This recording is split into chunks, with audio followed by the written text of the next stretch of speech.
Can't believe this is what we're doing today.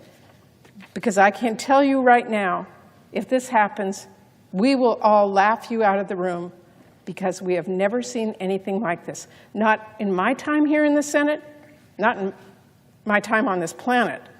We are not going to let anyone forget that you're trashing the rules in order to pass this egregious bill. I yield the floor. Mr. President. I recognize the senator from Oregon. Thank you. I want to share a couple comments with my colleagues, including my Republican colleagues, because I've made these points on the floor, but generally the floor is empty, and some of you are here now. In 1974, 100 senators agreed on reconciliation as a fast-track, filibuster-free, but only for one purpose, reducing the deficit. It had three pillars: reduce the deficit over a 10-year period.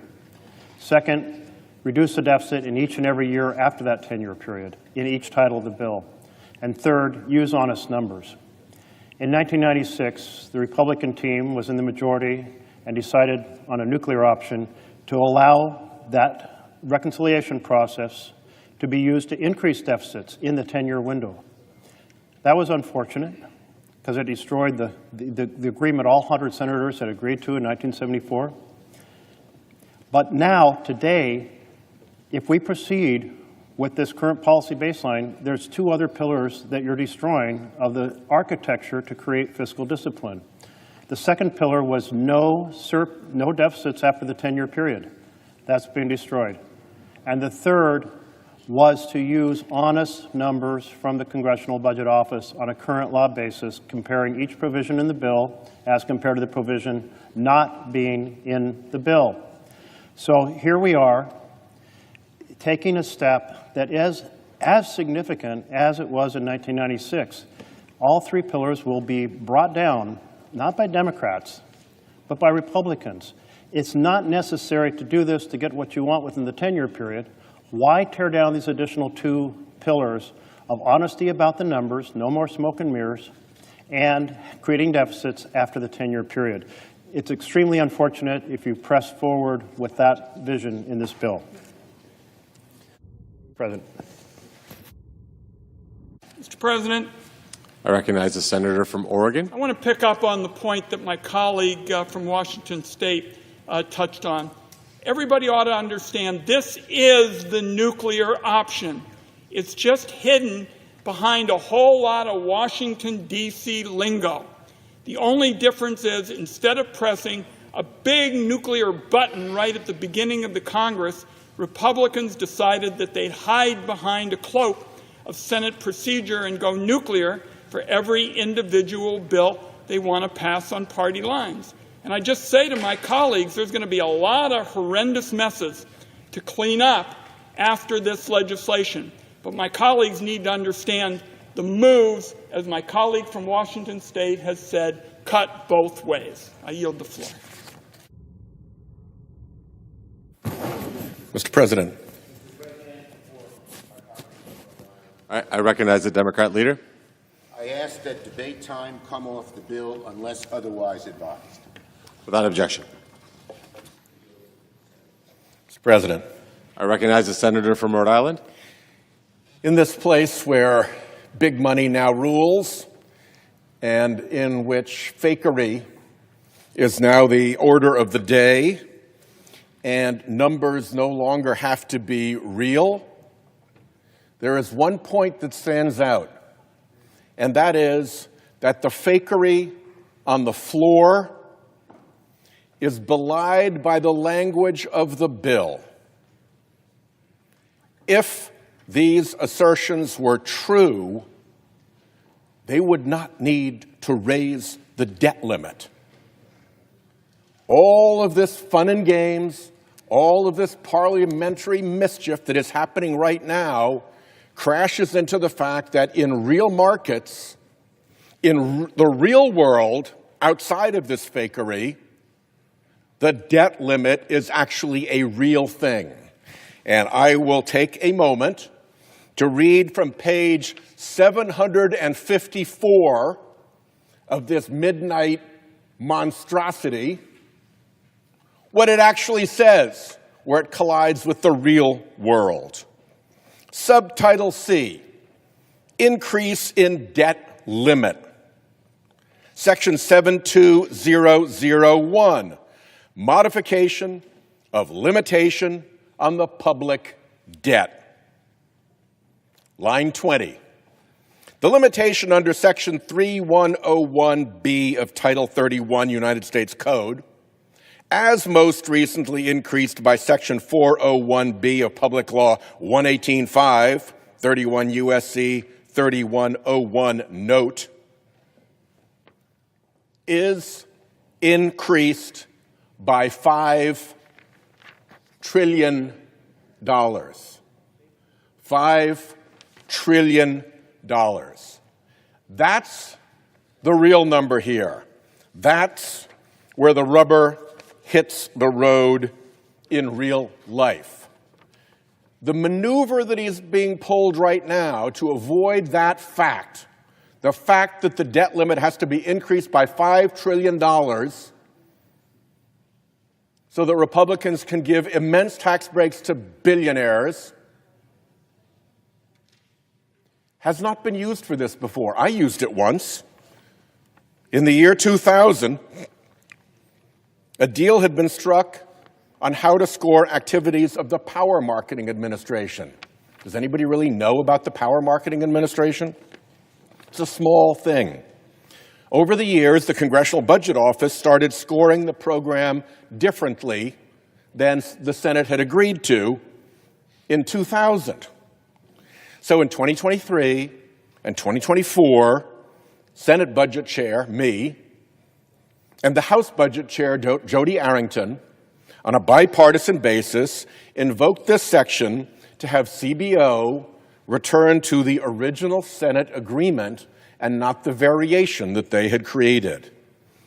This is what Section 312 has been used for, to resolve technical ambiguity, to advance a bipartisan appropriation deal, not to create Senate floor fakery belied by the $5 trillion debt limit hike that Republicans are obliged to pass to make good on this huge billionaire blowout that we're forcing through the Senate floor now. I yield the floor.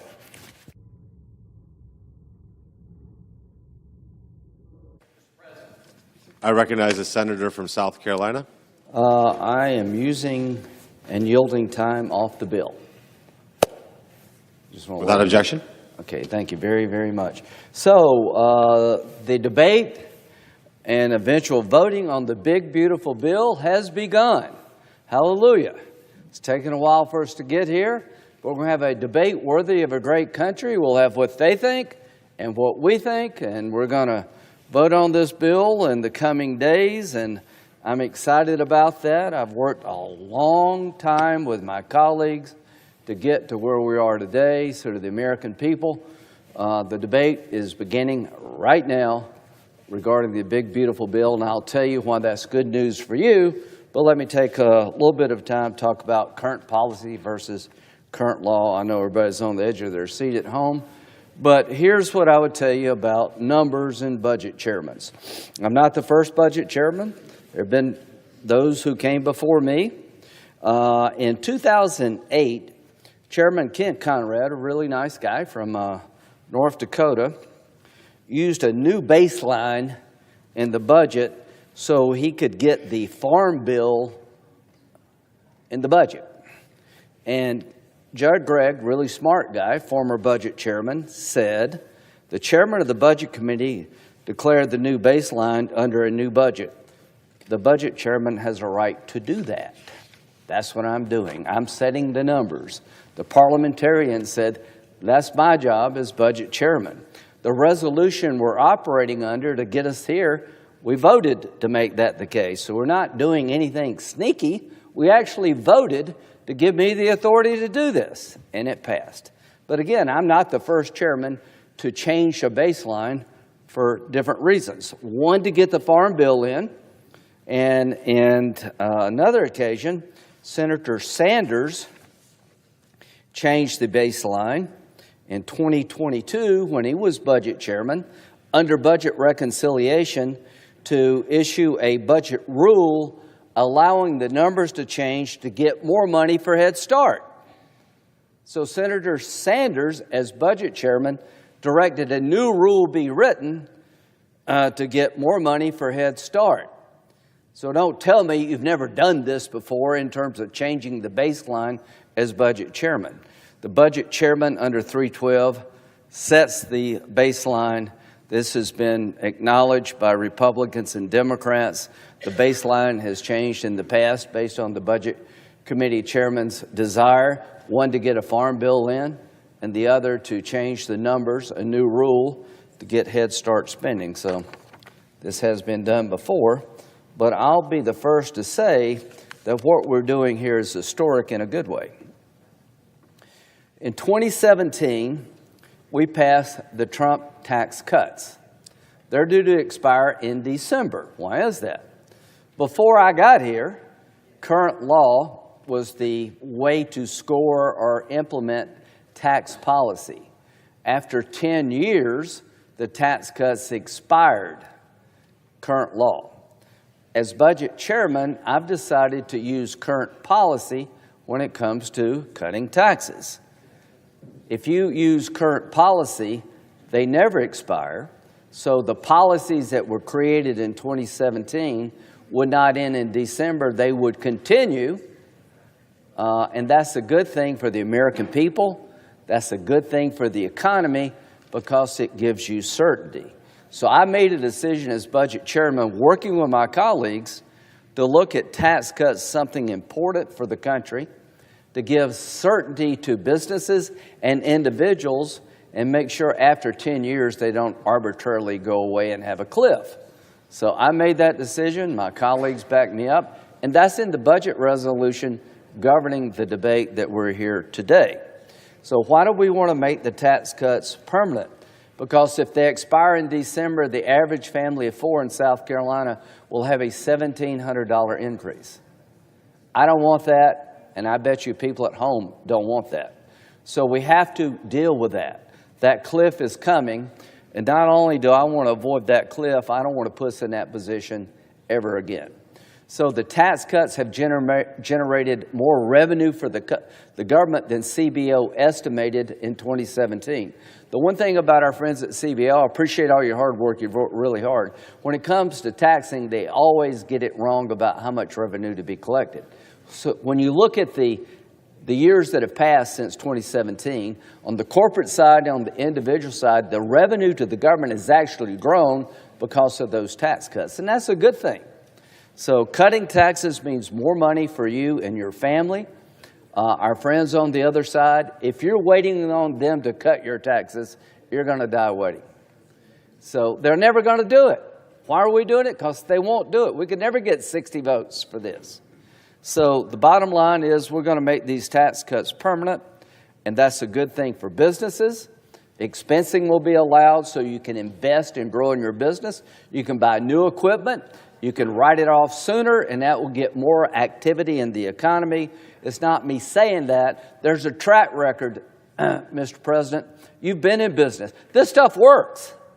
They don't like it, but it works. If you're in business and the tax code encourages you to invest in your business, you will. This stuff literally works. And they hate it because it's money that could have gone to the government went back into the economy. What they don't realize, actually, the government gets more money. They just keep spending it. And we could do better on the spending side. And we are going to do better on the spending side. So this bill makes the 2017 tax cuts permanent. It avoids a tax increase for your family that's coming in December if we don't act now. It secures the border. One of the reasons there are more of us than our Democratic friends is how you screwed the country up for the last 4 years. We went from secure borders to completely open borders, absolute chaos, and that's why we're winning and you're losing. And you want to take us back to open borders. We're not going. We're not going back to your policies that allowed 8.3 million encounters at the border, 1.7 million gotaways. Chaos to cities and communities.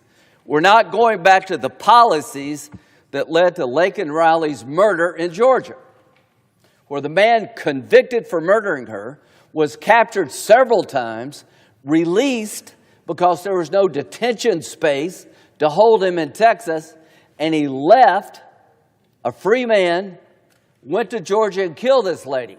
That's happened too many times, and it's going to stop. Now, what are we doing to secure the border? We went from lawless borders to the most secure borders in 6 months because of President Trump. President Trump, you should be exceedingly proud. Holman, the whole team, you've locked that border down, but we want to do it in a way that it'll stay locked down for the president after you and beyond. So how do we secure the gains made by President Trump and his team? We're going to, in this bill, hire more ICE agents to expedite removal of people that shouldn't be here, particularly criminal elements, people that are dangerous. We're going to finish the wall. Not one Democrat, maybe one, no way would get 60 votes to hire more ICE agents. No way we would get Democratic help to finish the wall. And we're going to go from 40,000 detention beds to 125,000. This secure the border is about $175 billion. New technology along the border, fiber cable, so we don't go back to the days of open borders. This is in the bill. To those of you who voted for us and President Trump to secure the border, we're delivering through this bill. And they would never do what we're doing. I'll be the first to admit, when it comes to securing the border, they're never going to do what we're doing. We're hiring more ICE agents, we're finishing the wall, and we're increasing more detention beds so we don't let people out that can go and murder. I'm very proud of this. I wrote this part. This is money well spent. This will secure that border in perpetuity. President Trump, this is your plan. It is in our bill. Well done. To my friends on the other side, you had your chance and you screwed it up big time, and that's why we're in charge. Revitalize our military. The world is a dangerous place. We have $150 billion in this bill to help build out the Golden Dome, to help improve the quality of life of men and women serving in the military by improving their barracks and housing. They need the money, more weapons. It's in this bill, and we didn't have to get extorted to buy a bunch of butter to get $150 billion. We reduce government spending over a decade by $1.6 trillion. We're running deficits, national debt of $37 trillion. So what have we done here? In the last 5 years, from 2020 basically to now, Medicaid has grown by 50%. So what's happened is that Medicaid was originally intended for children and poor families, children and people who were disabled and couldn't work to provide health care. Count me in for that, makes a lot of sense. Along comes President Obama. He expands Medicaid to include able-bodied adults for the first time. And what he did was he incentivized states to include these people in Medicaid. For every new able-bodied adult, you get 90% of the cost from the federal government, 10% from the states. And Medicaid has grown 50%, is going to take over Medicare because of what President Obama did. So what are we going to do? We're going to try to deal with that in a responsible way. What about this idea? If you're not a child, if you're not disabled, you're able-bodied, and you don't have any children under 14, we're going to have a 20-hour-a-week work requirement for you to stay on Medicaid. That's a good thing. It's a good thing for the individual involved to be working. It's a good thing for the taxpayer for them to be working. But that seems to be a crime on the other side, to ask somebody to work that can work. How many people out there are listening to this? I don't know how many you are, but are you working every day? Are you going to work with kids? A lot of people do that, by the way. So one of the reforms in this bill is to introduce a work requirement to the additional population that President Obama put on Medicaid that was never intended on the original purpose of Medicaid. This work requirement is going to save a bunch of money. Finally, we're addressing the biggest scam I've seen in a very long time. Somewhere along the line, somebody figured out that at the state level, that if you tax doctors and hospitals and medical providers on the funds they get and take that revenue, you can actually get more Medicaid money. This is a money laundering scheme. It needs to come to an end as we know it. States have gone up to 6% of a provider tax. They take that tax revenue and they use it to get more money from the federal government. The hospitals and doctors don't lose, they get the money back. The state doesn't lose, they get more money. The only group that loses is the federal government, and we're deep, deep in debt. So we're going to reform the provider tax system that I think is abusive, very abusive. As to Medicaid, it's on a growth trajectory that will overtake Medicare. Now is the time to put common sense reform in place, not only to slow the growth, and we're not talking about cutting Medicaid, we're slowing the growth, but try to create some sense of fiscal responsibility. So, to our chairman of the Finance Committee, you have constructed a package better than 2017.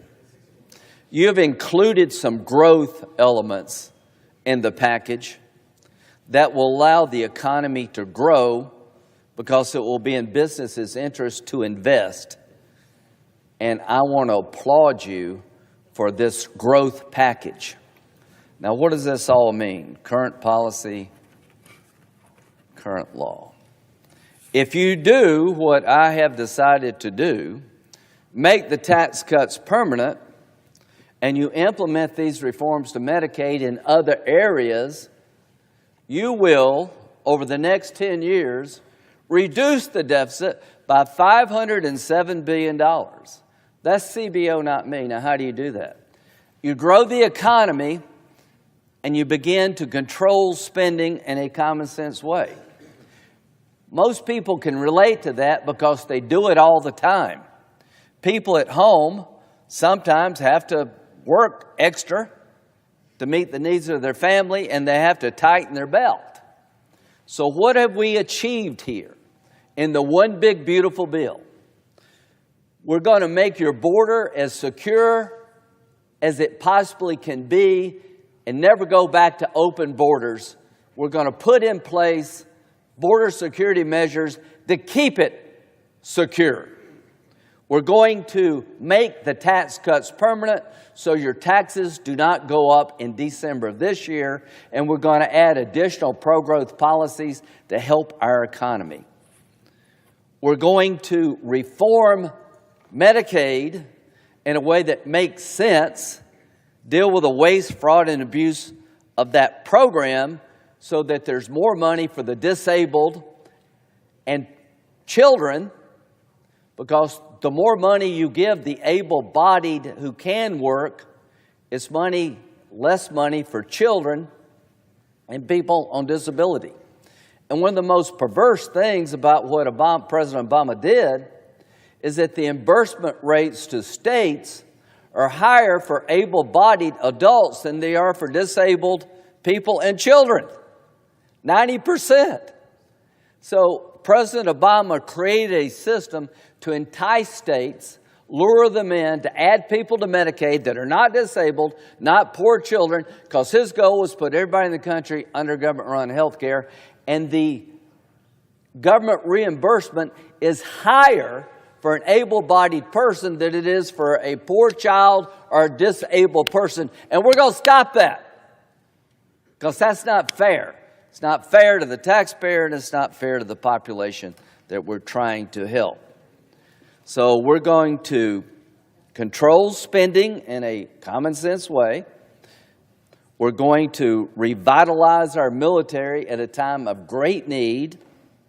We're going to secure the border, and we're going to make the tax cuts that expire in December permanent, so we don't have to deal with this every 10 years. It's a big, beautiful bill if you believe in cutting people's taxes, securing the border, having a strong military, and controlling government spending. It is a nightmare, this bill, for those who want to raise taxes, who want open borders, who want a weak military, and never want to control one dime of federal spending. This bill is your nightmare if you're for open borders. This bill is your nightmare if you want the government to grow without any limitation. This bill is your nightmare if you want a weak military, because it's going to give us a stronger military. So why do we have this debate? That's what they, through years of effort, have done. The military is always the last thing that gets funded when they're in charge. When they're in charge, you have no border. Completely broken, millions of people running through our country, lawless. When they're in charge, there is no limit to growing the government. They entice everybody to grow the government. And when they're in charge, they're never going to cut your taxes in any meaningful way. The tax rates since 2017, the top rate has been 37. If these tax cuts expire, your taxes, if you're a family of four, will go up by $1,700. And we'll go back to the 39.6 rate. Here's a question for the country. How much should the federal government take of anybody's income? What's a fair share? 37% seems pretty damn fair to me. Over a third of what you make, and that doesn't count state and local taxes. The number they would pick is probably a 90. So is 37% fair? I think yes. Most Americans think 25% is fair. You know, Jesus wants 10%. There is no number they won't embrace. So somewhere between 90 and 10, 37 is fair. This is not rewarding the wealthy. It's creating a number that makes sense. 37% going to the federal government is a fair share. It's over a third of what you make. And that doesn't count state and local taxes. This has been long, it's been hard, but we're about done. In a couple of days, we're going to pass the one big, beautiful bill. President Trump's going to sign it. Mike Crapo and his staff deserve at least one day off. I cannot thank you enough for what you and your team have done. To my budgeteers, you have been terrific. You have worked really hard. To CBO and Joint Tax and all these people, hats off to your efforts to get us a quality product. To all of my colleagues who've rowed the boat with us, we're about to reach the shore. And when this boat comes ashore, every family in America can have a sigh of relief. Your taxes will not go up this December.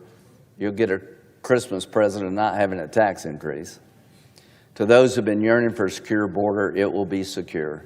To those men and women in uniform, you're going to get some help and you desperately need it. And to those who think we should do something about the government's growth in a common sense way, we've achieved that. I am very proud of this bill. I'm very proud of President Trump. I'm very proud of the Republican team that has gotten us to this point. And to my Democratic colleagues, we'll work together where we can. But nobody over here ever expects you to do anything about the border, because you've proven you can't. Nobody over here believes you're ever going to reduce the size of government, because you don't want to. So the bottom line is, we're about to make history, Mr. President. This is your first term. I don't know what comes later for you. I hope you're here a long time if that's what you want to be. You're a great senator. You're a good businessman. You've made a real success story. Family from Columbia. You've created a lot of job opportunity. I doubt if you'll ever do anything more important than this. Senator Crapo, you've been here a while. You're one of the smartest guys I ever met. Everything you've done all your life has led to this moment.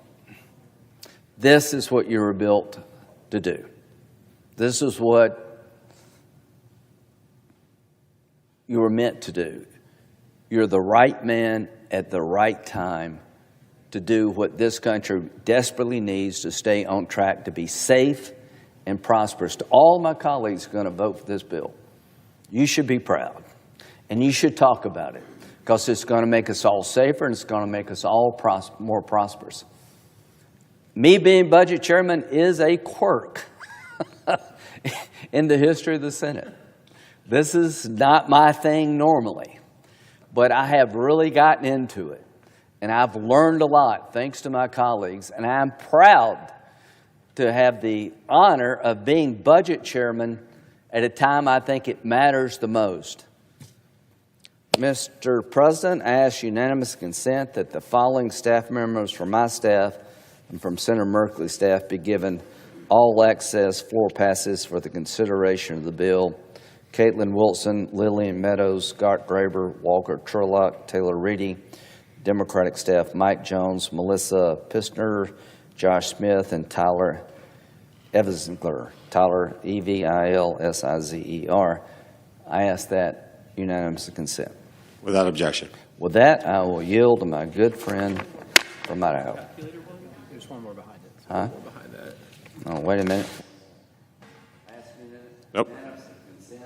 That the use of calculators, whatever they are, be permitted on the floor of the Senate during consideration of the bill. Without objection. Mr. President. I recognize the senator from Idaho. Thank you, Mr. President. And first of all, let me thank my colleague from South Carolina, Senator Graham, for his very kind words. I return the same kind of compliments to him for his great work in helping to build this bill and get us moved to this point. I'm going to make just a few remarks right now in response to some of the allegations and mischaracterizations that my colleagues on the other side have made about how this bill has been structured in terms of its evaluation and scoring. And then later I'm going to come and give a much longer speech, sorry sir, on the bill itself. But the things that were said this morning just have to be responded to. First of all, it is said that the reason that we are going to increase the debt ceiling in the bill is because we are spending so much money and driving the deficit up. Well, first of all, our bill drives the deficit down, not up. And secondly, the reason we are dealing with the debt ceiling in the bill is because under the previous administration's operations, the debt ceiling has already been breached. It was breached on January 2nd. And we are limping along with extraordinary measures, is what we call them here in Washington, to try to keep the government funded until Congress can extend the debt ceiling. This has nothing to do with President Trump. It happened before he even was sworn into office. It has nothing to do with this bill. It has to do with the profligate spending that drove us into a breach of the debt ceiling on January 2. Secondly, my colleagues on the other side try to characterize our choice of the current policy baseline as a gimmick and said it's never been done before. Well, they should have been more careful in their words, because the current policy baseline is currently utilized in the current CBO baseline for many spending programs. In fact, many spending programs, about $2.5 trillion of spending programs, are measured under the current treatment, which the Democrats have been using for decades, to make it so they don't have to count spending increases as an increase in the deficit. They are correct that that policy has never been applied to taxes before, because it was not intended to apply to taxes. That ruling and that system that was set up was intentionally designed to favor tax increases over spending cuts and to force Congress to increase taxes and increase spending. It was a strategy to achieve what we all know of as tax and spend. And no matter how they try to cover it over today in their debate, it comes down to this. They are furious that we refuse to raise taxes in America by $4.3 trillion on Americans. And they claim that our refusal to raise your taxes, America, is going to run up the deficit because they can't get $4 trillion more of your tax revenue into their pockets. Well, the first failure of that rationale is, if you believe that you give them $4.5 trillion by letting them raise your taxes again, if you believe they're going to use that to pay the debt down, let me tell you, there's not a tax increase that I've seen in this Congress in my lifetime that was used to pay the debt down. It was used to increase spending. It's called tax and spend. And it's that bias in our scoring system that we are fixing today. We are fixing it so that current policy is how you treat taxes, just like you treat $2.5 trillion of spending this year in your scoring system. We're evening the balance board between taxing and spending. And America should sigh a sigh of relief that finally we are fixing our scoring procedures so that we don't have a built-in drive to increase taxes. Let's put it another way. One of my colleagues said, just even children can understand the difference between $1 trillion and $0. I think they can also understand that if you don't raise taxes, you're not changing the tax code. You're making it bring in the same revenue that it brought in before.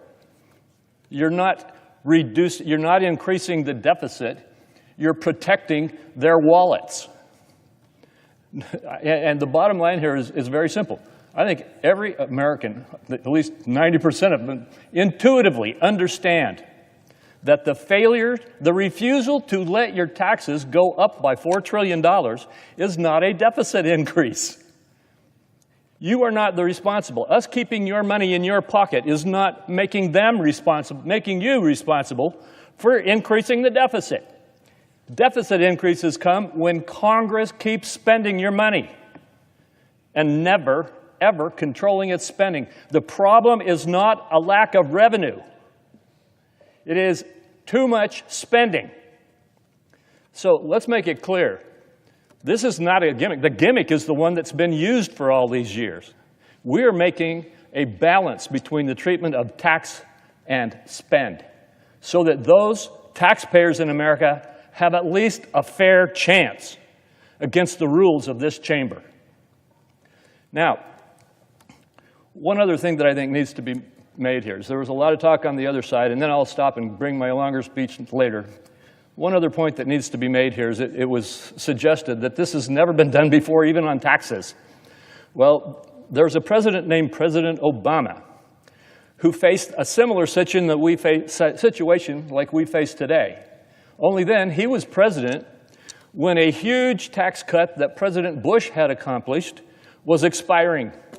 And all of those tax cuts that President Bush had been able to achieve were going to go away, and everybody's taxes were going to go up. And President Obama said, no, I'm not going to let that happen.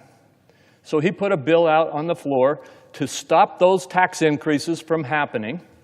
And he was attacked, actually, for increasing the deficit by not letting taxes go up. And President Obama, through his OMB deputy director, said that keeping tax policy current should be scored under a current policy, and that if his act in letting those tax increases be kept in place should be scored as current policy, not as a tax increase.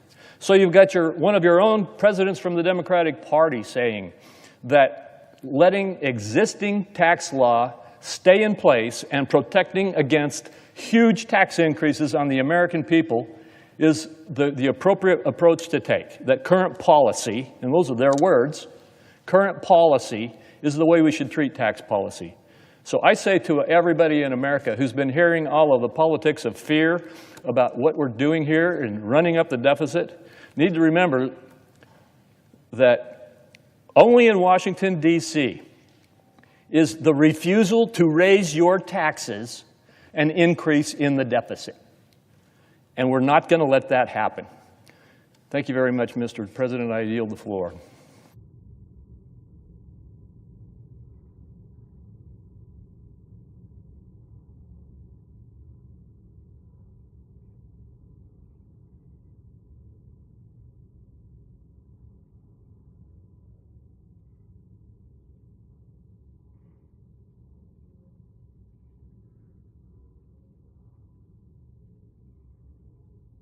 If no one yields time, time will be charged equally to both sides.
Mr. President.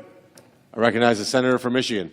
Mr. President, I rise today in opposition to a widely irresponsible legislation that is before us now. Although our colleagues are calling it the big, beautiful bill, this bill would instead be a betrayal to our economic future, hardworking American families, and some of our most vulnerable seniors, children, and people with disabilities. This bill will blow up our national debt, kick millions of people off of their health care, and take food off of families' tables while cutting food assistance. And for what? What our colleagues are mortgaging our country's future for? What are they slashing health care and food assistance to pay for? Well, they're doing it for tax cuts for billionaires.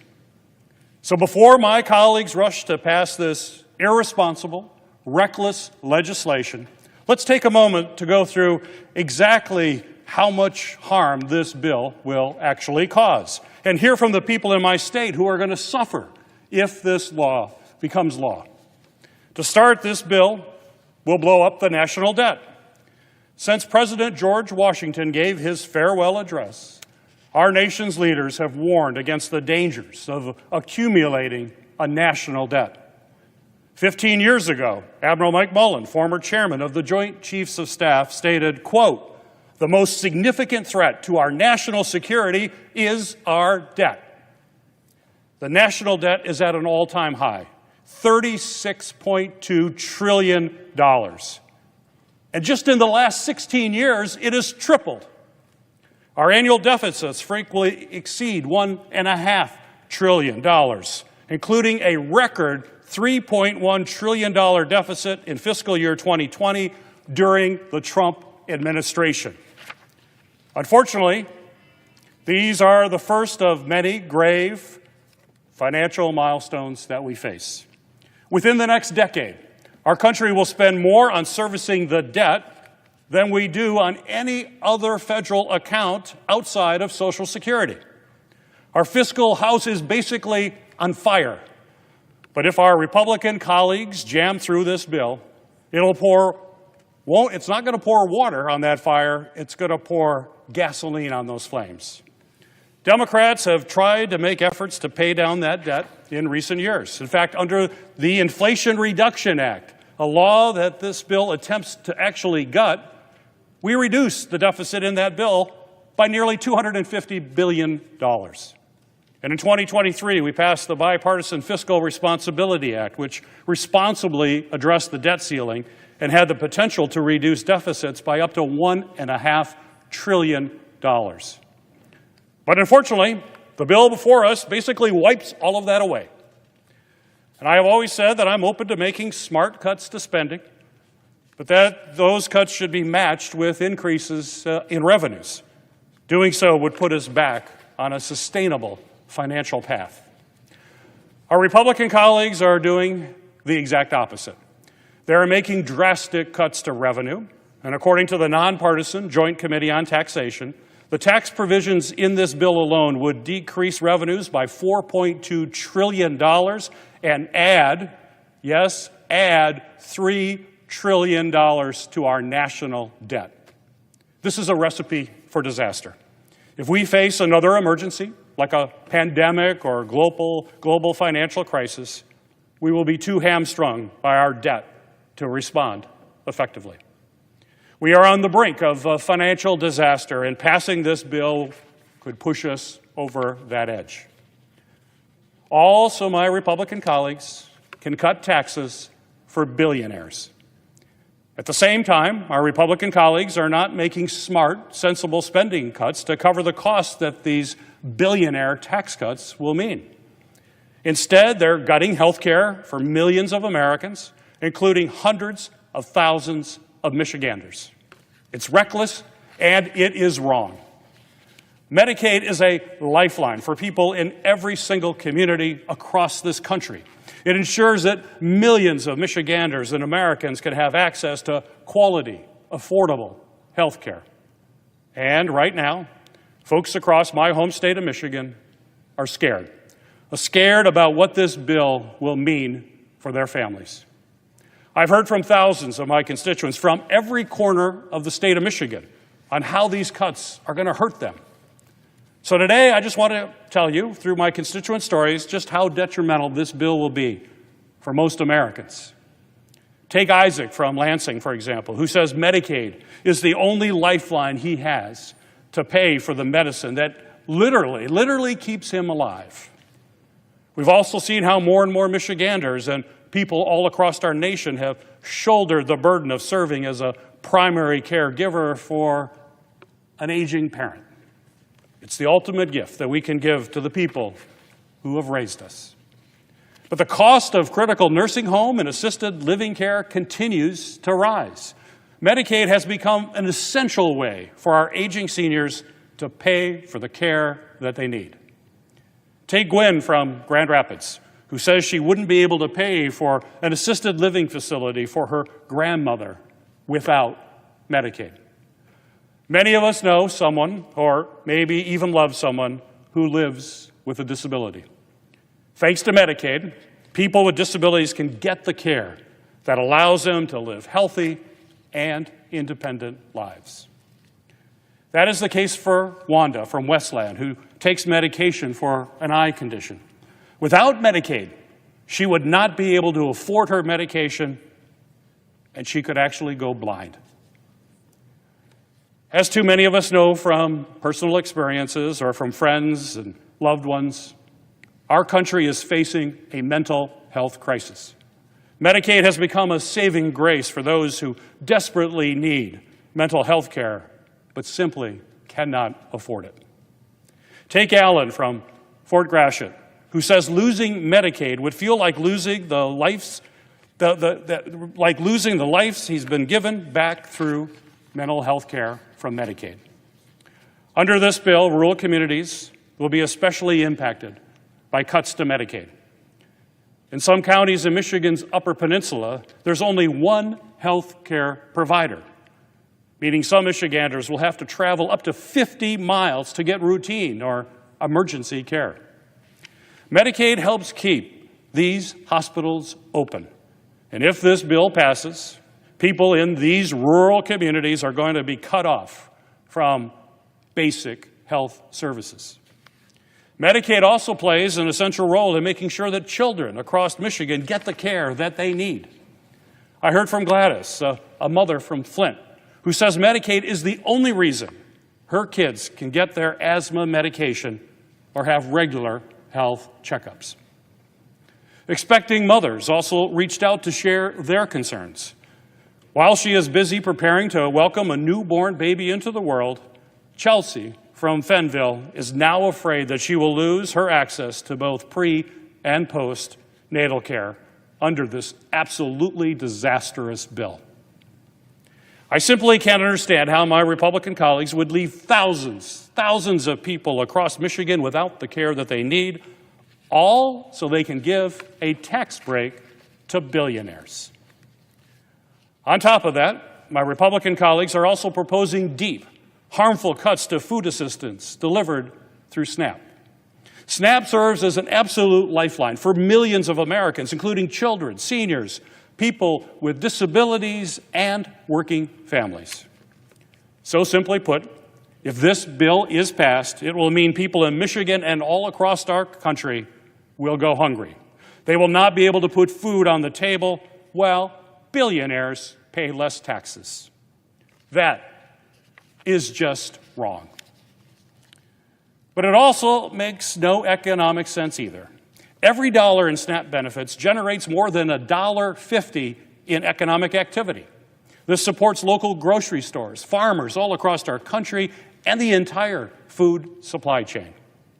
So on top of jeopardizing families' ability to put food on the table, to feed their children, these proposed SNAP cuts would also hurt businesses and jobs, particularly in rural America and in low-income areas.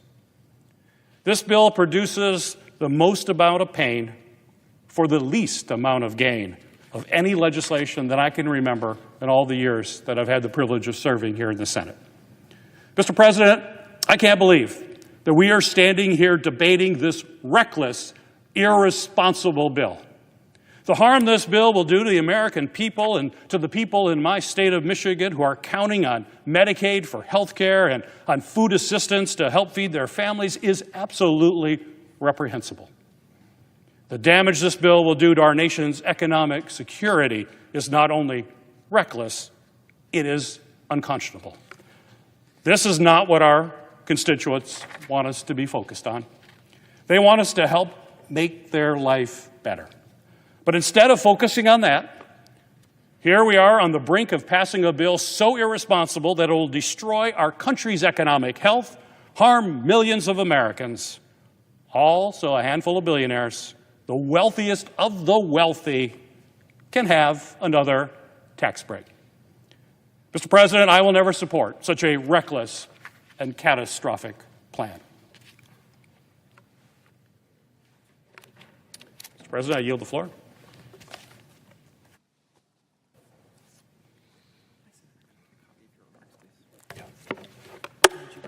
No, this is.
Mr. President. I recognize the senator from Idaho. Thank you, Mr. President. You get to be here for my second speech. I'm here to talk now about the centerpiece of this reconciliation bill, making the 2017 tax cuts permanent. The One Big Beautiful Bill prevents the largest tax hike in history and provides groundbreaking new tax relief for middle-class workers and families. This legislation permanently extends the Trump tax cuts, which proportionally benefited the middle class the most. If these tax cuts were allowed to expire, taxpayers in all income groups would see massive tax hikes. And a point that my colleagues on the other side seem to consistently forget or ignore is that the vast majority of them, $2.6 trillion worth of those tax cuts or tax increases, would fall on taxpayers making less than $400,000 per year. And the vast majority of that is on taxpayers making and earning in the middle and lower middle income categories.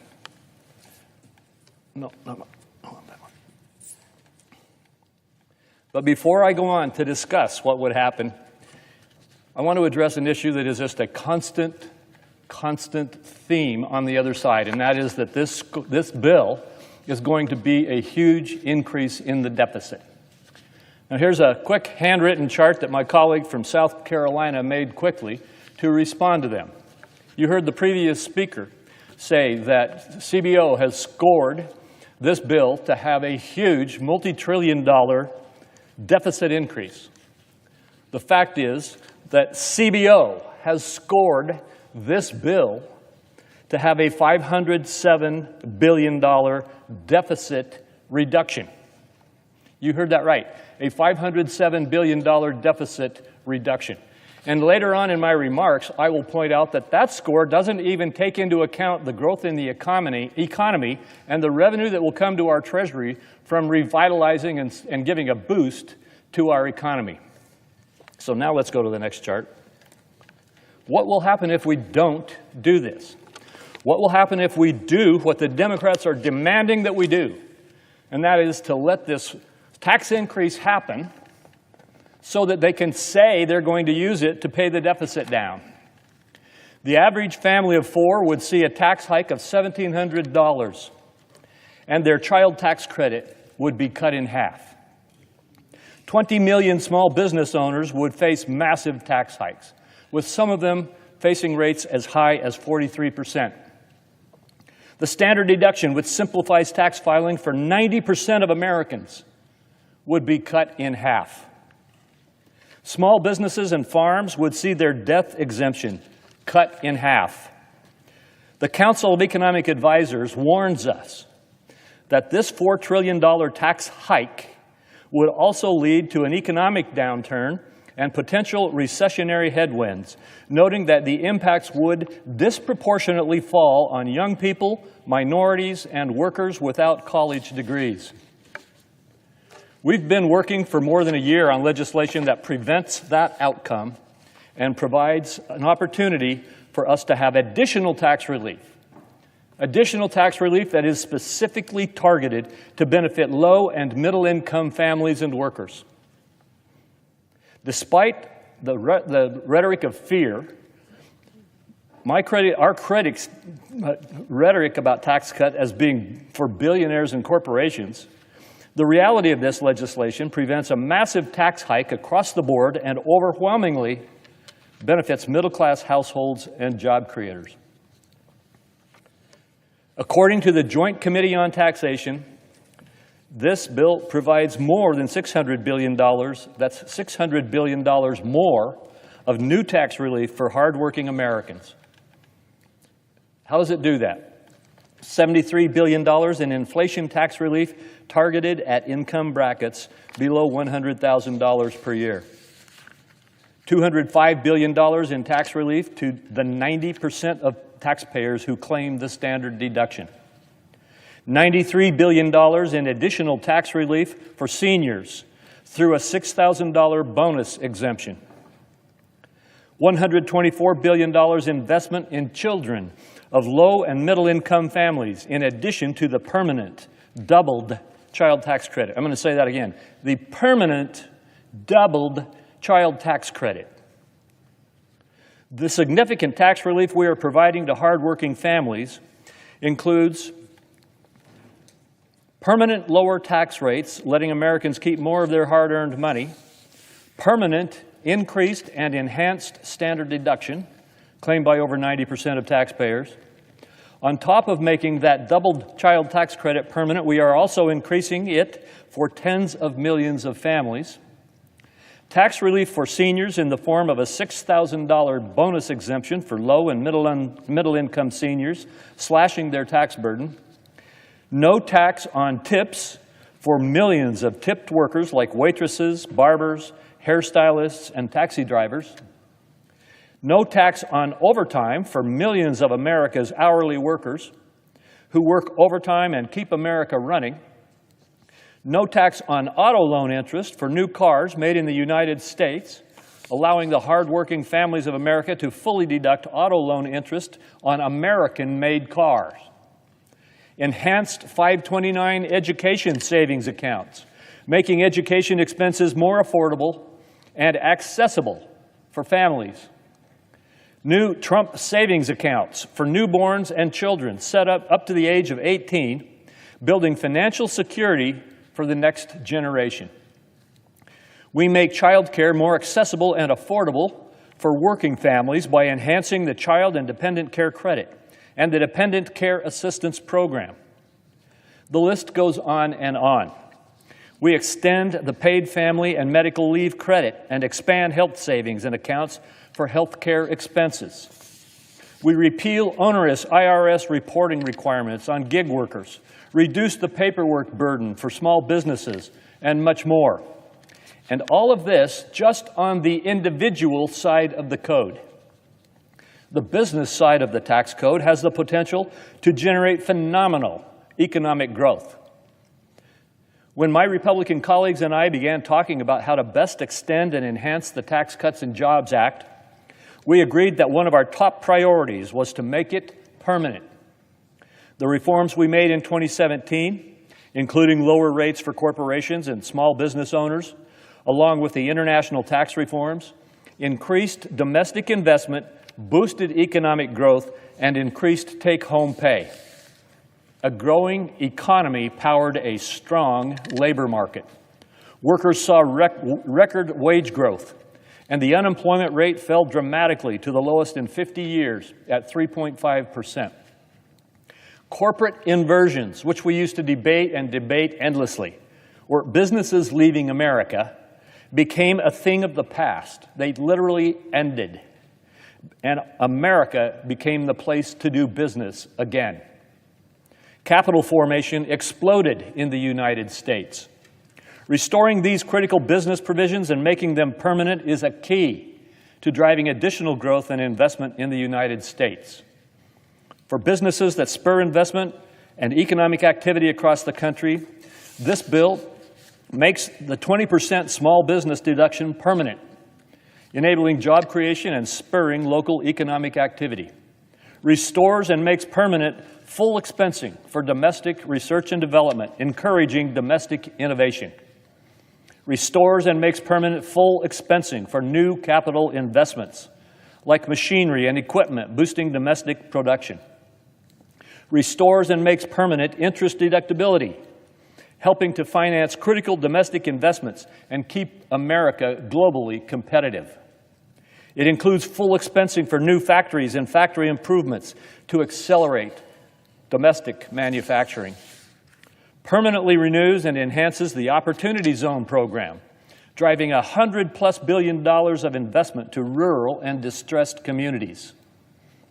According to the Tax Foundation, permanence for the bill's 4 cost recovery provisions I've just reviewed would more than double the long-run economic effect. The National Association of Manufacturers predicts $248 billion in economic growth will come from the manufacturing sector alone, along with over 1 million jobs and over $100 billion in new wages. The National Federation of Independent Businesses says that making the small business deduction permanent will create 1.2 million jobs over 10 years, growing to 2.4 million jobs in the long run. That growth also means more federal revenue created right along the way. And the Council of Economic Advisors estimates that the tax legislation alone, this tax legislation alone, will drive more than $2 trillion in offsetting deficit reduction, thanks to permanent provisions that power economic growth and incentivize investment. Over a 10-year window, with this legislation in effect, the Council of Economic Advisors estimates that debt as a share of GDP will fall to 94%, compared to 117% if the Trump tax cuts expire. And this chart is important to look at. This is what happens to our deficit if we pass this tax legislation and grow our economy. And this is what happens if we don't. The red line is what happens if we don't. Over a 10-year window with this legislation in effect, as this chart shows, the estimate is 94% compared to 117% if the Trump tax cuts expire. So while my colleagues on the other side complain and complain that we will not let taxes go up, this is what will happen if they do go up. Far from adding to the deficit, this legislation will finally put us on a sound financial footing as we power growth and curb spending. For those who claim that this bill will add over $4 trillion to the deficit, it bears repeating. Preventing a $4 trillion tax hike is not the same as deficit spending. And those who say that we should let a $4 trillion tax hike go into effect to pay down the national debt, every tax increase that Congress has adopted for as long as I can remember was not used to pay down the national debt. It was used to increase spending. And that's exactly what is going to happen if the Democrats have their way and force this tax hike to happen. It was used by Congress to spend more money, not to reduce debt. Extending current tax policy means that tax revenue as a percent of GDP will remain relatively unchanged. We do not have a revenue problem in America. We have a spending problem. That's why we asked JCT to score this legislation under a more realistic scenario using a current policy baseline. The Council of Economic Advisors estimates that making the Trump tax cuts permanent, combined with other Trump administration pro-growth policies like regulatory reform and so forth, it will increase federal revenues by more than $4 trillion, far more than offsetting any deficit estimates. When combined with the $1.6 trillion in spending reductions, this bill represents historic savings for taxpayers, far exceeding the spending reductions in the past by hundreds of billions of dollars. And I want to look at this chart. I've talked a lot about tax cuts and protecting against tax increases and economic growth that happens from that.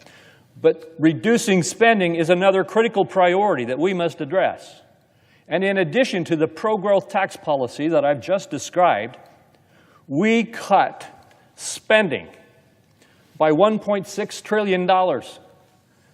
This chart shows how other bills have tried to take a shot at reducing spending in the past. We far exceed any spending reduction bill that Congress has ever passed. We're paying attention to the revenue side, and we're paying attention to the spending side. To achieve this record level of savings, we are slashing President Biden's Green New Deal spending and promoting an America First energy policy.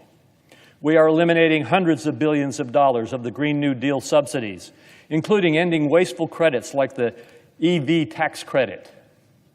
We stop penalizing fossil fuels in favor of unreliable and expensive green energy, and instead support consistent energy sources, making energy affordable again. We are also rooting out waste, fraud, and abuse in federal spending programs, as my colleague from South Carolina mentioned, like those that we have identified in Medicaid. This will not reduce benefits for those who are qualified and for whom Medicaid was intended.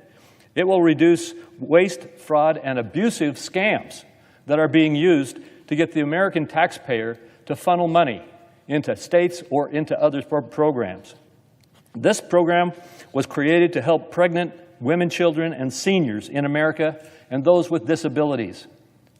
We are continuing to protect them.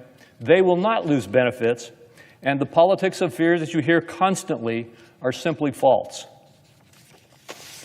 But in recent years, the Democrats have incentivized Medicaid to enroll healthy Americans and illegal immigrants, driving up costs for taxpayers and risking the program's sustainability for those who need it the most.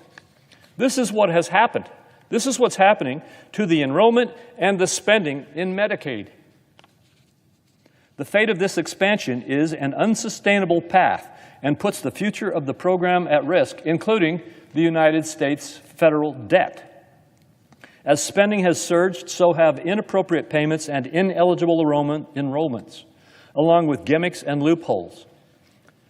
People are alarmed by these statistics, but official reports indicate that the federal government made $543 billion in inappropriate Medicaid payments from 2015 through 2024. Some experts think that that number is closer to $1 trillion.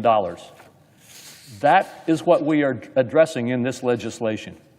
We have the responsibility to ensure that programs like Medicaid work efficiently and effectively and remain financially viable for those for whom it was designed to help. For months, my Democrat colleagues have engaged in the politics of fear, warning that Republicans are going to rip this critical program from those most in need. Let me be clear. This legislation does not take Medicaid away from any recipients for whom the program was designed to help. Children, the elderly, the disabled or infirm, adults caring for children, and elderly relatives are protected by this bill. We would not be honoring our obligation to these recipients if we allow the program to continue to balloon, forcing vulnerable populations to compete for available resources with able-bodied adults who refuse to work. As one father recently wrote in the Wall Street Journal, Medicaid was created to help people like my son. He is 17, has severe autism and epilepsy, and needs constant attention. Yet thanks to Obamacare's Medicaid expansion, he is stuck on a multi-year waiting list for an in-home care, because able-bodied adults are competing for the same results. CBO estimates that over 1.4 million illegal aliens are receiving Medicaid benefits. I'm talking about those who are not United States citizens and are not legally in the United States, receiving Medicaid benefits, and pushing those like this man's 17-year-old son out of his opportunity to get access to those benefits. Brett Guthrie, the chairman of the Energy and Commerce Committee in the House, correctly notes, every dollar misspent on illegal immigrants and ineligible individuals in the Medicaid program means less money going to our children, our pregnant women and mothers, individuals, and others who are disabled and seniors. Republicans are committed to preserving and strengthening Medicaid for the people Medicaid was intended to serve. That starts with making common sense reforms to eliminate waste, fraud, and abuse in the program. This bill targets rampant fraud in the program by removing illegal aliens, deceased recipients, or those enrolled in multiple states. It eliminates wasteful spending by ensuring that Medicaid payments align with levels in Medicare and other spending programs, and increases the frequency of eligibility checks. It requires more personal accountability and promotes pathways to work for able-bodied adults. The work requirements proposed in this legislation are simple. Many people are amazed that they're so easy to meet and yet so rigorously opposed.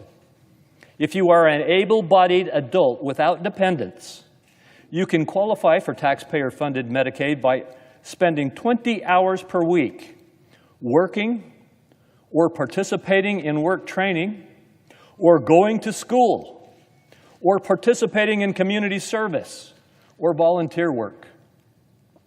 The majority of Americans agree that these rules are responsible guardrails to protect a program that was designed to protect America's most vulnerable Americans.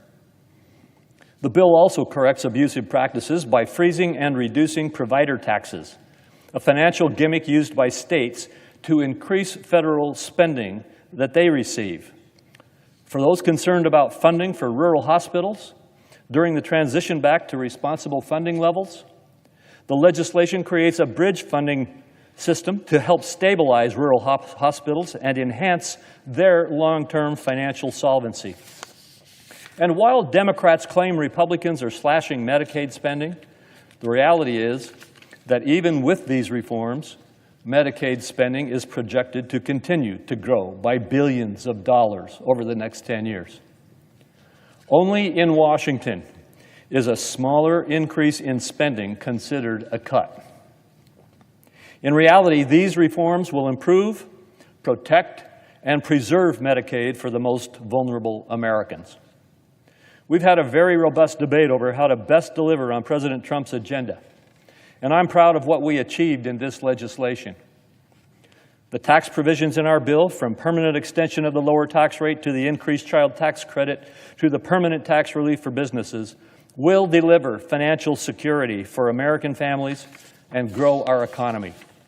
The health care provisions will protect and preserve Medicaid for the Americans that the program was designed to serve. And while more work remains, this bill's economic growth, combined with deficit reduction that we have in it, finally puts our country on a much better fiscal trajectory. Speaking of work, I would be remiss if I did not take a moment to thank the excellent staff from the Joint Committee on Taxation, the Congressional Budget Office, and the Senate Legislative Council for the hard work and countless hours they have put in to get us to this point. Some of them have been working with us on these provisions for years, and we greatly appreciate your partnership in this effort. I ask unanimous consent to have these individuals' names printed in the record. Thank you. I also have to thank my incredible staff who have foregone sleep over the past several months to provide timely, indispensable insight, facts, legislative text, counsel, and so much more. Without them, we would not be at this point and ready to deliver this much needed growth-focused policy for the American people. I ask unanimous consent to have the names of my entire Finance Committee staff printed in the record. Without objection. Thank you. Even with all that, and all that we accomplish in this legislation, there are dozens of additional good ideas, smart policies, and common sense reforms that we were not able to include today. And I commit to working with my colleagues to advance those goals as well as we move forward. But today's historic legislation is more than a good start and will pay dividends for American families. Extending good tax policy, delivering targeted relief, and reining in wasteful spending, as achieved in this bill, is the best way to restore economic prosperity and opportunity for all Americans.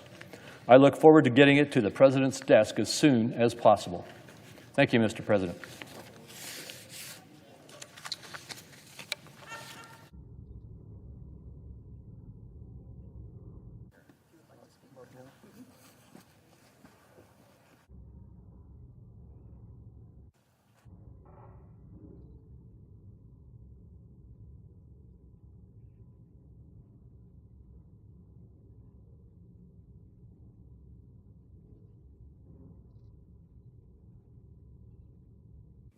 Mr. President. I recognize it. Democrat Whip.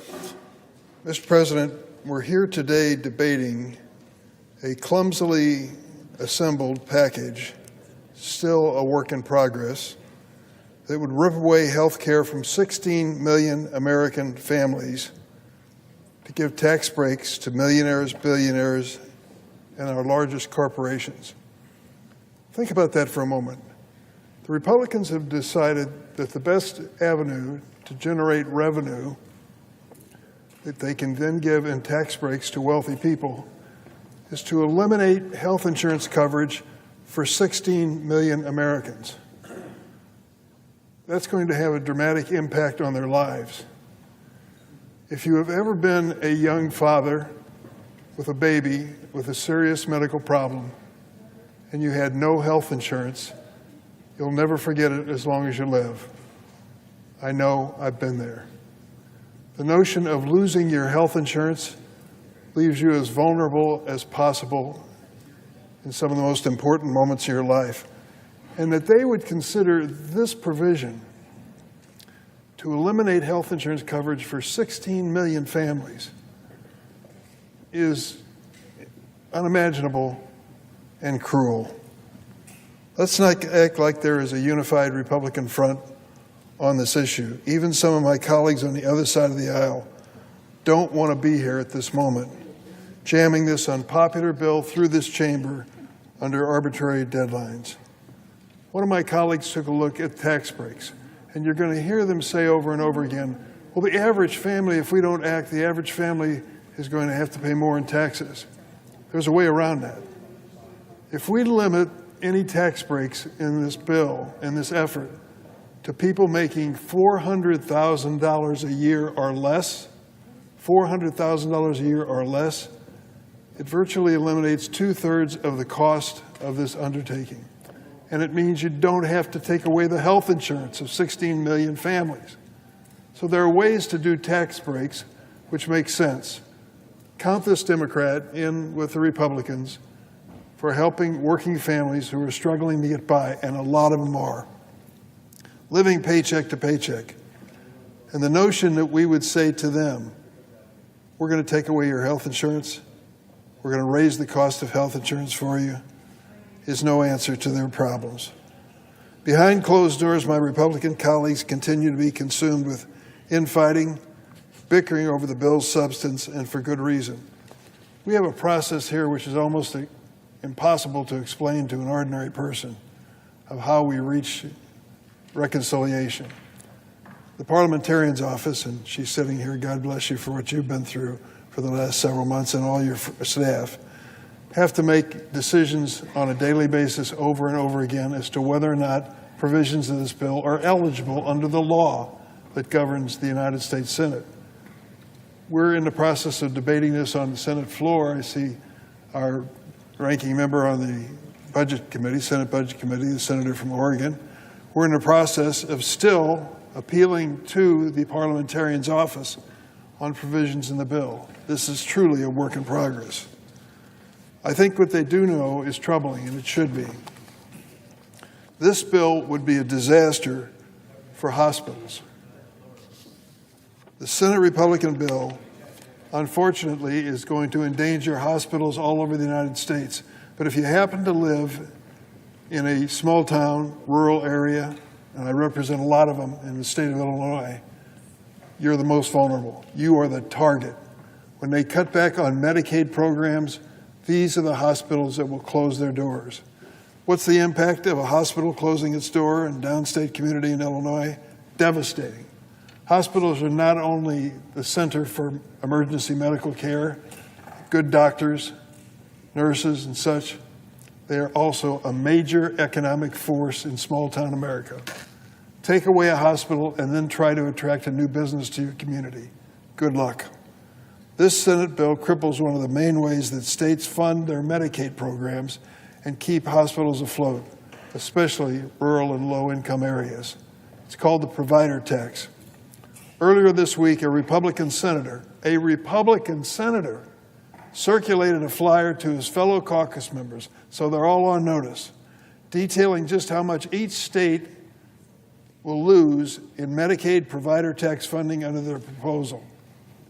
Let's take a look at my neck of the woods, the Midwest. Iowa would lose $4.1 billion. Missouri, $6.1 billion. Kentucky, $12 billion. Louisiana would lose $20 billion. North Carolina, $38.9 billion.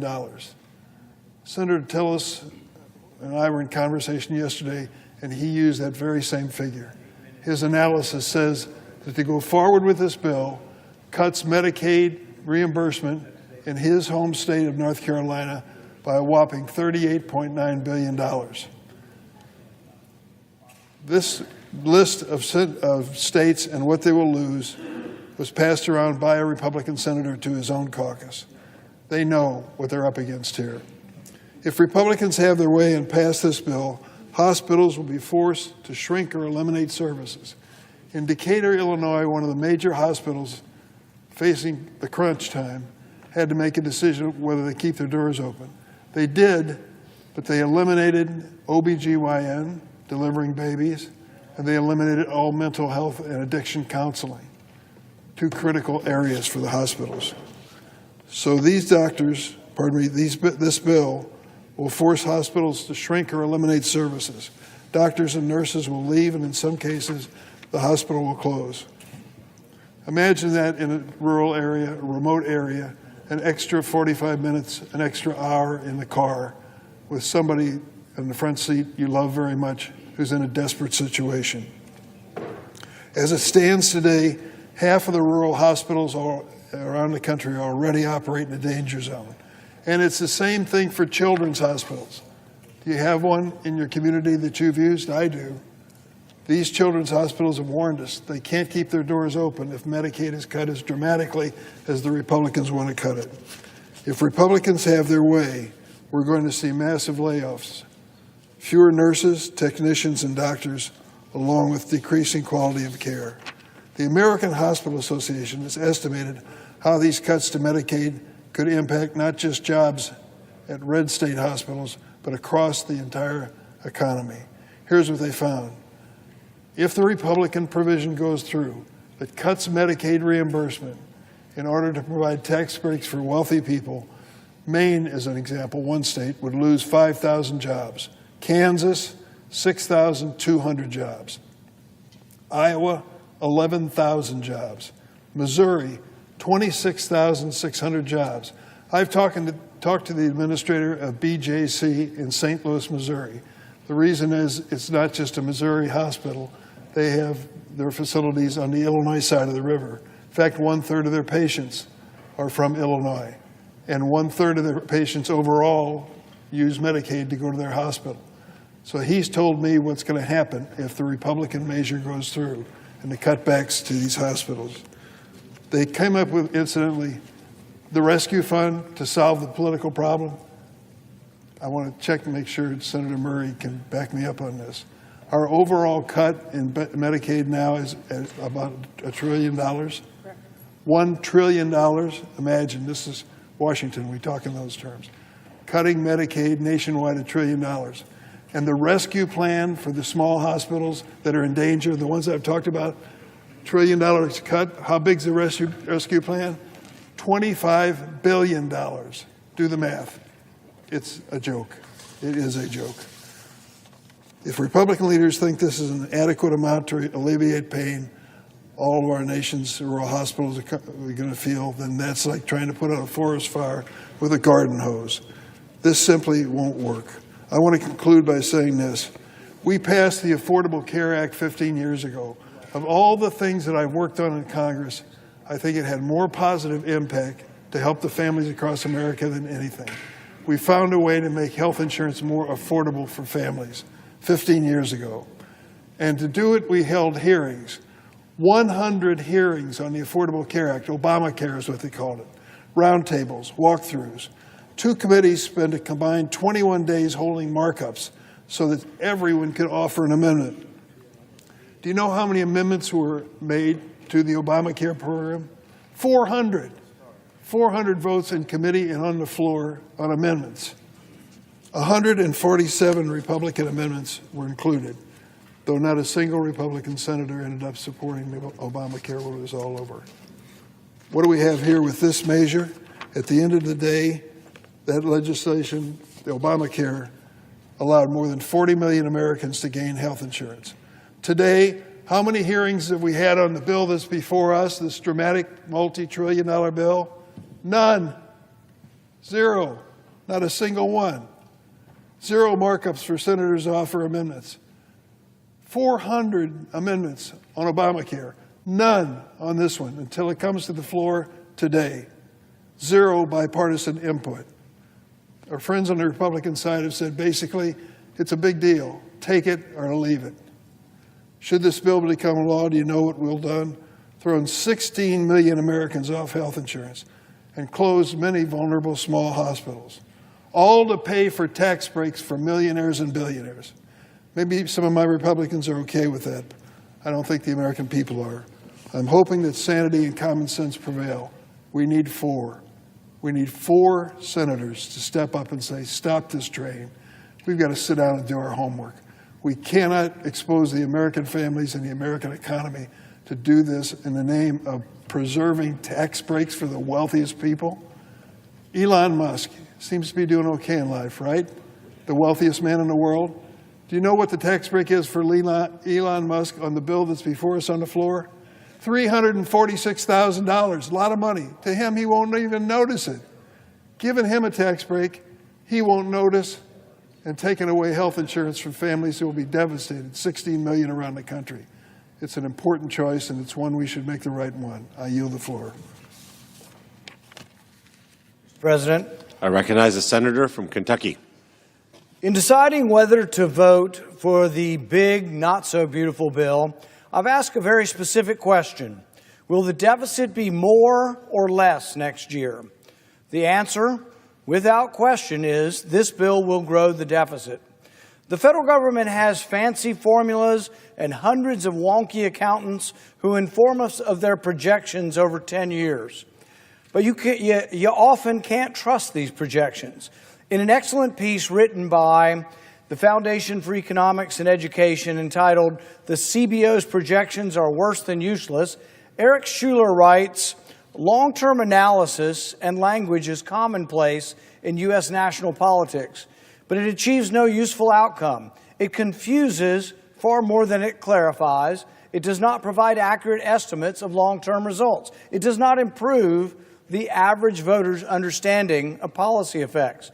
And it gives politicians a means to claim they are being fiscally responsible without actually ever exercising any prudence whatsoever. Sometimes the predictions are off because a new Congress is elected and changes the law. Eric Schuler writes that for any projection of a 10-year budget to be accurate, the Congressional Budget Office has to assume that the law won't change for 10 years, even as most of the politicians that make the laws risk being replaced every 2 years, and all of them advocate for changes of one stripe or another. Schuler states that few in Washington will admit Congress has a knack for starting any proposed cuts in the later years while letting spending run wild in the immediate future. Sometimes these predictions are off by $1 trillion or so because the economy grew more slowly or more quickly than anticipated.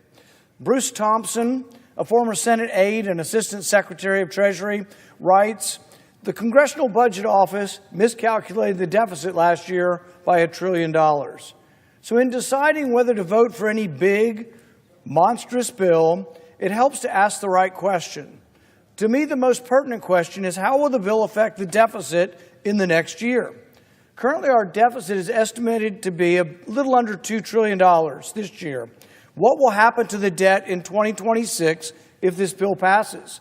Well, using the math most favorable to the supporters of the bill, referred to as the policy baseline, the deficit in 2026 will still be $270 billion more than this year. So even using the math, even using the formulas that the supporters of the bill like, the deficit will grow by $270 billion next year. That's just not good if you profess to be fiscally conservative. Why will the deficit grow next year? Well, even if you argue that the 2017 tax cuts don't need to be counted in the calculation at all, the new tax cuts add up to $234 billion to the debt next year. In addition, the big not-so-beautiful bill adds new spending of over $500 billion, military, border, agricultural subsidies, etc. That spending is front-loaded and will be spent in the first 4 years of the 10-year window. Legislative spending is one of the few items in the bill that is exact. It isn't estimated. If they say they'll spend $500 billion, they're going to spend $500 billion, all in the first few years. So in order not to add to the deficit, the BBB, the big not-so-beautiful bill, has to have corresponding spending cuts to counter all the new spending. Unfortunately, the spending cuts are backloaded to the final 5 years of the 10-year window when several tax cuts expire and the spending increases are finished. In addition, elections occur every 2 years and could easily wipe out any perceived savings that might occur in the later years. The only real certainty in this budget drama are the budget years coming in the immediate future. It's the next year or two are the only things that are actually of any certainty. So if we analyze this bill from that perspective, we discover that the bill increases the debt by $500 billion in the first 5 years. This is not the CBO projection that Republicans have not liked. This is the projection they are using, says the debt will add $500 billion in the first 5 years. Now, they say somehow, miraculously, in the last 5 years, it gets to a $500 billion in savings. So it's $1 trillion shift from year 5 to year 10. The CBO scores it differently, not as encouraging, and says it adds over $3 trillion in debt. So which is it? Does this bill save $500 billion over 10, or does it add $3 trillion over 10? The truth is that even a person with a magic crystal ball, it's anybody's guess. Which brings us back to maybe we have to judge the effects of the big, not-so-beautiful bill by looking at what happens to the debt next year. Supporters of the bill admit it adds $270 billion to the debt next year. That's the only thing we know for certain. We don't know what happens in year 3, 4, 7, 8, 9, 10, but we know next year this bill will grow the deficit by $270 billion. In addition, the bill increases the debt ceiling by $5 trillion. What does that mean? That is an admission that they know they aren't controlling the deficit. They know that the ensuing years will add trillions more. So we're adding $2 trillion this year, but they're anticipating, the authors of the bill anticipating, adding more than $2 trillion next year. That doesn't sound at all conservative to me, and that's why I'm a no.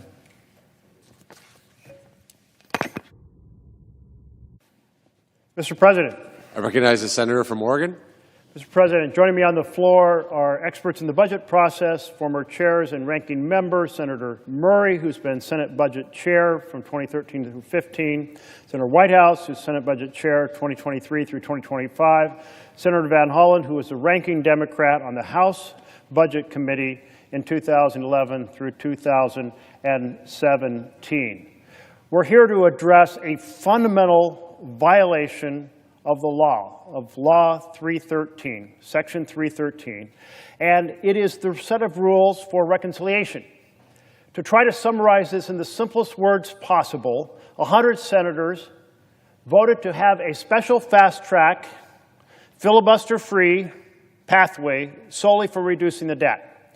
First principle was no deficits could be created in a 10-year period. My Republican colleagues blew that up in 1996 when they wanted to do a tax bill that would create massive deficits. Then, a second pillar was no deficits in any title of the bill in any year after the first 10 years. This bill right now, if this passes, that blows that up. And the third was use honest numbers, Congressional Budget Office numbers. I have a letter here from the Congressional Budget Office, and they say, the estimate is relative to CBO's January 2025 baseline. CBO is required to construct its baseline under the assumptions specified in the Balanced Budget and Emergency Deficit Control Act and the Congressional Budget and Impoundment Act. In response to your questions about the cost of Title VII, the question was, would Title VII increase the deficit by more than the $1.5 trillion over the 2025 through 34 period? The answer is yes. CBO estimates that enacting would increase the deficit by nearly $3.5 trillion over the 2025-2034 period, $3.5 trillion. We then asked, would it increase deficits in the years beyond 2034, beyond the 10-year window? The answer was yes. But if you ask my Republican friends, they say, no, no, no. We're inventing a new theory, and that is that anything that the 2017 tax giveaway to the billionaires put into the law that expired after 10 years, we're just going to assume it would have continued, and therefore, us continuing it doesn't cost anything. That's a pretty crazy notion, that if they didn't put it into the bill, the law says it ends, but they say, no, no, it would have continued anyway through some magical way. So therefore, a tax break for the really wealthy costs nothing. This is exactly the type of lying to ourselves, smoke and mirrors that 100 senators agreed to end back in 1974. And that it has continued, that piece of it has continued in place for 51 years, until this moment, in this Senate, by this Republican majority, says we're going to start lying to ourselves and lying to the American people about what this bill costs. But we're not going to lie, we're going to tell you the truth. This bill costs well over $3 trillion over 10 years, and some $30+ trillion on top of existing deficits and debt, because of the provisions that are in this particular bill. Our current debt, national debt, that's been run up since the Declaration of Independence is around $36.5 trillion. This bill basically matches that, in creating that much additional debt over the next 30 years. This is a huge assault on the programs that we can sustain as a nation for the people of America. People struggling to get on their feet, so we want affordable housing programs. We want to have fair and quality health care. We want to have an education system that gives every child the opportunity to thrive. We want to create a robust economy through investment so there are good jobs, because no government program is better than a good job. All those imperiled by this bill because the Republican leadership is lying to the American people and lying to ourselves. So we're here to tell the truth, and first of all, we're going to turn to Senator Murray, who, as I mentioned, was the Senate Budget Chair from 2013 to 2015. Mr. President. I recognize the senator from Washington State. I thank the senator from Oregon and our other budget chairs, ranking members from previous years, because this is really important. Mr. President, there are some things you can't change with legislation, despite what my colleagues on the other side of the aisle seem to believe. For example, 1 + 1 is 2. And while a trillion might have a lot of zeros in it, it is, in fact, a much, much bigger number. Now, that might sound obvious, but apparently my colleagues across the aisle need a little reminder, because right now, Republicans are pretending not to get it. It is almost beyond belief, and it is certainly beyond common sense. After years of complaining about the debt, in fact, at the same time they're talking about how we need to address the debt, Republicans now are suddenly pretending they don't know how to count. Republicans are suddenly pretending the parliamentarian doesn't exist if they don't talk to her. Republicans are suddenly pretending that precedent doesn't exist if they just fake amnesia, and that norms and consequences for breaking them will just disappear if they wish it away really hard. My preschool students had more common sense. Republicans should know if they replace math with magic, if they tear up the Senate process, if they blow off the Senate parliamentarian, that bill will come due. And not just the bill for $4 trillion blown on tax cuts for billionaires and corporations. The bill will also come due for trashing this Senate process and precedent when Republicans are no longer in the majority. Mr. President, if Republicans are serious about plowing forward with rewriting or ignoring Senate procedure and the laws of mathematics, I just ask, spare me the empty excuses.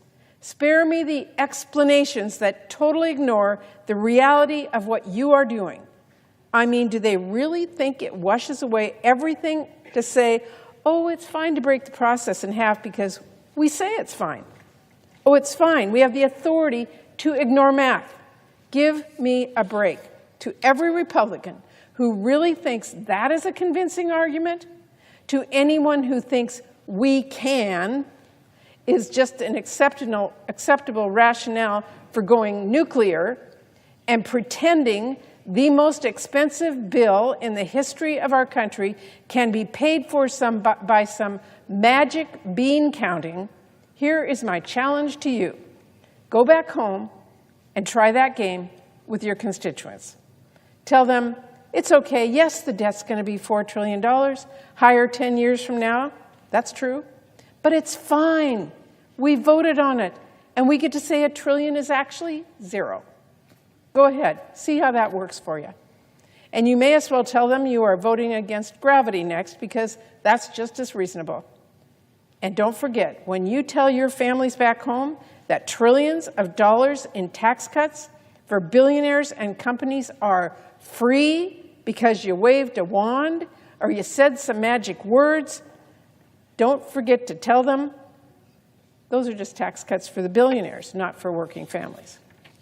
Don't forget to tell the folks back home, yeah, I voted to say $1 trillion is nothing, but we still need to kick people off of their health care. That's just too expensive. We still need to close those hospitals. We have to cut costs, and we still have to kick people off SNAP because the debt is out of control. And don't forget to mention that, no, we can't afford childcare. We can't afford paid family leave. We can't afford to solve your problems. Magic math is apparently just for billionaires. You all are getting less. Please, Republicans, send that message to your constituents. Just see how it goes over. Because you can fool yourself, but you are not going to fool the American people.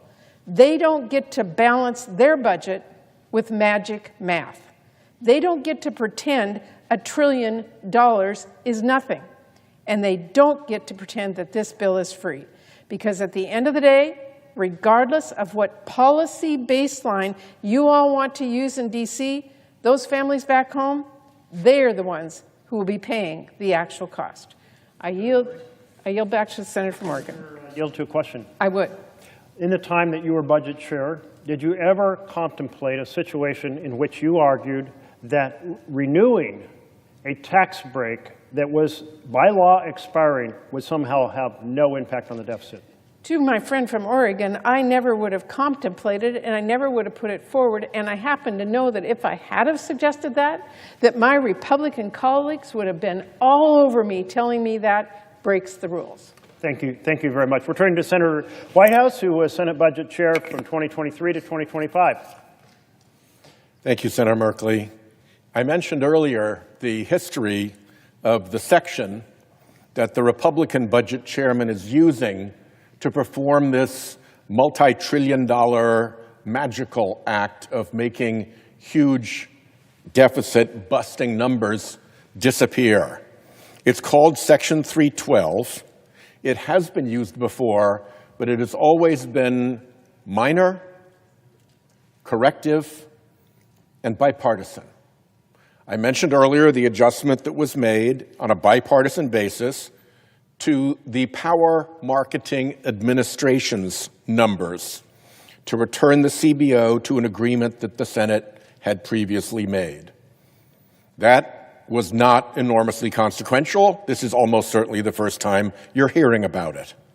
Again, in 2023, as budget chair with Republican Chair Jody Arrington on the House side, we made a $105 million adjustment to a dairy program. Today we're talking about trillions. This was a $105 million adjustment.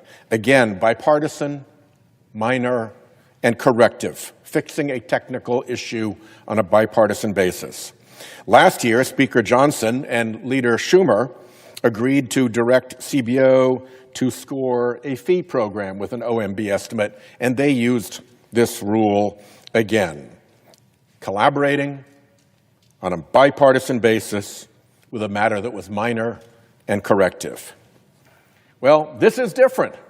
This is trillions.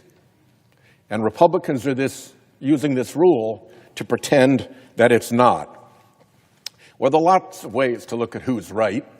Time, obviously, will tell. But this bill actually has a tell right in it. Page 754 of this bill is the reality check on whether or not they're running up the debt by trillions. We know they're running up the debt by trillions because they say so in this bill. You can play Senate procedural fakery. You can wave magic wands around numbers all day long. But someday, soon, you hit reality. And you hit reality in the real world of markets and selling treasury bonds and having a legal debt limit. If this did not raise the debt by trillions, they would not need to raise the debt limit by trillions. Here is the text. Subtitle C, increase in debt limit. Section 72001, modification of limitation on the public debt. The limitation under Section 3101B of Title 31 is increased by $5 trillion. They're dodging the parliamentarians' ruling by letting the budget chair make a $1 trillion magic wand maneuver because they know pretty darn well what the parliamentarians' ruling would be. And how do they know what the parliamentarians' ruling would be? Because the answer's in their own damn bill. I yield the floor. Would the senator from Rhode Island yield for a question? Of course. You mentioned the use of Section 312, which gives some flexibility to resolve, as you put it, minor issues on a bipartisan basis to correct an issue, a technical issue. In those cases you mentioned, were those on a reconciliation bill? Were they on a reconciliation bill? I don't believe they were. No, they were not. They were In fact, just... that power has never been used on a reconciliation bill because the following Section 313 gives very specific instructions. It says each provision must be costed out for its impact on both outlays, the spending side, or revenue, should it be a revenue measure. And if you're saying, well, how do I do that? You say, well, if we pass this provision, what will it cost as compared to not passing this provision, not having the bill? That's a comparison to current law. This ability of the budget chair, and actually the law says the Budget Committee, to correct technical issues on narrow issues on a bipartisan basis, basically solve snarly little budgeting questions like on the dairy program you mentioned. Never used on reconciliation, ever. Never used on a broad basis, ever. Never used to create a lie about what a bill costs in this fashion. Now we're turning to Senator from Maryland, who was ranking Democrat on the House Budget Committee for 6 years. So he brings a lot of experience and knowledge about the budget process. Senator Van Hollen. Well, Mr. President, I thank my colleague and the ranking member of the Senate Budget Committee, Senator Merkley. I just want to start by reading a statement. This is a quote. Anyone that says current policy baseline is the right way to go is engaging in intellectual and economic fraud. It's intellectually lazy. My basic mission in life is just to try to create some honest math, unquote. That wasn't from Senator Van Hollen or anyone on this floor. This was from a Republican member of the House, Congressman Schweikert from Arizona, talking about exactly the issue we're debating here in the United States Senate. Let me read you another quote, a little more colorful. Again, about this Republican accounting fraud. Quote, this is fairy dust, and they're just full of crap, and I'm going to call them out on it. Republican Congressman Chip Roy of Texas. They're right. This is a fraud. This is a fraud that would make the Enron scammers blush. And I quote those House members for a reason, because we can disagree with what they did in their bill, and I strongly disagree with it. But at least they used honest math, and at least they used the math that is required by the rules here in the Senate. The honest math that Republicans here in the Senate want to dodge because it will both tell the American people just how big the deficits are, but also because it will screw up their whole entire plan. Just so people listening have some sense of how these Senate numbers are designed to disguise the real impact of their deficits. Look at, for example, the basic individual tax rates in the House bill. When they extended those tax rates from the Trump 2017 bill, it costs $2.2 trillion. Under what we call the current law baseline, which is the reality baseline, because that's what it will cost when you understand that they sunset at the end of this year, and that's what it will cost to renew them. So under honest accounting, it's $2.2 trillion. Under the Senate fraudulent accounting, that $2.2 trillion deficit miraculously becomes an $83 billion deficit. Let's look at the House permanent extension of key deductions for businesses. That would cost honest accounting $821 billion. Under the Senate accounting scam, $6 billion. So what we're seeing here is this blatant, deliberate effort to mislead the American people about the true costs of this bill, about the deficit impacts of this bill, about how it will impact the debt. And we all know that when the debt goes up and we have to put more of our costs on Uncle Sam's credit card, it puts upward pressure on interest rates. That means Americans will pay higher interest rates on their mortgages, on their car loans, and everything else. So when you try to hide the deficit impact, you really are trying to fool the American people, and we're here to blow the whistle. Now, I just want to show our colleagues something that was put together by the Committee for a Responsible Budget. And if you look at the blue, you can see for each year, starting this year, 2025, 2006, the blue is what Senate Republicans claim their bill will add to the deficit. The red is how much more it will actually add to the deficit. So at the end of this 10-year period, what you see is Senate Republicans are claiming that their bill will add $441 billion, which is still a big number, but the real number when you do honest accounting, when you add up all of these, it's $4.2 trillion, a much bigger number. Now, I do want to point something out on this chart. I think everybody watching should understand it. If you look at these orange parts, these are the additional deficits from tax cuts. Starting here in year 2029, 2030, you'll see that they actually do start going down. Why is that? It's because the tax cut that President Trump promised for no tax on tips, they phased those out. This is all just a make-believe ruse. Yeah, we start providing no tax on tips, but those disappear.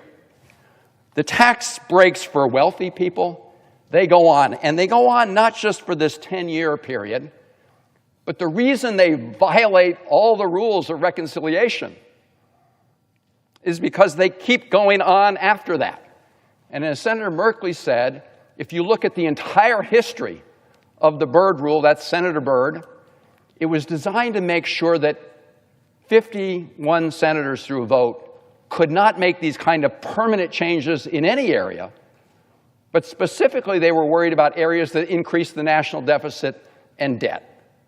So what Republican senators are doing is not only misleading the American people, but they're violating the entire structure that carved out this special procedure that we call reconciliation for the budget, which was intended to lower deficits and debts, not have them go on forever. As Senator Merkley has pointed out, I think if you look over a 30-year period, we're talking about $35 trillion plus additional to the debt. And Republicans want to hide that from the American people. That is budget fraud, pure and simple, and it is a violation of the rules of the United States Senate. This whole special structure that was created not to blow bigger holes in the debt and deficits, but to actually try to constrain them. So shame on everybody who's part of this fraud on the American people. I yield back my time. Would the senator from Maryland yield for a question? I will. I found it very interesting that you pointed out that these tax provisions for the middle class, no tax on tips, is phased out, and no tax on overtime is phased out. And what you're saying, I believe, is that when they put into this bill that a tax break is ending, they're saying that it doesn't cost any more in the following years. So they are certainly saying that their current policy baseline that they want us to make believe about would say that this wouldn't cost them. In other words, if they extended this, it wouldn't cost anything. It is interesting to note, not only does that expose the fraud behind the current policy baseline, but they made a very deliberate choice. Even though they now say that they can make these tax cuts permanent and still comply with the rules, they decided to make the tax cuts for very rich people permanent. But even though they say it's not going to cost anything anymore to provide, tax cuts with no tax on tips, they're phasing those out. And there are all of these areas are where President Trump made promises that he was going to take care of some working people. Well, man, those go away fast. Tax cuts for the rich, they go on for not just the full 10 years, but they keep going, which is why this is a violation of the entire reconciliation process. So I find two things very interesting. They're saying if something was in the law that they passed in 2017 and it expires, they're pretending it doesn't expire and therefore extending doesn't cost anything. But in their own bill, when they say a provision expires, they're saying, no, it really does die, and therefore we're saving money in the years after. How is those two things possibly consistent? Well, clearly they're not. I mean, this is literally magical thinking. This is why Republican Congressman Schweithart called this, or Chip Roy called this fairy dust, and why the congressman from Arizona said this was pure intellectual and economic fraud. That's what it is. That's the bottom line. Well, I really thank the senator from Maryland also pointing out that President Trump, he did, when he was campaigning, say he was fighting for ordinary families. But at his inauguration, who did he have standing behind him? Not champions for health care or champions for housing, certainly not champions for nutrition or education, but in fact a series of like 5 or 6 billionaires. And now you're telling me that in this bill, and I want to make sure the American people understand this, the provisions that were sweeteners to say we were helping working people are being phased out, but they're keeping all the tax breaks for billionaires.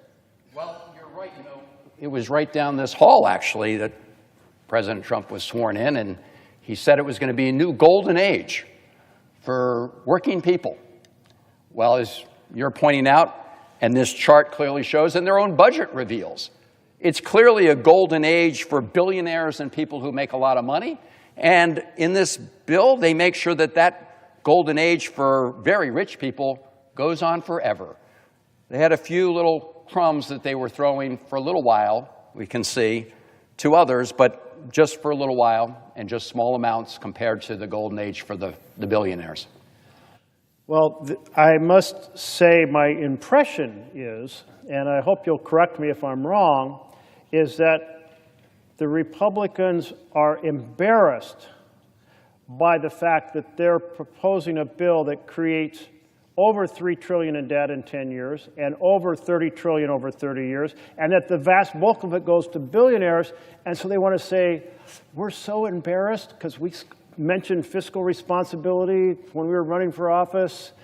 We were going to get the budget under control, and they're doing the opposite. And they're embarrassed that they're doing these cuts in programs to fund tax breaks for billionaires, cutting regular health care, 16 million people losing health care for tax breaks for billionaires that, as you point out, go on and on and on, actually permanent. I would certainly love to yield to my colleague from Rhode Island.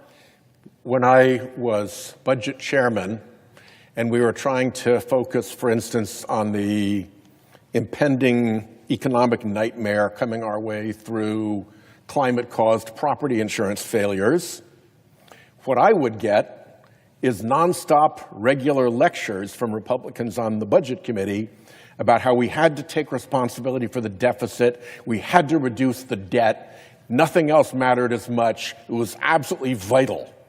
And now, of course, we see that at their very first shot, with the power to do anything through their majority and using reconciliation, they're raising the debt. They're raising the deficit, and not by a little, but by trillions. And I'm wondering if in your time as chairman, or perhaps in Senator Murray's time on the committee, or perhaps in Senator Van Hollen's time over on the House committee, you were favored with such constant lecturing by Republicans about the debt and the deficit, and how credible that all seems right now. I'll yield to Senator Murray. I thank the senator for his question, because it's just stunning to me that the vast majority of debate, in fact, all the debate that came from Republicans at the time I was chair of the Budget Committee trying to put forward a smart budget for the United States of America, the only thing they talked about was debt and deficit. The only challenge they made to us was debt and deficit. The only time we tried to do anything for child care, for health care, they threw the debt at us. So it is pretty stunning to me that now that they need to raise the debt for giving tax breaks to the very rich people who stood behind the president at his inauguration, then they play with the numbers and pretend it's not real, and a trillion all of a sudden becomes zero, and I'm using some rule you've never heard of to try and pretend that this isn't real. It's fairy dust.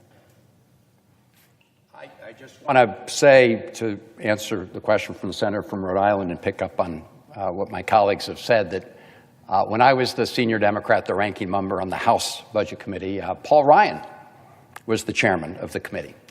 And look, we disagreed on many things. We agreed on many things. We both agreed that we should get our deficits and debt under control. We had different ideas on how to do it.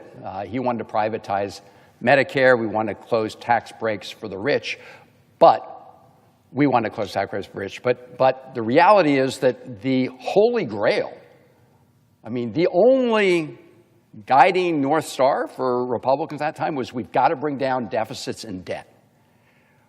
This is not that Republican Party, not in any way, shape, or form. They clearly don't give a damn. In fact, they are worried, as we can see, that the American people still care, which is why they want to engage in this fraudulent scheme. But I'll just close on this. I remember one of those years, I believe it was the 2012 Republican convention. They even put up a debt clock.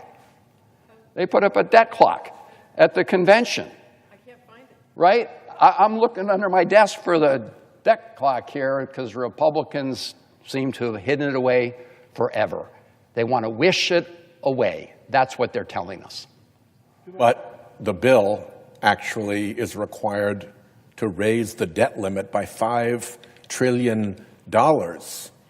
So in reality, there's a huge hit to our debt, huge additions to our deficit, and it makes me a little bit frustrated to think back to all those lectures that I had to receive as budget chairman, which the senator from Maryland witnessed as a longtime member of the Senate Budget Committee, which the ranking member witnessed in his time on the Budget Committee, and which Senator Murray experienced when she chaired the Budget Committee.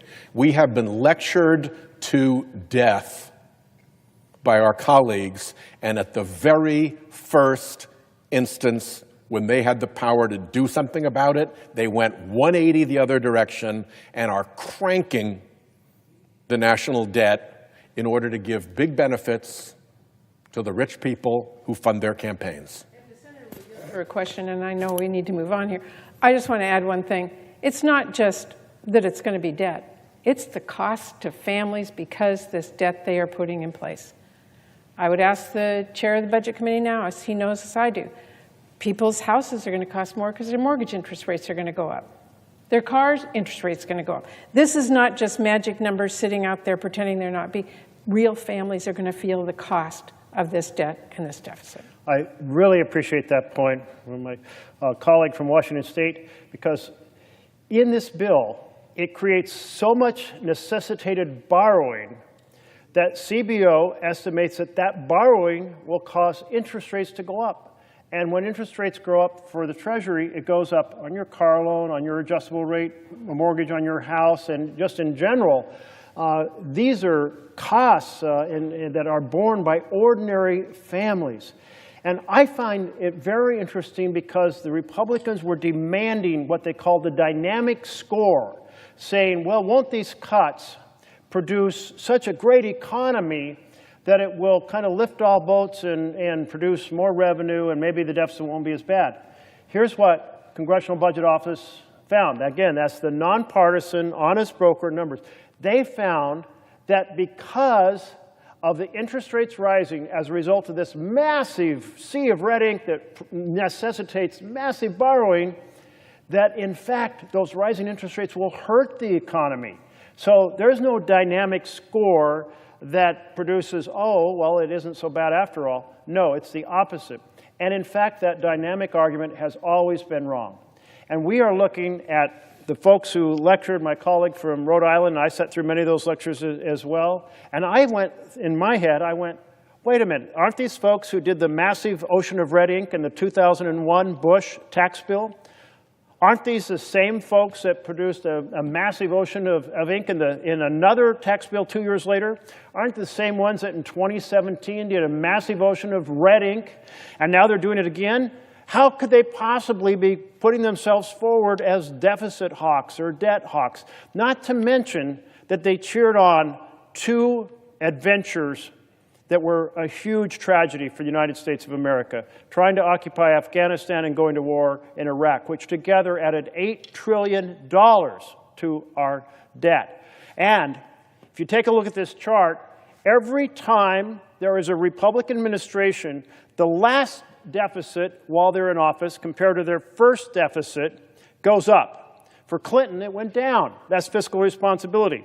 For George W. Bush, first term, it went up. For Obama, it went down. In other words, the Democratic presidents, time after time after time, Clinton, Obama, Biden, they reduced the deficits while they were in office.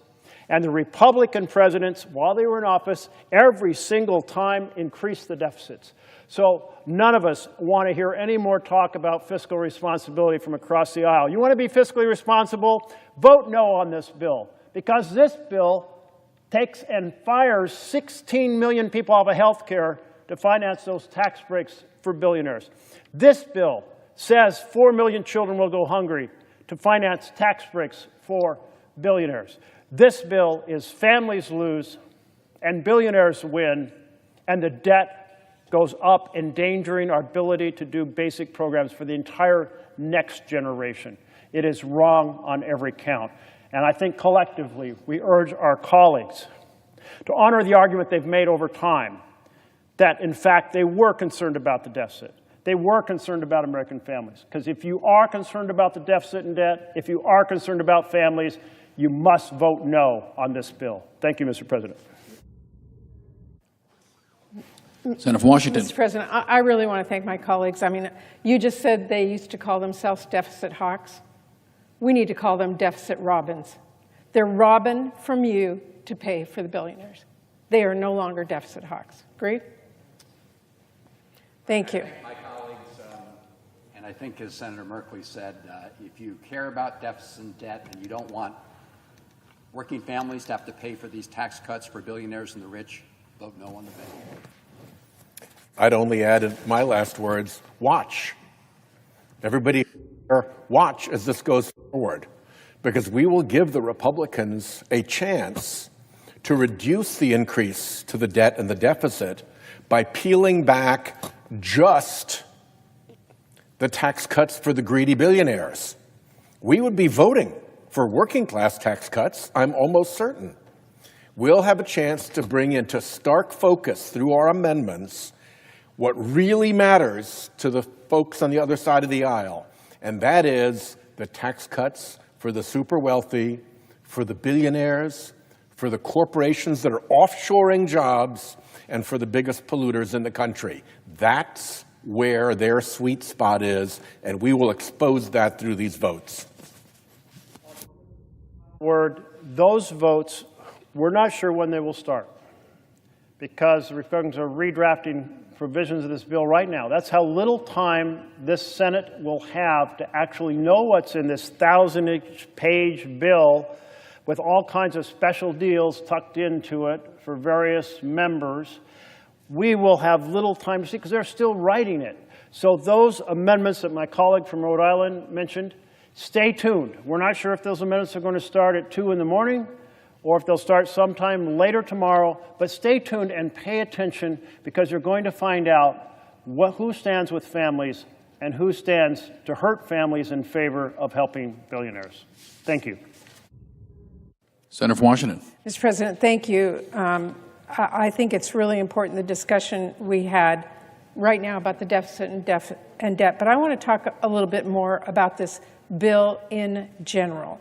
You know, recent KFF polling shows that this Republican big, ugly betrayal bill is overwhelmingly unpopular. In fact, this thing is more underwater than the Titanic.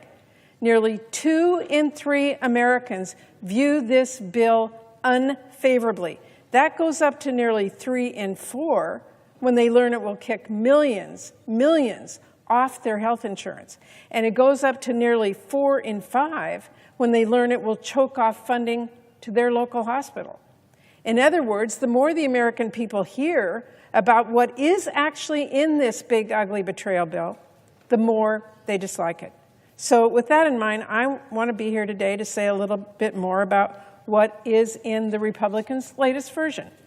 Spoiler alert, it is still big, it is still ugly, and it is an absolute betrayal of the people who sent us here to fight for them.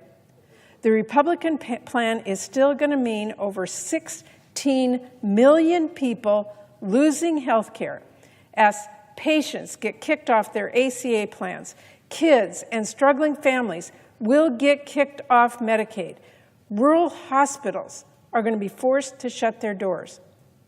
The Republican plan is still going to mean more starving families. New red tape is going to cut people off from their SNAP benefits that they need to put food on the table. And it is going to take away kids' school meals.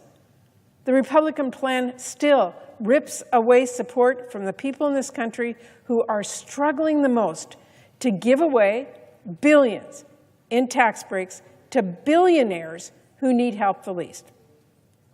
In short, this latest version of Republicans' bill would still be one of the biggest transfers of wealth from the people at the bottom to the people at the top in our nation's history.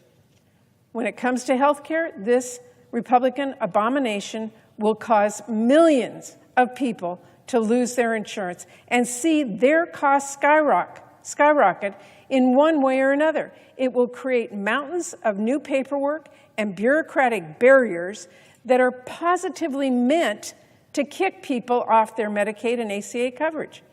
And there is new sabotage to the ACA healthcare markets, which will mean more people losing their affordable coverage. Meanwhile, there is nothing, a big fat zero, when it comes to renewing the tax credits Democrats passed to lower your healthcare costs. That's right. While Republicans are showering their billionaire donors in new tax breaks, they will not lift a finger to extend healthcare tax credits that are saving millions of families thousands of dollars a year on health coverage. Instead, they're going to make sure people lose health care coverage, including our seniors, people with disabilities, pregnant women, millions of patients who rely on Medicaid. And let's not forget, the cuts in their bill are going to shutter hospitals across the country, especially in our rural areas. Do you have Medicaid, Medicare, employer-sponsored coverage? Regardless, Republicans have some pretty bad news for you, because it hardly matters what insurance you're on when you don't have a hospital to get care anymore. In Washington State, we have 14 rural hospitals that are fighting to survive and would likely close under this bill, mostly in areas represented by Republicans, I should add. Not to mention, we have 6 rural labor and delivery units that could be forced to close their doors under this bill. And you know what the Senate Republicans did? They made that problem worse. They put even more pressure on our rural hospitals. I'm telling you, this betrayal is getting bigger and uglier by the day. And this cannot get lost. Republicans want to shut the doors of one of the biggest healthcare providers in the country. They want to defund Planned Parenthood. That is wildly harmful and wildly unpopular. It would shutter at least 200 health centers that provide a wide spectrum of care, including cancer screenings, pap smears, birth control for millions of women. And let's not forget, Republicans are cutting nutrition assistance too. This big, ugly betrayal would make one of the biggest cuts to SNAP in history. We are talking around a $200 billion cut over the next 10 years. Now, it should be obvious, but that would be devastating for our country and for our kids' future. And yet, Republicans are not giving up on taking dinner off the table, taking school lunch off kids' trays, all so they can shovel tax cuts at billionaires and wealthy corporations. And it is worth underscoring the new red tape in their bill is even targeted at some of our most vulnerable families, because it expands work requirements to apply to seniors and parents with kids in school. Mr. President, when my dad, World War II veteran, got sick with multiple sclerosis, he lost his job. He lost his job. My mom was at home, 7 kids she was raising. My dad lost his job, and they had to spend a My mom had to spend some time getting some new skills so she could go back to work and take care of our family. You know what, during that time? We had to rely on food stamps in my family to feed those 7 kids in my family. But under this Republican bill today, because neither of my parents had a job during those few months, my family would not be eligible for SNAP benefits. We would not have even gotten food on our table at the worst time in my family's life. This is wrong. Thanks to those food stamps, my family did get through that rough patch. And all 7 of us kids grew up to give back to our communities. Whether it's a firefighter or a middle school teacher, or even here as a United States Senator. So I can't emphasize enough. Republicans want to cut families from SNAP and Medicaid, programs that give people a hand up in hard times. Why? So they can give an enormous handout to the richest people and biggest companies in our country. Oh, and at the same time, they're making it harder to afford groceries and health care.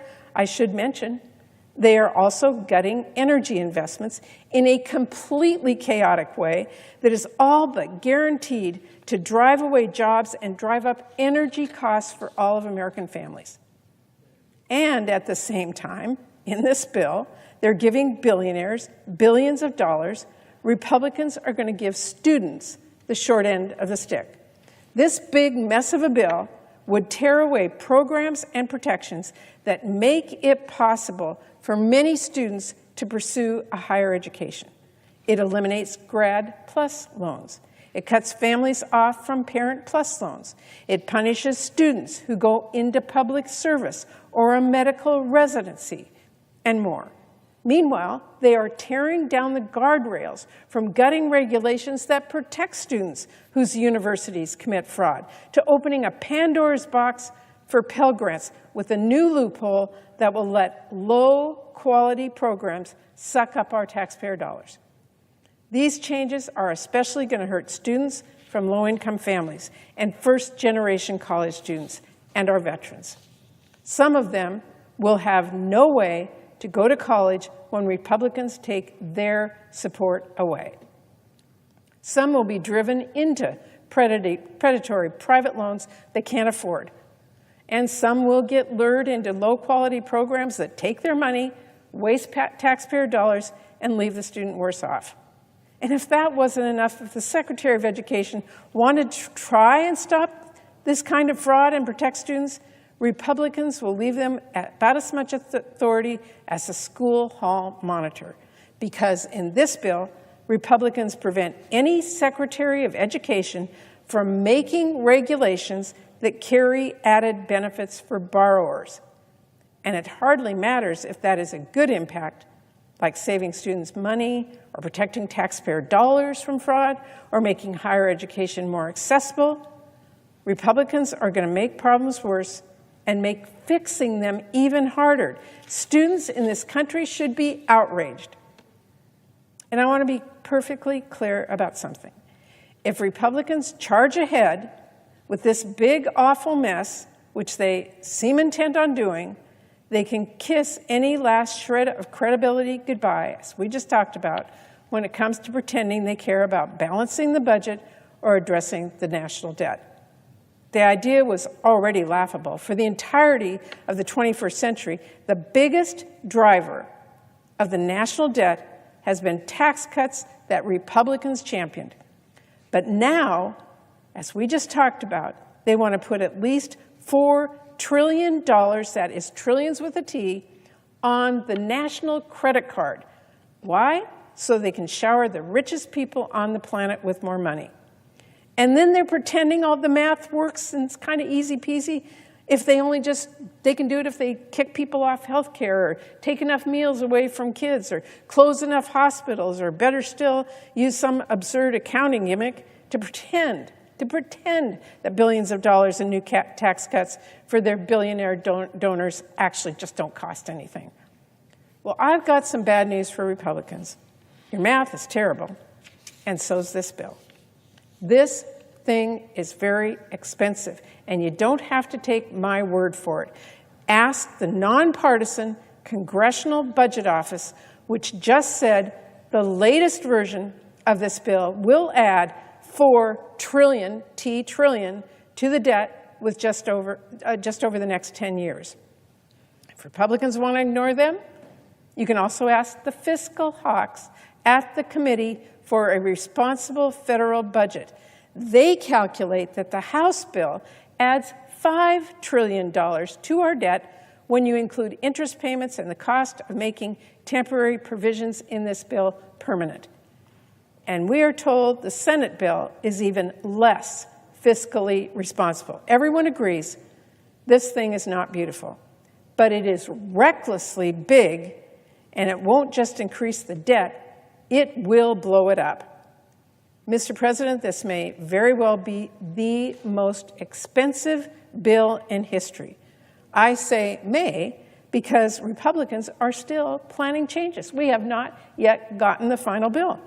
They already cut out even more taxes for multinational corporations. SNAP benefits, they're still on the chopping block. Healthcare, still on the chopping block. In fact, they want to cut Medicaid even more painfully. We may not know how expensive the Republicans will be in the end, but we know who is paying for it. Paying for it is you, working families. And it is important for people to know, as bad as this bill is, Republicans were trying to make it even worse. Now, Democrats have been fighting them every step of the way, and we have notched a few important wins by challenging every single provision we possibly could under the Senate rules. So I want to talk about some of the things Democrats were successful in getting out. Because if Republicans had had their way, not only would this bill take away more food from our struggling families or shutter even more hospitals and kick even more people off their health insurance, it would have also sold off all of our public lands. And if instead of just slashing CFPB funding, it would have completely shuttered the doors of a very important federal watchdog that protects Americans from getting scammed. If Republicans had their way, this bill would make it easier to buy gun silencers, harder to get your earned income tax credit or pay off your student loan, and effectively impossible to get insurance plans on the marketplace that cover abortion care. If Republicans had their way, this bill would have also given Trump more power to deny funding to our constituents on a whim and less power for the courts to stop him. We're talking about a whole smorgasbord of really awful, unpopular ideas and policies that would have hurt our families and weakened our democracy. Ideas that were this close to making it into this bill. But Republicans did not have their way. Democrats have been fighting back at every single step. We got those provisions tossed in the shredder, and we are still doing our darndest to send the rest of the bill to the shredder as well. Now, let's be clear. When we talk about how unpopular this bill is with the American people, the reason is simple. This bill polls like garbage because it is garbage. That's why it should go nowhere except a trash bin. Democrats are going to keep pushing back on this monstrosity with absolutely everything we've got at every step we can.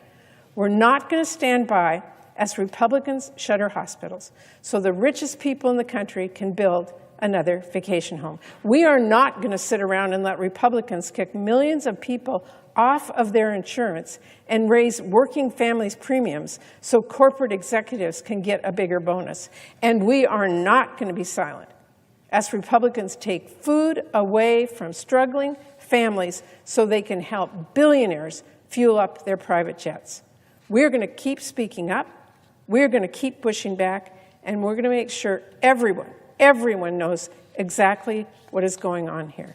This bill is deeply unpopular, that much is clear, but if Republicans keep pushing for this disaster, buckle up, because we are only going to keep getting louder and louder about how big this is, how ugly it is, and it is only going to get more unpopular with the folks back home as these provisions are enacted if this bill passes. I'm pretty astounded by how far some Republicans are trying to stick their heads in the sand on this. One Republican senator told their concerned concerned constituents, and I quote, "We're all going to die." Well, maybe that's a better name for the bill. At least it's more honest. Because when you take health care away from people, when you make it harder to get, when you make it harder to afford, when you close the only hospital for miles, yeah, you're right, people will die. You'd think my colleagues would show a bit more concern about that. Instead, that senator actually doubled down, and in a response video, she filmed walking through a cemetery. I don't know how you get out of touch that much to misunderstand this, but let me be clear about something to our Republicans. Whistling past the graveyard is a metaphor to stop ignoring dangers. It is not a literal messaging suggestion. And if you thought Republicans couldn't be any more dismissive to their own constituents, this week another Republican senator who was speaking about people voicing their concerns about these Medicaid cuts that said they will, quote, "people will get over it." Mr. President, I have news for every one of my Republican colleagues who is trying to deny the reality of this bill and pretend the fairy tales they are telling themselves are true. When someone's local hospital closes, they don't get over it. When someone's kid is kicked off health care, they do not get over it. And if Republicans don't want to take my word for it, they can listen to the doctor I spoke with who warned when patients go uninsured, they delay care and it increases costs for everyone. Instead of paying $10 for diabetic medication, we'll pay $10,000 for an amputation. Or Republicans can actually read the countless letters I'm getting from my constituents, sharing their stories. Quote, "My dad is a double amputee. He relies on Medicaid. Without Medicaid, we couldn't get my kids anti-seizure medication." Or I'm a full-time caregiver for my daughter with cerebral palsy, or my son with spina bifida, or my elderly mother, and this bill threatens to kick them off their health care and the support services they rely on to survive. Or better yet, Republicans can go out and talk to their own constituents, because I have no doubt they will hear similar stories. They will even come to you. Advocates have been here in D.C. all week. I've seen them in the halls. I've heard them from my office. And now Republicans can listen to the people across the country who are warning them about this bill, and they can do the right thing and abandon this effort. Or they can keep ignoring them, but make no mistake. In the end, the American people will have their voices and their votes heard. Because at the end of the day, this bill, this monstrosity of a bill, is all in the goal of a tax break for multi-billionaires and corporations, and the way they pay for it is by taking away your health care and your nutrition, the things your family or your neighbors or people you know rely on. And that's just wrong. It's un-American, and we're fighting back. Thank you, Mr. President. I yield the floor.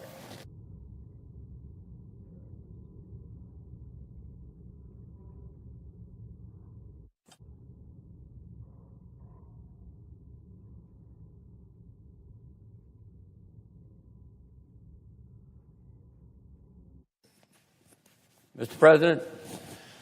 Senator from Rhode Island. Thank you, Mr. President. Mr. President, I rise today to oppose this partisan reconciliation bill. Republicans have named it the One Big Beautiful Bill, but you'd only use that kind of title if you were trying to hide something. And here's the simple truth. This bill takes health insurance and food assistance away from millions of Americans and gives President Trump's billionaire and millionaire friends giant tax cuts. And this bill, it would provide hundreds of billions of dollars in tax giveaways to the country's 902 billionaires and millionaires, while kicking 17 million Americans off their health insurance. Just weigh the balance. 902 beneficiaries with extraordinary tax deductions and tax benefits versus denial of health care to 17 million Americans. It doesn't balance. And despite slashing health care, somehow this bill will add trillions of dollars to our national debt. It will further weaken our financial position in the world. It will indeed have many countries wondering if the United States is, as it has been since the end of World War II, the place to put their resources, their investments, their reserves. This could have profound fiscal and monetary implications for the United States. And if you tie that together with this tariff battle, we are headed economically in the wrong direction as we are socially. This bill is loaded with outrageous special interest giveaways and President Trump's personal political priorities. For example, $7.5 billion for wealthy developers to use for luxury housing and other high-priced developments at a time when affordable housing for working family is a crisis in every state in the country.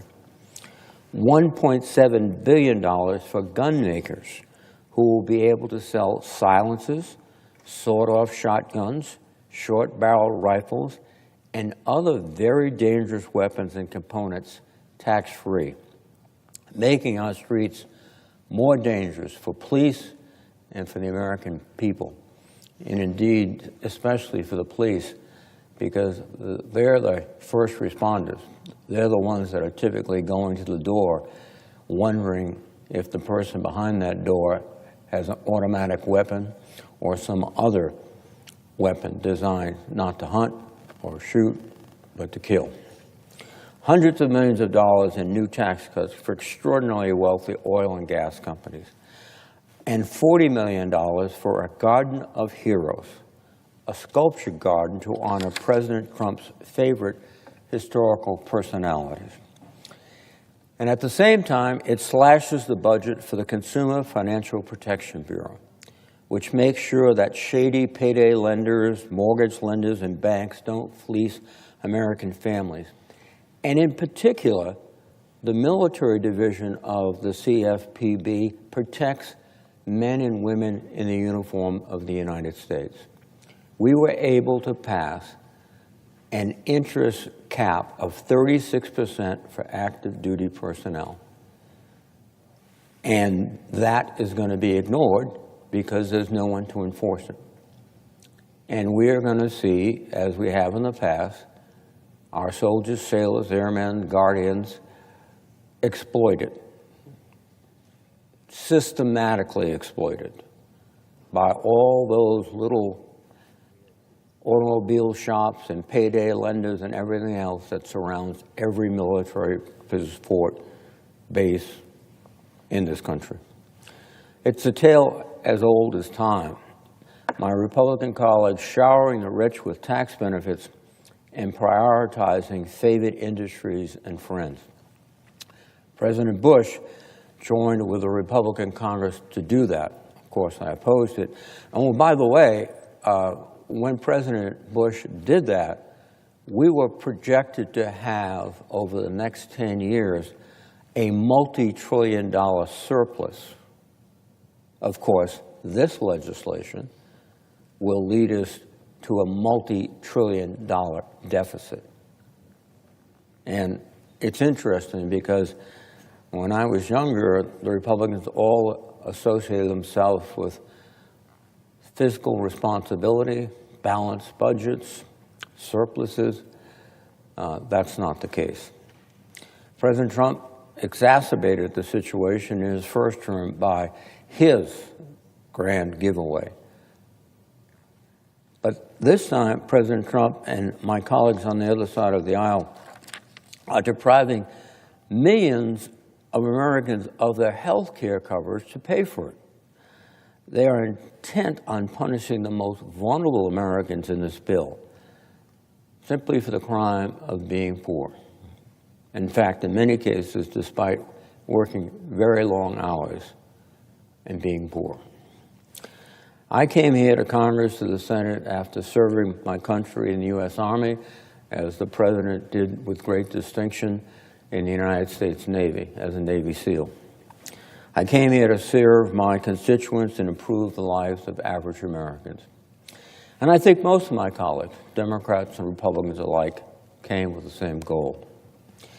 And according to press reports, a few of my colleagues on the other side of the aisle are starting to realize that this bill is going to do great damage to their constituents. One Republican colleague has warned that this bill could leave 600,000 of his constituents without health care coverage and blow a $38 billion hole in his state's budget. That would be a devastating effect. One of the other aspects of this attack on our health care system is there's some people that believe, well, Medicaid doesn't touch me. It certainly does. Because when you extract that much money from the health care system, what will private health insurance do? They'll raise their rates. Everyone will be paying more. And some won't be able to afford it. They'll have to go without coverage. And that is going to be a tragedy for this country. Now, knowing the damage this bill is going to do, one must ask, why would anyone support this? But this legislation is more than just numbers. I've heard from countless Rhode Islanders who are concerned about these cuts. During meetings, in letters, when I bump into them at the grocery store or the pharmacy, they've been telling me about how Medicaid has helped them and their families. I've been meeting, for example, with Christina from Smithfield, Rhode Island, for many years. Her daughter, Lauren, was born with cystic fibrosis and has endured countless hospitalizations, procedures, medications, and other challenges as she navigates life with this disease.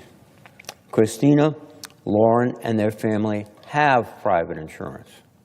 But Medicaid also helps cover the expenses not covered by private insurance for people with serious illnesses who are not able to work.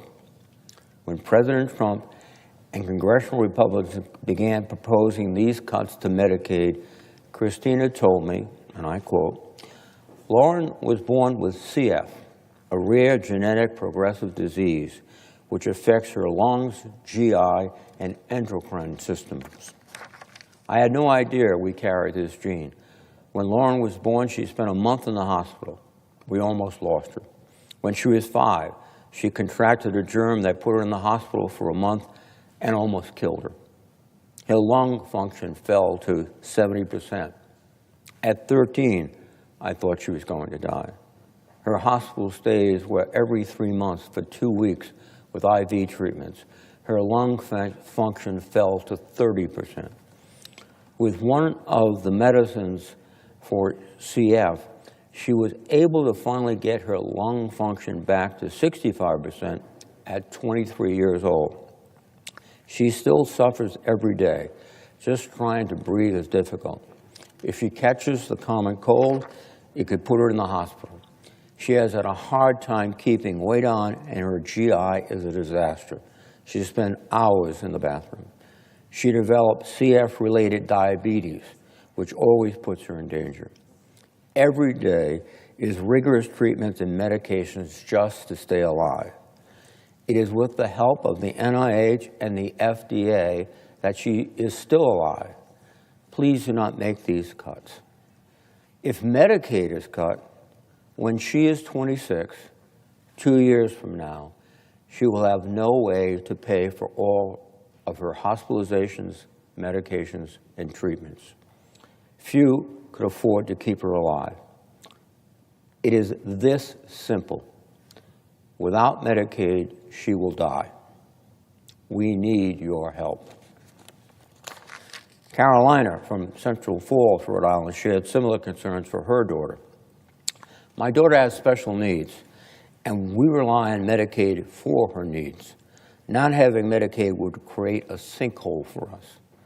People with profound autism need lifetime, 24/7 care, As you consider budget cuts, it is important to me as your constituent that you work to ensure that this vulnerable population has access to the critical supports that it needs to survive.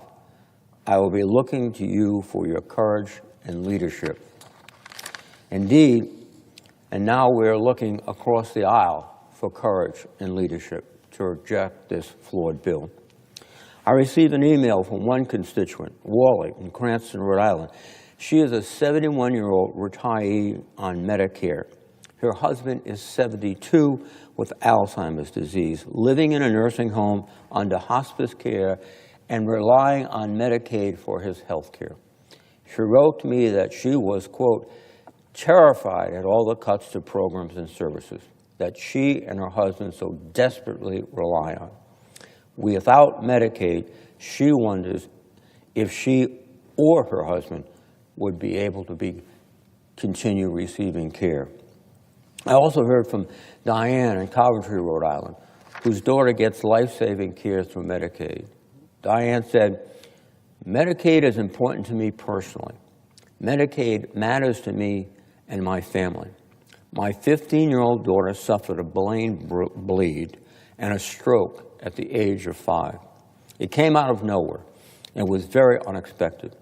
She has spent a lot of time in the hospital, rehabilitation services, doctor's offices, appointments, etc. over the past almost 10 years. Medicaid allows her to be home and taken care of on a daily basis. Without Medicaid, she would not be able to receive hospital-level care at home. She wouldn't have a wheelchair or any other durable medical equipment. She wouldn't be able to get her life-saving medications or the nourishment she needs through her G-tube.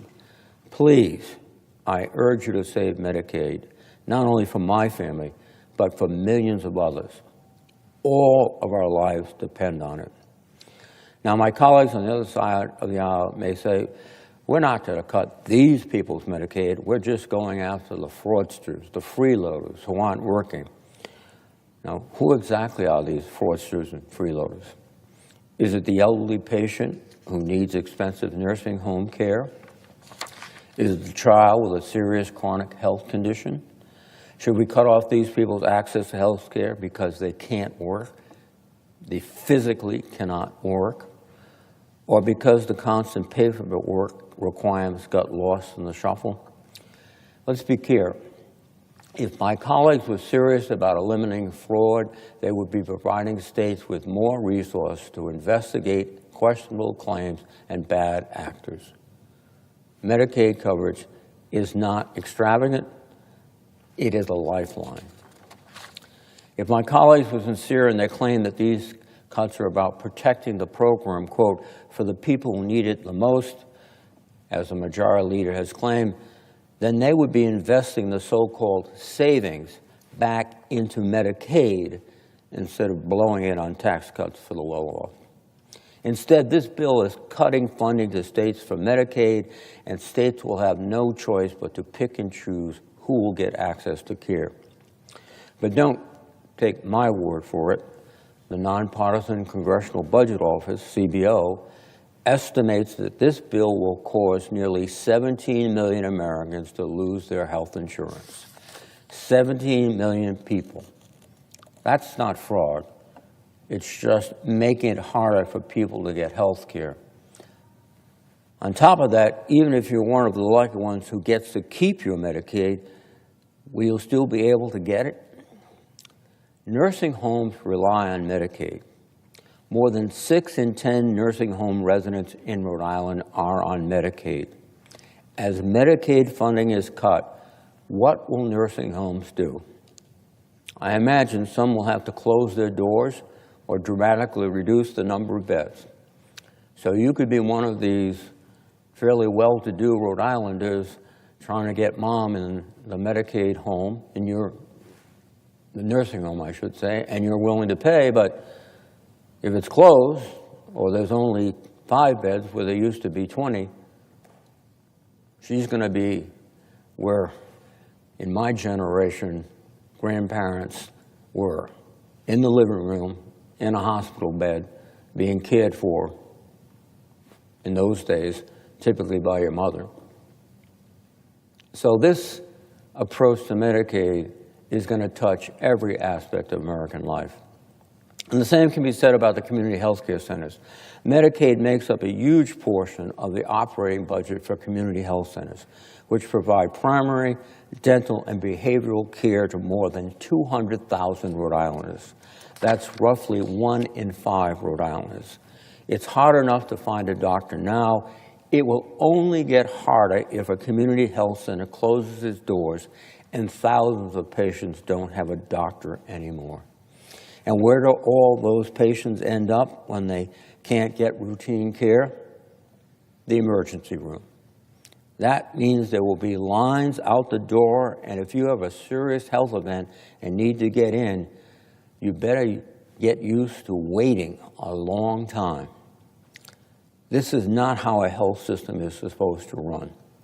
And in Rhode Island, our health system is already on the brink. People are just getting by. People are waiting in the hallways of ERs for a bed upstairs. People are spending days on the phone trying to find a doctor. We should be making these things better, not worse. But again, Republicans' main priority seems not the physical or financial health of everyday Americans. It is providing massive tax cuts to President Trump's billionaire and millionaire friends. There's certainly nothing wrong with being successful, and there's nothing wrong with wealth. That's something that has been part of the American dream since our beginning. But what it requires is opportunity. And one of the fundamental opportunities it requires is good health and good education. And what this bill will do is destroy our health care system and force the states to make dramatic cuts to the education system. We are shutting down opportunity in America while we enrich the wealthy elite. The American dream, as I believe it, is about the middle class and a government that's focused on them, not taking $1 trillion from Medicaid so Republicans can gift to those who've already benefited from many other gifts. Mr. President, let's put the enormity of this transfer to the wealthiest in perspective. There are about 128 million households in America. Yet somehow this bill gives the top 0.1% of households a $250,000 tax cut, a giveaway that's over 3 times larger than what the median American household makes in a year. When confronted with this point, Republicans consistently try to hide the ball. Middle and working class Americans are getting tax cuts too, they say. Who cares if the rich gets richer? Well, the Senate bill raises taxes on the lowest income Americans, the same families from whom Republicans are ripping away health care and other benefits. While we are voting on this bill without a full analysis of its impact on households, the Congressional Budget Office found that the House-passed version would take around $1,600 away from these lowest income households each year after accounting for tax changes and benefit cuts. And it's not just low-income Americans. Researchers at Penn's Wharton School of Business have found that most Americans lose money under the House bill in future years, too. I want to be crystal clear. We need to reform our tax care system. We need to make it fairer for working Americans, not just for the ultra-wealthy. We hear from people so often that government is broken. They're right. Our tax system is unfair and needs reform. But giving the top 0.1% of Americans an extra $250,000 every year is not fixing the government. It's just adding to the sense of unfairness and brokenness that so many citizens feel. We can do a bipartisan tax bill that is both fully paid for and that helps average Americans. In fact, we almost did that last summer when the House passed a tax bill 357 to 70 that would have extended the child tax credit and reinstated tax cuts for businesses without increasing the deficit. 48 bipartisan senators voted for that bill in this very chamber, but it was blocked because Republican leaders wanted to pass something like this bill before us today. My Republican colleagues have drafted a bill that is neither paid for nor helps most Americans. Worst of all, they have chosen to take from the poor and the middle class and the working class to give to billionaires. This bill is very bad policy. It's almost un-American if you believe that the essence of America, as expressed by one of our greatest presidents, Abraham Lincoln, was to give every person a fair chance in the race of life.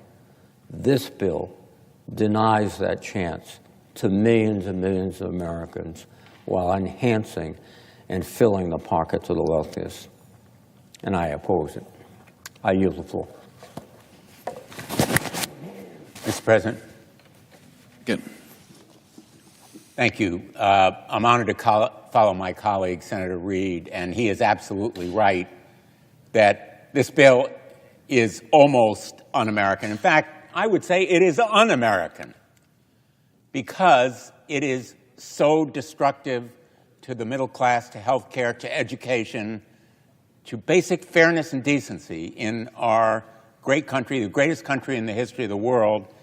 It would balloon the debt and the deficit by $4 trillion, and yet my Republican colleagues have sought to disguise and hide that reprehensible pain and damage to the American system. It would cut Medicaid by $930 billion, which means billions in cuts for Connecticut, hundreds of thousands of Connecticut children and families off Medicaid, food nutrition shredded, and student loans decimated. These kinds of impacts on Connecticut are mirrored through the whole country. And the American people are beginning to get it. That's why this bill, the so-called One Big Beautiful Bill, is so deeply unpopular, in fact, by 2-to-1 majority. And I want to talk not only about Connecticut, but two of the states that are represented by colleagues here. They are so-called red states. But make no mistake, this bill is seismically catastrophic, not just for Connecticut, but for the whole country and for Louisiana, where this measure, if it's passed, will mean that my colleagues from Louisiana are voting to kick roughly 250,000 people in their state off health insurance. They will be voting for a bill that could close 33 rural hospitals in their state alone and cost their state's health care providers $588 million for services that newly insured patients simply will not be able to pay back. Their state program would lose $4 billion. That's Louisiana alone in funding.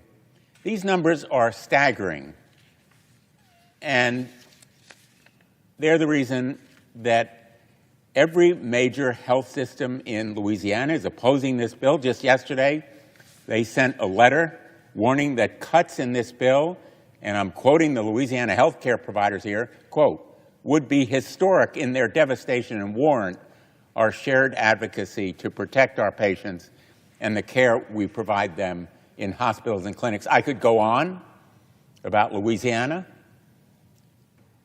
I'm going to abbreviate my remarks and put my full statement in the record if there's no objection, Mr. President.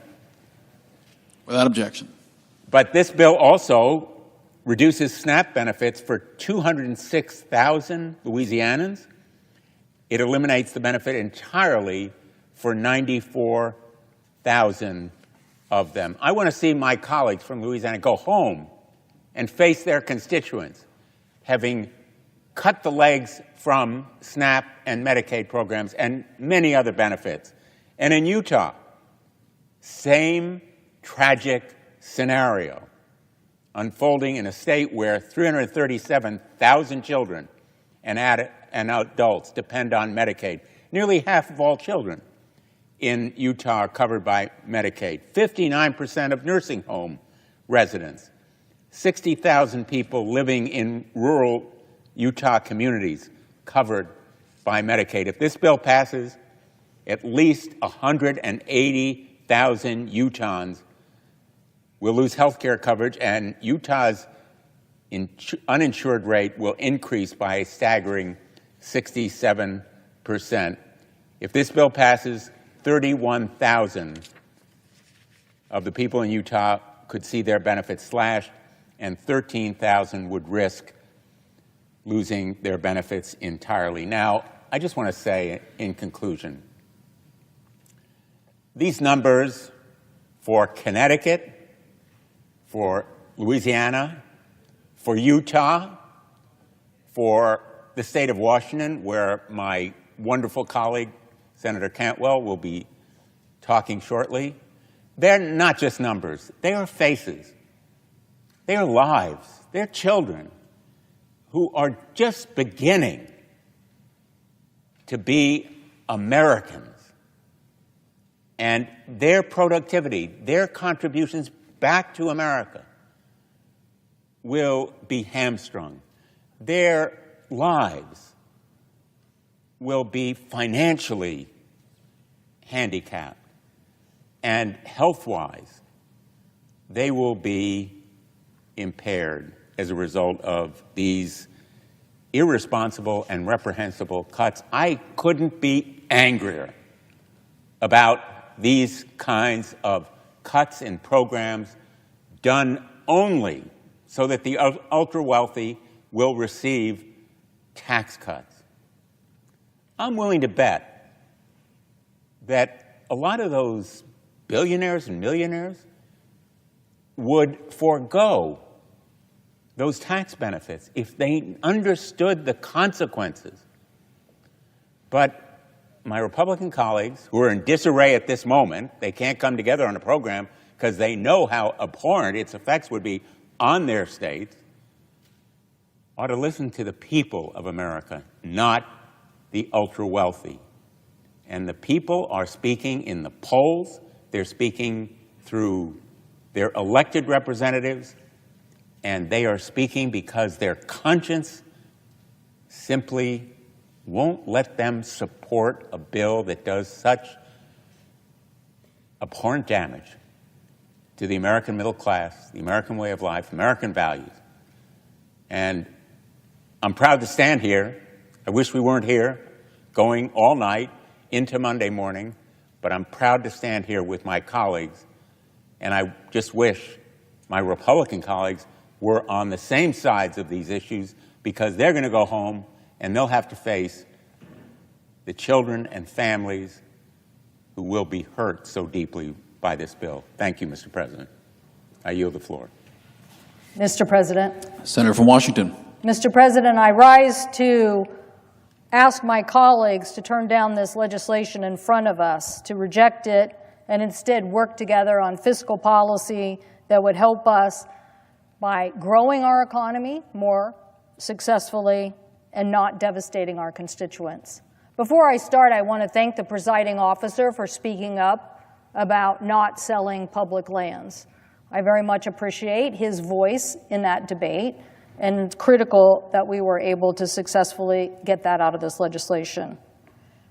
I want to work across the aisle to talk about these policies so that we can move our country forward in a competitive fashion. But I'm afraid that what we have in front of us is not the answer to what will make America competitive, particularly at a time when we are putting tariffs on American imported products, when we are basically getting into a trade war, and when we are devastating what I think is the underpinning of the economy of today, that is an information age, innovation economy, and here we are devastating all of our investments in NIH and NSF and in the competitiveness that we just implemented in the IRA and the CHIPS and Science Act that is making us the envy of countries around the world for innovation. We do have great capital markets, and those capital markets help us innovate. And I think some of my colleagues think, well, we have a promise to families here to give them a tax break, and while many of us would support that, you're asking us also to give tax breaks to big corporations before they can get their tax break. And that we don't like. We don't like it because it raises the cost on everybody, and that cost for middle class and lower income people will be devastating, particularly at a time when we continue with this tariff policy. This bill would make the entire healthcare system less responsive and more expensive for everyone by dismantling Medicaid and shifting more of the cost burden onto states and threatening the very existence of rural hospital. This bill also sells spectrum out from under our national defense and safety agencies and forces states to choose between protecting their citizens from dangerous AI or providing broadband service, and it just gives away big breaks to companies like Meta, that's Facebook, or Google, who I'm sure at this point in time don't really need that additional tax break. Clearly, though, the most egregious and certainly most destructive part of the bill of this reconciliation is the changes to health care. The fact that 17 million people will be uninsured and raise the cost on everyone. This is from the Congressional Budget Office. We don't need to be raising health care costs on our constituents. The CBO analysis revealed that hasty negotiated updates by Republicans discussed on behind closed doors early Saturday morning added that $130 billion in Medicaid cuts to the bill. That's a whopping $930 billion in total Medicaid cuts. That is how CBO got to this number of 17 million people. The challenge is nobody marked up a bill in committee. Nobody even had a hearing where somebody presented this information. No, this is all being changed on a daily basis, and everybody's trying to catch up. But what we're really trying to do is fight for our constituents and make sure that we know the impacts. The impacts of these 17 million people will be severe cuts felt in every corner of the United States. State governments will be the first to feel this tsunami of cuts. And unlike the federal government, they must balance their budget, so they can't borrow the money to make up for the deficit. In our state, the state of Washington, our governor and legislators have to grapple with an estimated $3 billion shortfall that this will bring to them as a result of this many people losing coverage. Yesterday, I held a virtual press conference with a group of Republican state representatives. A Republican Utah state representative who, Ray Ward, who just also happens to be a physician, warned that these cuts will amount to $1 billion budget deficit per year in his state of Utah. That budget shortfall forces his state government to make some very difficult decisions. They have to decide whether to cut reimbursements to providers, cut medical services, cut more people off the rolls, or make drastic measures like increasing everyone's taxes.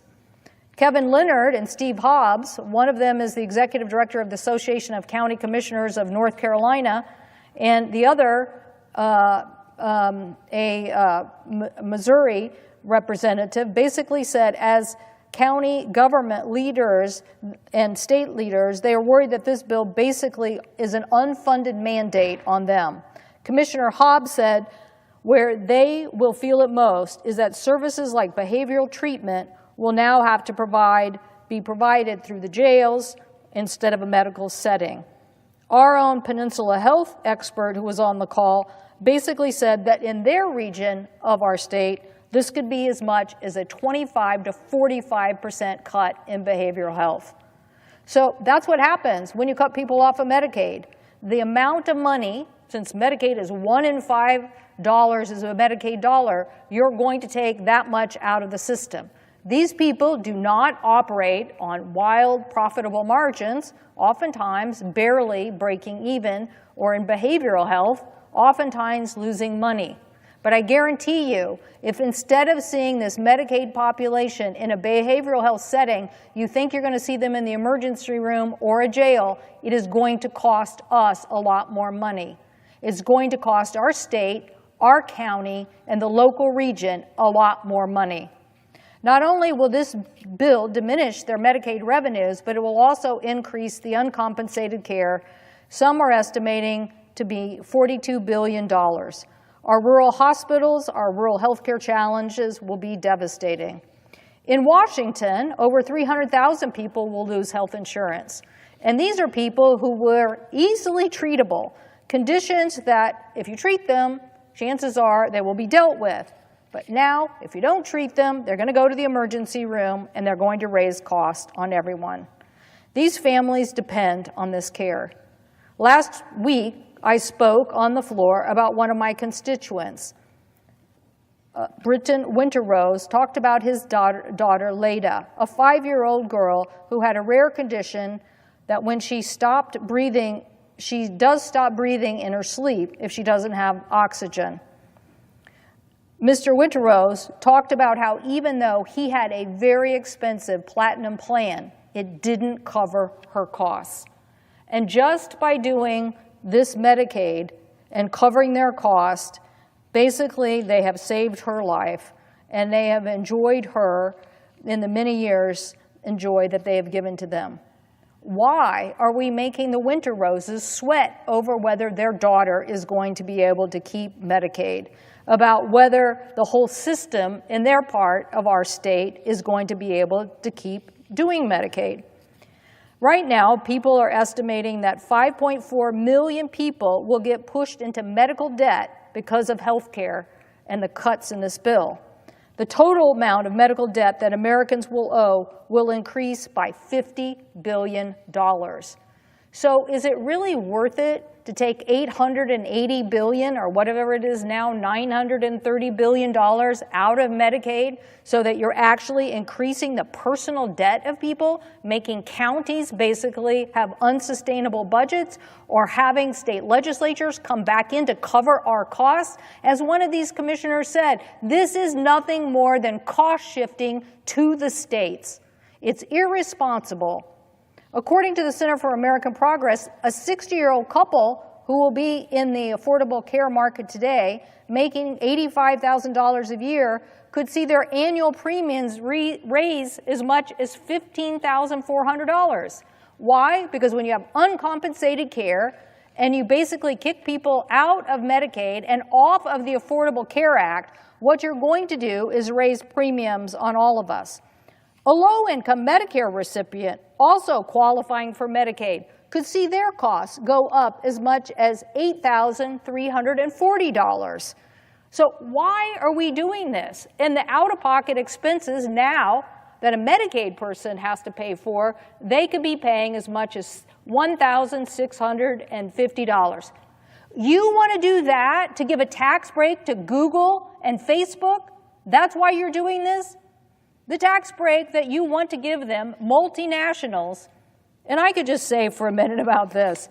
You know, when the 2017 tax bill came along and everybody said the corporate rate is too high, we need to have our companies be competitive around the world, I would have considered lowering that rate to something. In fact, my colleague, Senator Kaine from Virginia, proposed something, but we didn't accept that. Instead, they lowered it to a very low rate and then said this year, we'll smidge it back up. That means they'll increase it back up a little bit this year. That was their plan. But somehow these multinational corporations have got to my colleagues on this side of the aisle and basically said, give us the same rate that we had in 2017. Now, the reason I didn't support that in 2017 because it was kind of ludicrous. You were saying to companies like Microsoft, we'll give you a tax break. I don't think they really needed that big of a tax break. But by the way, we're going to raise taxes on the people who work at Microsoft. we are going to raise, because of the SALT deduction, we're going to raise your taxes. So literally hundreds of thousands of people in my state paid higher taxes to do what? Give Microsoft a tax break, which they gave in dividends. Now, did that help our economy? Did that help really grow our economy? I'm pretty sure the innovation at Microsoft helped grow our economy. I'm pretty sure the people who hustled on AI helped grow our economy. I'm sure the investments that we made at agencies across our federal government helped us meet the challenges that we are facing in innovation and competition from China. Not that dividend, but now we're doubling up again. And how much is that multinational tax break? To over $200 billion. So literally, you could take half of that money and you could give it to Medicaid instead and not cut Medicaid. Now let's see. Tax breaks to Meta and Google, or paying for Medicaid. Tax breaks for Facebook and Meta, the same company now changing their name, and Google, or a tax making sure there's enough revenue to pay for Medicaid. This is ludicrous. The notion that we are continuing to make big corporations the priority when they knew this tax extension was not coming. And I'm pretty sure if you look at the numbers that you see from Facebook, Meta, and Google, you will see they don't really need a tax break. They're doing pretty well right now. So the budget reconciliation bill really threatens our progress on health care. Now let me explain what I mean by that. It's not enough to just say that this health care issue, that we are really winning the day. When you look at what happened to us in health care, when our whole goal of doing the Affordable Care Act was to basically get more people covered under insurance. Why?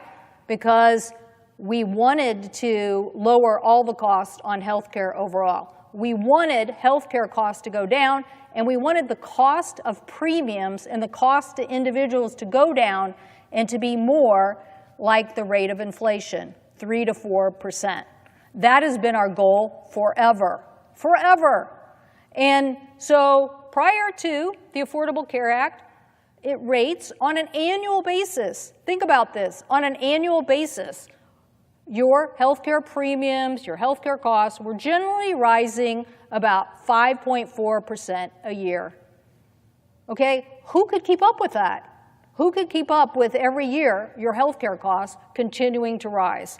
And so we did the Affordable Care Act, and guess what? We did get that into the rate of inflation. I think there's more we could have done. Lots of things happened in between, but we literally got it down to 3.7%. And we did that by covering more people. The audacity of my colleagues over here to now claim that Medicaid expenses got too expensive, when in reality we made this choice to drive down these premium costs so they were only rising close to inflation, and that was our goal, and we succeeded. So what are we doing now? Well, under the GOP plan, Wakely Healthcare Institute and the Center for Budget Policy, these are numbers that come from them. The GOP plan will now go back to raising your premiums and your healthcare costs between 7 and 11% a year. A year. So we're going to go blowing way past the 5.4. We're going to go back here. And why? Because you're going to cut off millions of people from health care. You're going to increase the cost of uncompensated care. You're going to make people wait to go to emergency rooms, and then they're going to be sicker, and that's going to cost, I don't know how much it costs, but it's definitely a multiple of 5 or more. I don't know if it's, what do you know? What do you think it is, Kevin, an emergency room? 10. Okay, 10. He says 10. It's 10 times more expensive to deal with somebody at an emergency room than just get health insurance and get covered. Okay, so now we want to know, why are we raising the cost on everybody's health insurance, including these plans? Because this side of the aisle basically wants to cut a bunch of people out of a system that lowered the cost of healthcare plans overall and kept it more in the rate of inflation. Why? Why would you want to do this? So it makes no sense, and I hope our colleagues will think long and hard about that. I also think that you could still take the Google Meta tax break for multinationals and pay for $100,000 and cover the Medicaid. You could take another $100,000 from that big tax break, and you could pay for some of the energy tax credits that were so essential to combating the Chinese in what they are doing on the clean energy front. The Chinese firms are doing everything they can to invest and undercut the United States in EV and battery technology. The U.S. is responding aggressively to that. That's why we did the Inflation Reduction Act. In fact, the Inflation Reduction Act, we basically enacted more than 2,000 new clean energy industrial manufacturing jobs, more than 980 private sector jobs, and more than 3.4 million Americans claimed clean energy tax credits that improve their efficiencies. In fact, the Joint Economic Committee estimated that the typical household could save between $460 and $1,000 in annual energy costs, thanks to the Inflation Reduction Act. But what do we have now? We have President Trump and inflation. We have inflation because of multiple issues, consumers struggling to keep up amid higher prices, mounting debt, and fiscal uncertainty. That's what we have. And so we're reversing the very tax credits that help lower the cost, and we're going to help us be competitive against China and help us succeed as a nation in the one thing that I always think the United States is really great at, and that is innovation.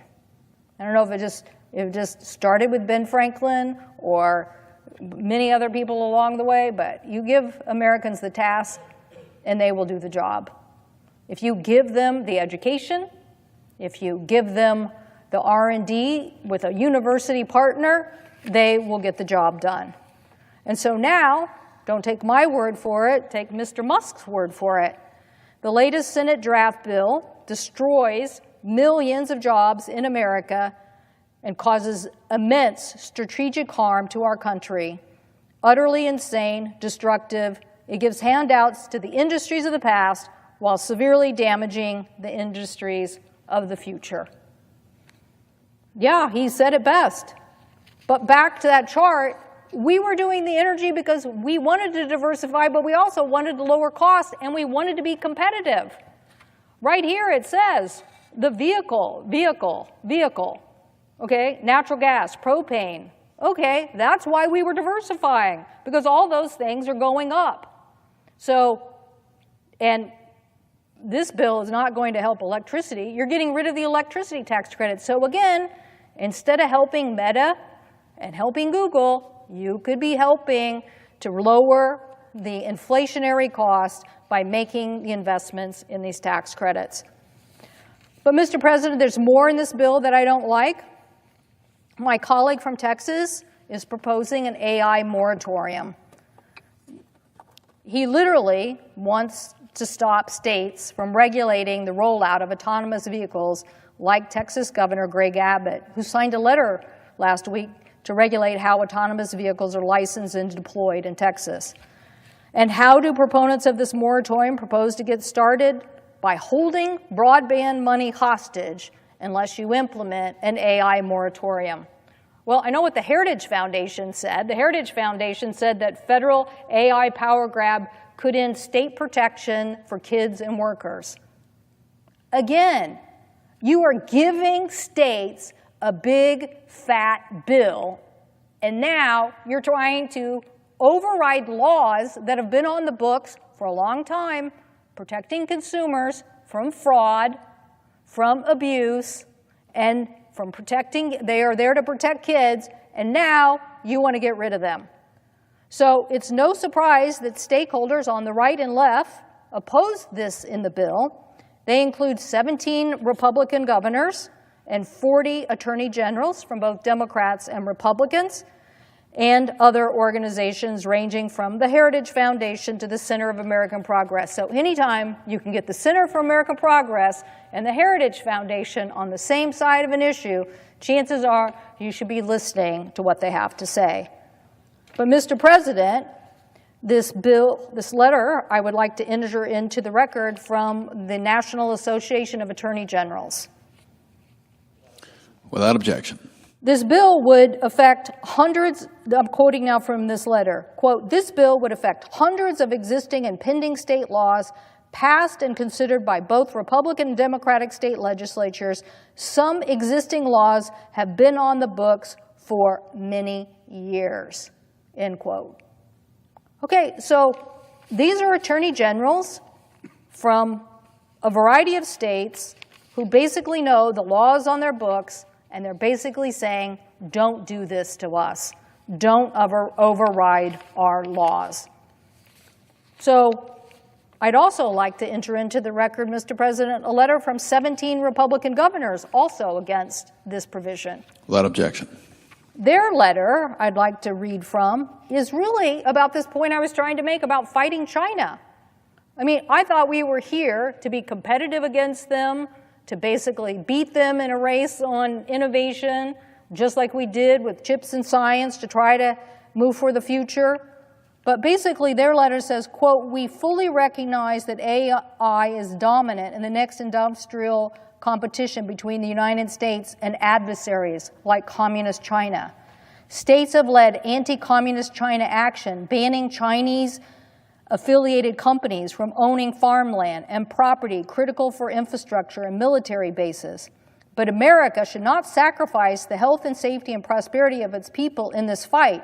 We must curb AI's worst excesses while also encouraging growth, which is exactly what states have done through their creation of their own regulatory framework," end quote. So they're basically saying the states are on the front lines of helping to protect on AI. Now, Mr. President, I have no idea why the President of the United States has not protected the American people or the American military from the Chinese scams that are happening on TikTok. No, we would never let China own ABC News and put out Chinese communist propaganda on ABC News, but we let them do that on TikTok. This body and our colleagues said, no, stop that and stop the Chinese. And yet, we still haven't stopped the Chinese. So now, here we are in this bill, cutting out the state's abilities to fight Chinese AI companies like DeepSeek or Alibaba, and they have no interest in stopping the scammers from using their AI products to harm Americans. They have none. And if you think we're going to pass something here, I'm always ready to sign up to get legislation done. But that isn't going to happen anytime soon. And so now you're telling these governors, yep, I'm not even going to let you fight China because I'm going to take that tool away from you. So clearly, I don't support this part of the legislation, and I appreciate my colleague from Tennessee and her Attorney General working on this very important issue. And finally, I come to the issue of spectrum. This is a very ill-conceived plan to auction off our precious spectrum. Such an auction will fundamentally compromise our defense capabilities while endangering aviation and important federal capabilities like weather forecasting and scientific research. This bill would require the FAA would require an auction of 800 megahertz of spectrum critical to our military and civilian infrastructure. It would compromise military radio frequencies and weather and other spectrum issues, most importantly, drone operations. And I know the presiding officer knows how much drones are now at the epicenter and forefront of warfare and is reshaping the battlefields across the globe. So why would we do this? Well, my colleague, Senator Cruz, is pushing for something that experts say would risk military operations. Last Congress, we got the Department of Defense and the Department of Commerce to agree that we should test bed the next generation of technology because we don't like interference. Now, I'm sure most Americans sitting at home thinking, what is she talking about? Well, if you drive in a car and you have a radio station, and all of a sudden the radio station doesn't get its signal or has some interference, you know that there is an issue. The tower, not big enough, not strong enough. This is the same. This radio spectrum has been used by Department of Defense for secure purposes, very important secure purposes. Mr. President, think of the Chinese balloon and the fact that we want to detect when a Chinese balloon is flying through our airspace. We want to be able to stop people from spying on the United States of America.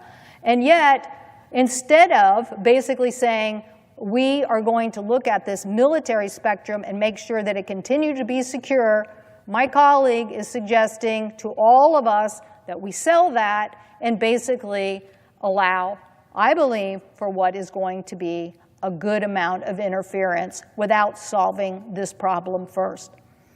Why does that bother me? Because I think we live in a world where you're going to see more and more spectrum, more and more warfare based on satellite and communication, and the landscape is changing. So I certainly don't want our military preparedness to be affected. Air Force leaders warned that spectrum bands are crucial to this radar operations, and I'm not going to go into more about why, but I'm just saying, just like you can't have 4 radio stations basically interfering with each other, my colleagues want to allow the major telcos, mostly AT&T and Verizon, who are so hungry to sell more, whatever it is, $79.99 plans or $59.99 plans. They literally are going to give away national security just so they can sell more telephone plans. In fact, I would ask them, what have you done to clean up the last disaster that you had when the Chinese hacked you on Salt Typhoon? Now, they didn't successfully hack the telecom company in my state because they were smart enough to do all the preparatory work not to be hacked. But these guys didn't do the work, and now they're up here pushing our colleagues to say, give us more, give us more, give us more, without doing the homework required to figure out how to make sure our military is protected. But what's even more infuriating is they want the same spectrum from our airlines as well. They want to cause confusion between the spectrum of aviation and in this telecommunication. Last time the Trump administration did this, there was a major debate, and the White House and the Biden administration had to come in and fix it. It's all related to the altimeter on a plane. Again, the presiding officer knows this well. An altimeter helps tell the plane what altitude they're at and what to do.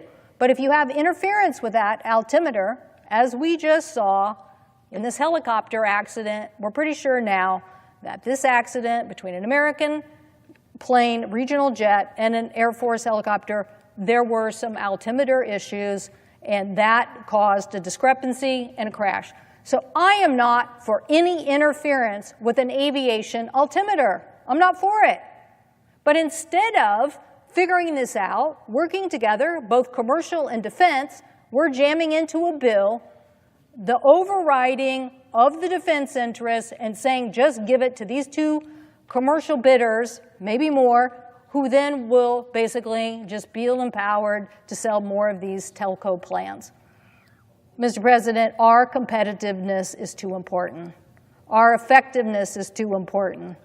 Collaboration and working together to solve these problems is how the United States is going to succeed. Basically, trying to pit each other against each other in these kind of technology issues is not going to help us win. So, Mr. President, I've outlined many issues here, and I've outlined how you could fund Medicaid without basically doing what we are doing here. There is no reason.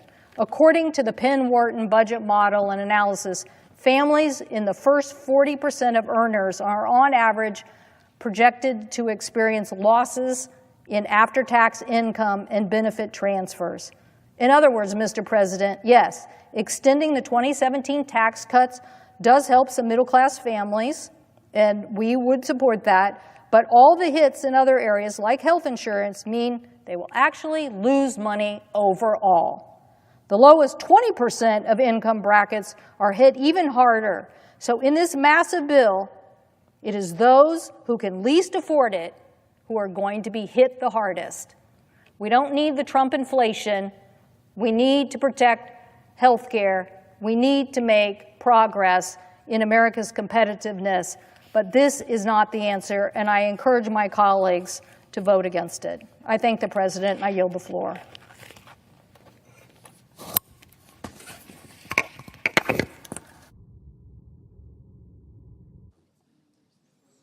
Senator from Vermont. Thank you. Mr. President, President Trump's so-called big, beautiful bill, now on the floor of the Senate, is the most dangerous piece of legislation in the modern history of our country. It is a gift to the billionaire class while causing massive pain for low-income and working-class Americans. Actually, though, Mr. President, I'm wrong. This is not a gift to the billionaire class. They paid for it. This bill is an absolute reflection of a corrupt campaign finance system which allows billionaires to buy elections. And when billionaires spend hundreds and hundreds of millions of dollars trying to elect a president or a senator or a member of Congress, they're not making that investment just for the fun of it. They want something in return, and this legislation, big time, is what they are getting in return. So what is in this bill that they invested in? Well, if you are in the top 1%, you and the class you represent will receive a $975 billion tax break. $975 billion tax break at a time when the richest people in this country have never, ever had it so good. Further, this is really quite unbelievable. If you are among the wealthiest 0.2%, not talking about 1%, talking about the top 0.2%, you will be able to pay zero taxes on your $30 million inheritance. So all of you folks out there who are waiting to inherit at least $30 million, today is a good day for you. Collectively, you will receive approximately $211 billion in tax breaks for the top 0.2%. Congratulations, you hit the jackpot. If you are a large corporation and you want to throw workers out on the street and replace them with artificial intelligence, or maybe you want to shift your profits to the Cayman Islands or other tax havens, you are going to get a $918 billion tax break. Congratulations to the CEOs of large, profitable corporations. But while the rich and large corporations make out like bandits in this bill, what does it do for low-income and working families? Well, let me say a few words on that. If you are concerned about health care, which I suspect that everybody in the world is, this bill throws over 16 million people off the health insurance they have, according to the Congressional Budget Office, by cutting Medicaid and the Affordable Care Act by over $1.1 trillion.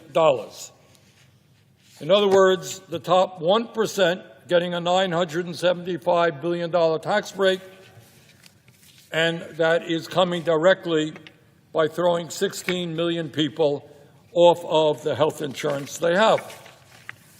This bill, for the first time, forces millions of Medicaid recipients who make as little as $16,000 a year to pay a $35 copayment every time they visit a doctor's office.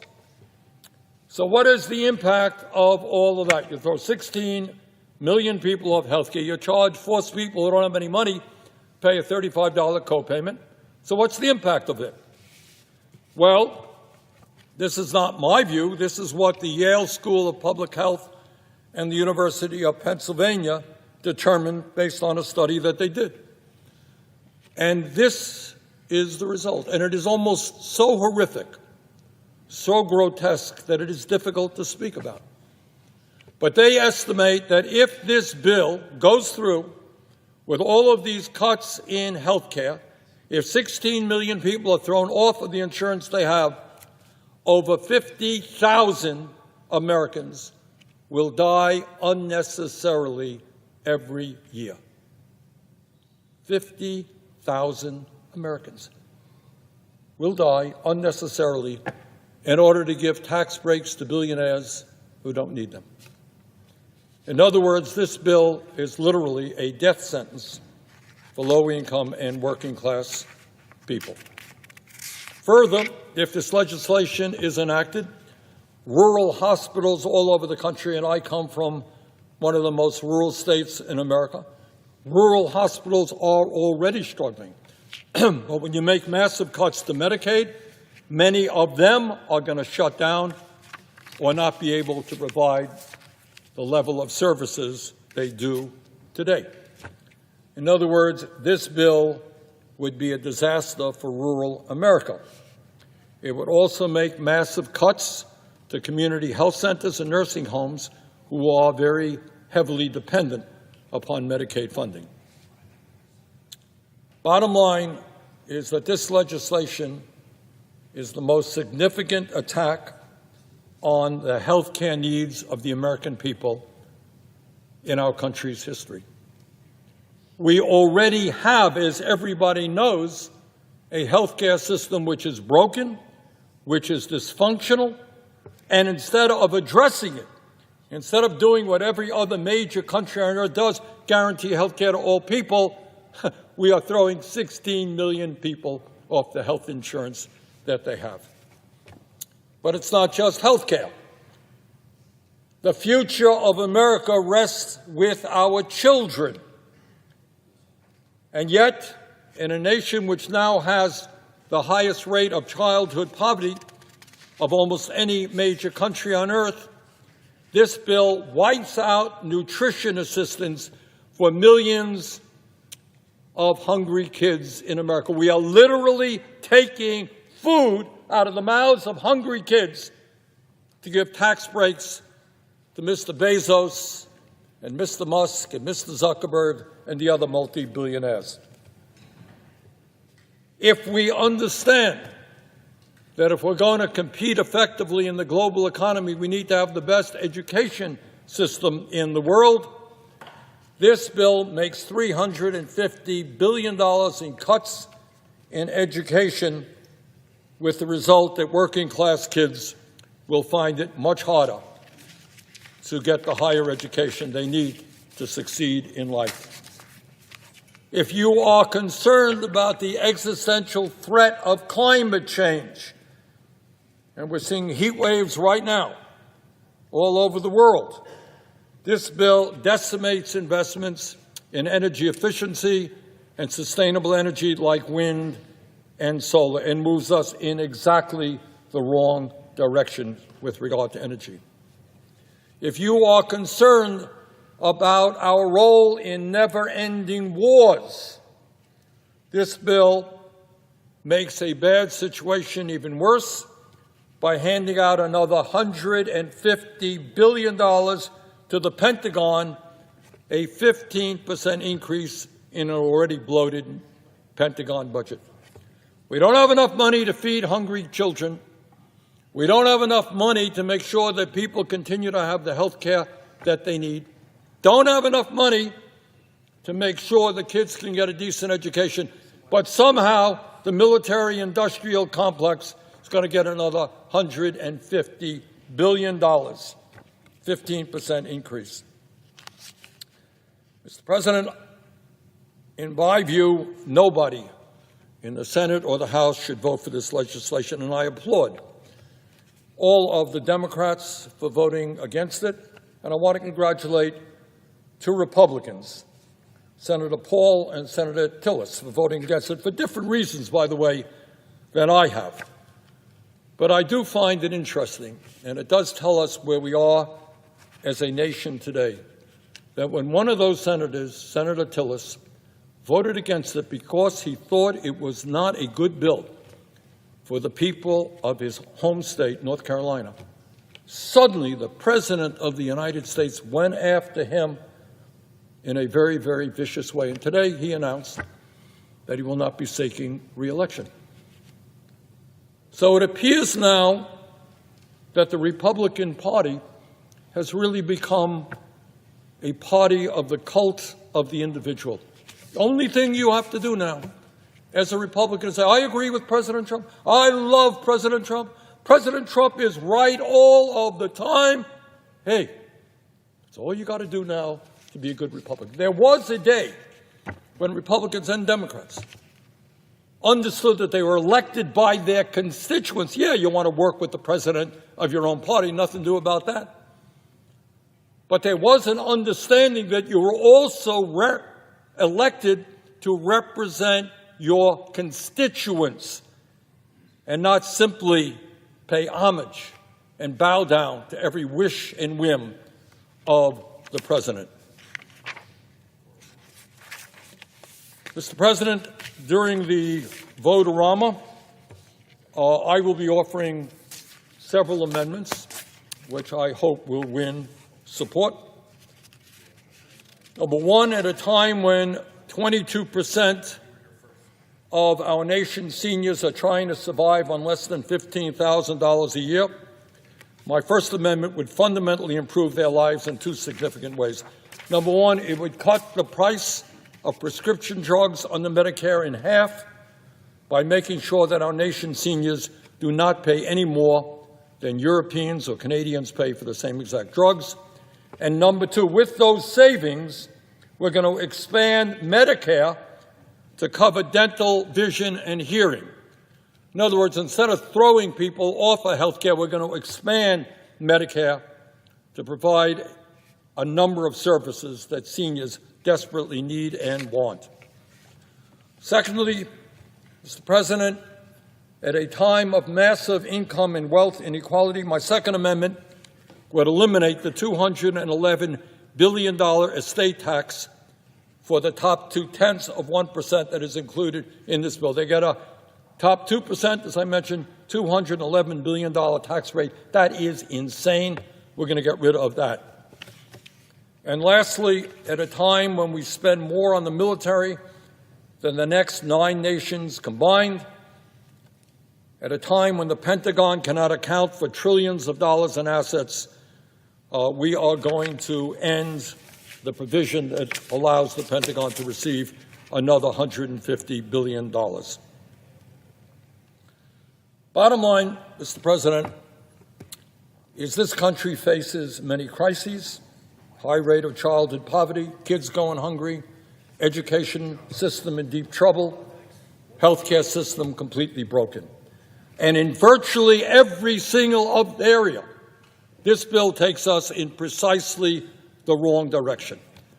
When the wealthiest people in this country have never, ever had it so good, it is totally insane to be offering them $1 trillion in tax breaks so that we can cut health care, education, and nutrition. This bill is not what the American people want, and I hope very much we can defeat it. Thank you very much, Mr. President.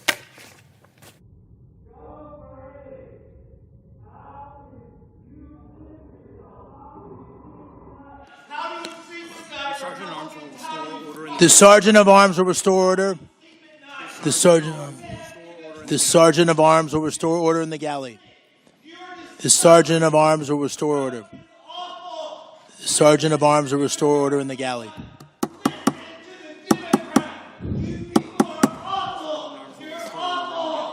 Sergeant of Arms will restore order in the galley.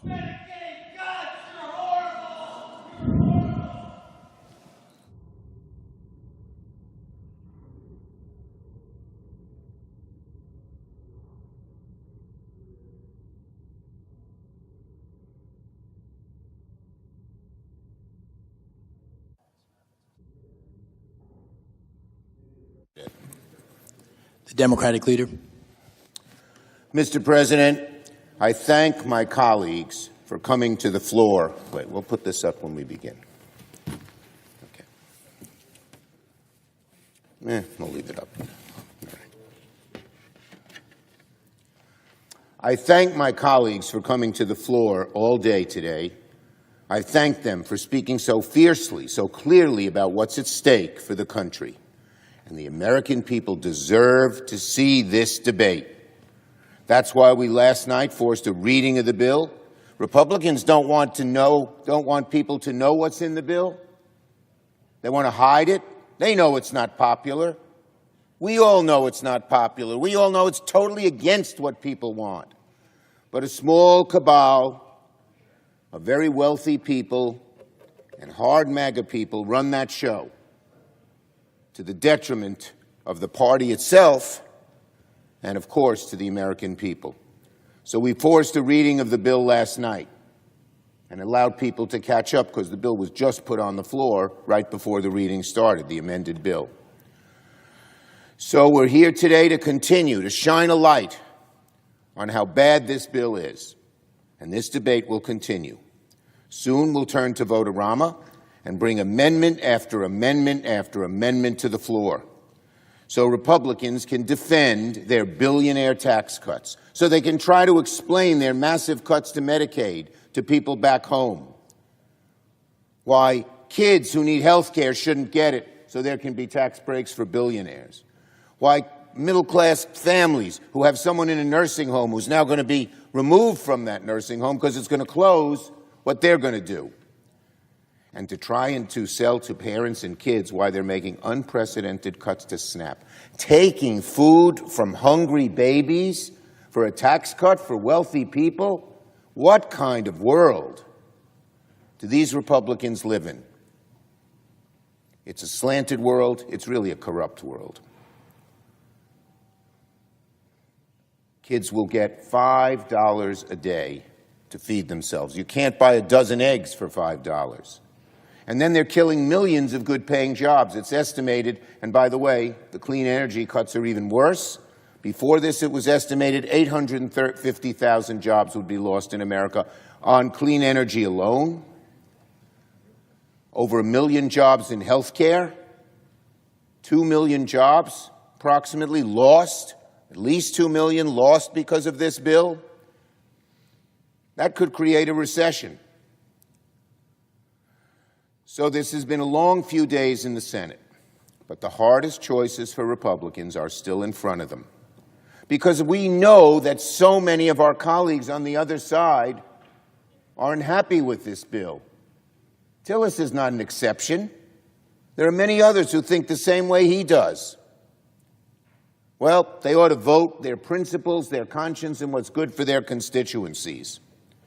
Our side is going to give our Republican colleagues a chance to do the right thing in front of this chamber and in front of this nation. The American people deserve to know exactly what's happening right now in the United States Senate. Because right now, Republicans are concocting the ultimate rush job. They're trying to pull off a sneak attack on this chamber and on the American people themselves. The bill before the Senate is utter poison. Some Republicans are trying to rush through a bill that they released less than 2 days ago under the cloak of darkness, written behind closed doors, molded in order to appease Donald Trump and the very special, powerful interests. Earlier today, my colleague from South Carolina came to the floor with a pretty interesting-looking floor chart where he claimed that his bill somehow reduced the debt by $500 billion. What a joke. The budget chair respectfully needs to check his math because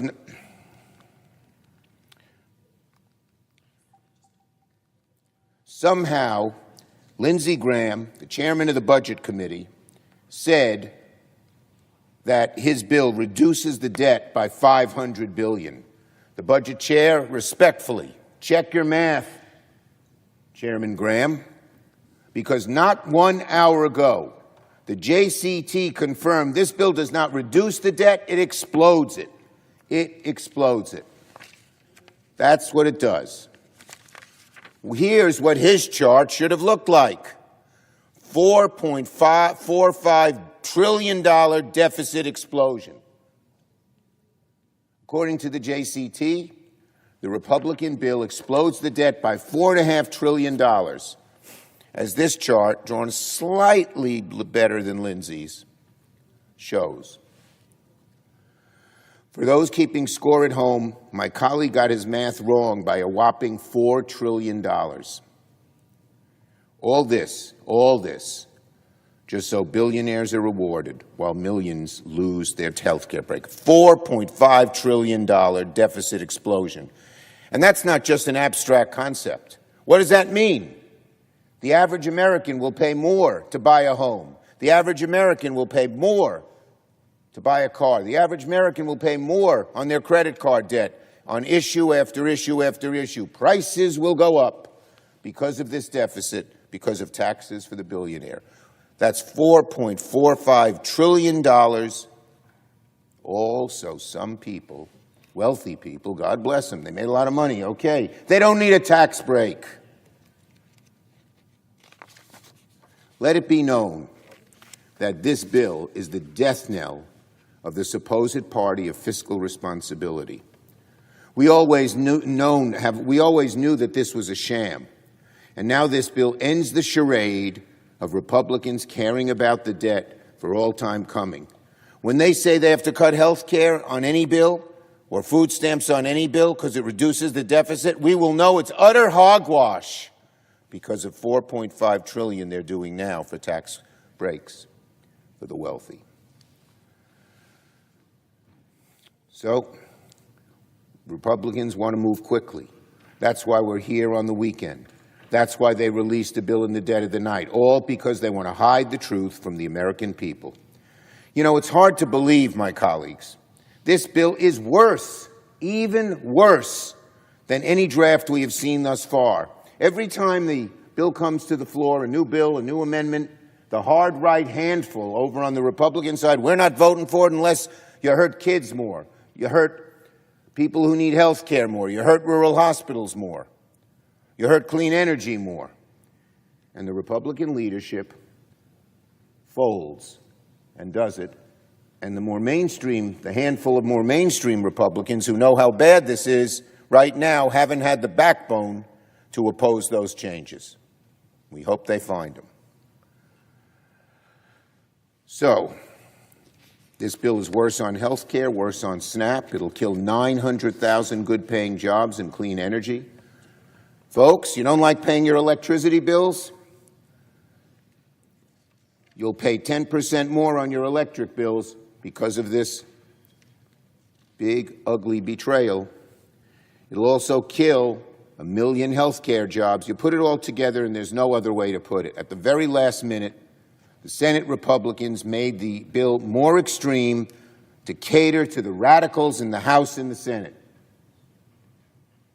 Republicans want to hide the truth so badly, in fact, that they're even ready to blow up the Senate rules to get it done.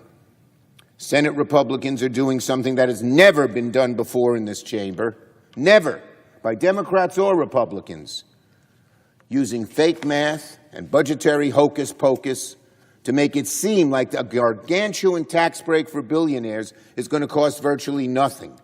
That's insane. It's delusional. Current policy baseline doesn't take into account that our actual budget numbers show these cuts expiring. So when you put them back up again, the deficit increases. It's simple math, second-grade math. But our colleagues, just again, in a frenzy to help the billionaires, are willing even to do that. Republicans know it. That's why they're squirming. You can see sort of the faces come on the floor. They don't look very happy because they know how bad this stuff is. And they can use whatever budgetary gimmicks they want. Republicans can use whatever budgetary gimmicks they want to make their math work on paper. But you can't paper over the real consequences of adding trillions and trillions to the debt in one fell swoop. And CBO, nonpartisan, everyone who looks at this says it's going to increase the deficit. Not the so-called party of deficit hawks. That's out the window. So, what's going to happen when they pass this bill, if they do? Hope they don't. Our children and grandchildren are going to be faced with a lifetime of higher borrowing costs. As I said, mortgage costs, costs to buy a car, costs for a credit card, harder to start a business. Every one of these will get worse.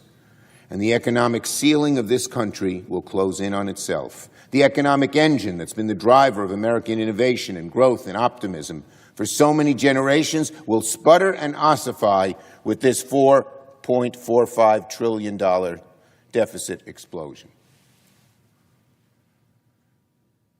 It's deeply irresponsible to future generations, to our children, to our grandchildren, to pass this bill.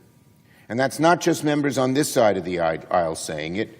Independent experts across the political spectrum, many of them very conservative Republicans, but who are at least honest about what they're doing, say it too. And plenty of Republicans in both the House and Senate have said it. It remains to be seen if their words and their actions will align.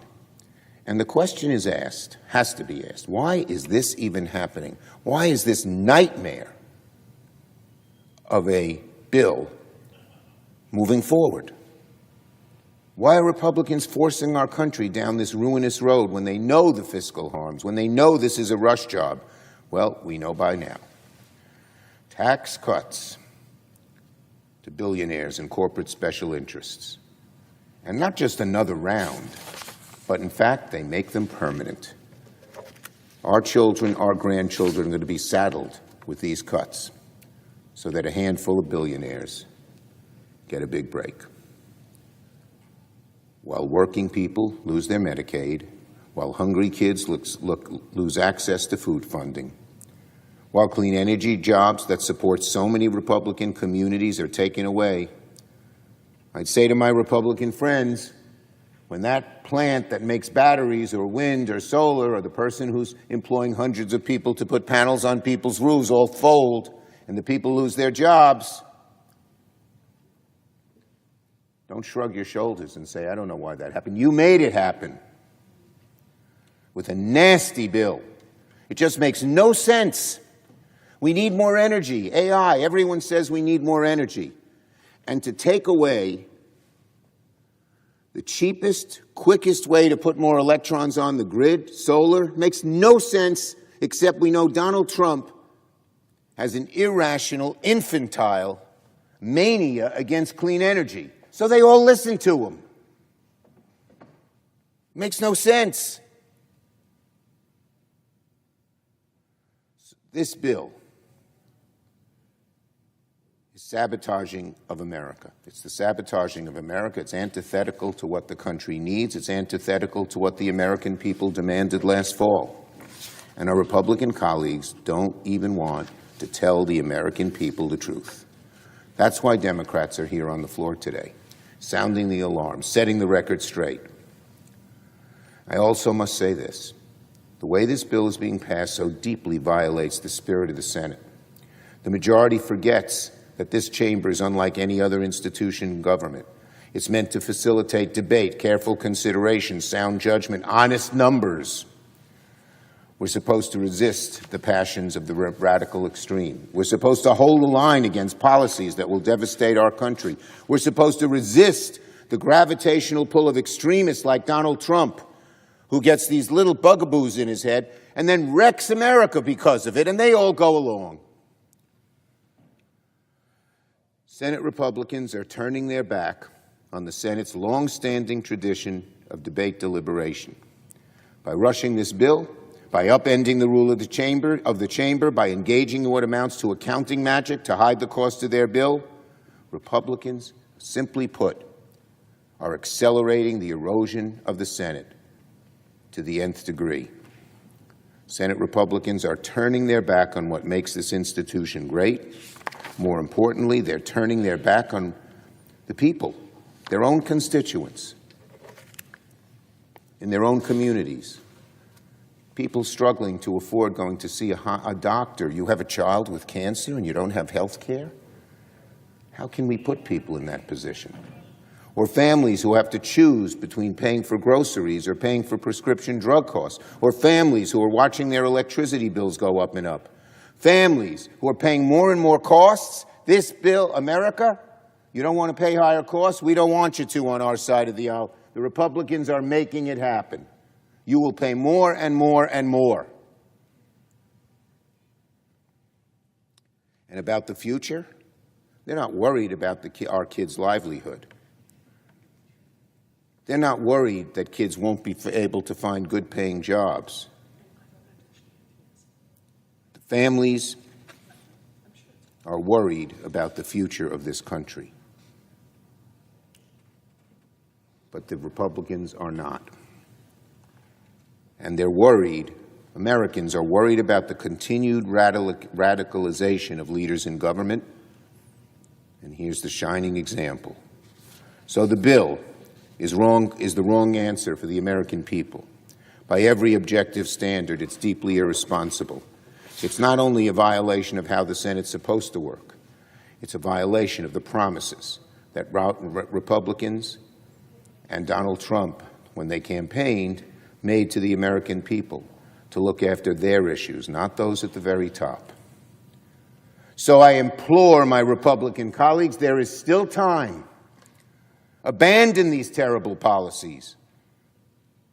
We'll continue to have this debate in a real way, not jamming it through in the dark of night. My Democratic colleagues and I will continue exposing the truth. And if Republicans go down that road, we will continue to make sure today, tomorrow, next week, next month, next year, that the American people know exactly what happened here. I assure my Republican colleagues, I assure them this vote will not be forgotten. Their betrayal will not go unanswered. This bill must not stand. I yield the floor. President. Senator from Massachusetts. Thank you, Mr. President, and thank you, Mr. Leader, for setting the record straight. It's really awful when we hear Republicans come down here and they just don't tell the truth about the bill that they are trying to pass. Maybe that's why they try to pass it in the middle of the night. They think no one will really notice. Would the gentlelady yield? I will. Senator yield. All you have to do is look at their faces. Yeah. They know that what they're doing. They know it's unpopular. They know they're, as Senator Murkowski said, that they're all afraid. But it's time for them to stand up, isn't it? Yep. So on Friday, I met Vivian. Vivian is an 11-year-old kid from Winston-Salem, North Carolina. Vivian likes school. She likes her friends. She likes reading Harry Potter. She is a lot like any other 11-year-old. But for Vivi, going to school and being with her friends depends on Medicaid, because Medicaid covers the cost for her wheelchair, for her therapists, and for her health aid. Right now, Republicans are trying to rip away health care from kids like Vivian. The cruelty is truly breathtaking. I ask for one Republican senator, just one Republican senator, who plans to vote for this bill to look into Vivi's eyes and tell her that her health care is just not a priority for this country.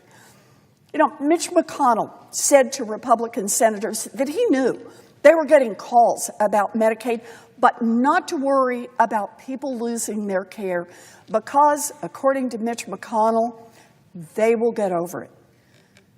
So I ask the Republican senators to look at Vivi and Vivi's sisters and Vivi's mom and Vivi's dad and say, if Vivi loses her Medicaid and her wheelchair and her therapists and her health aid, tell all of them that they will get over it.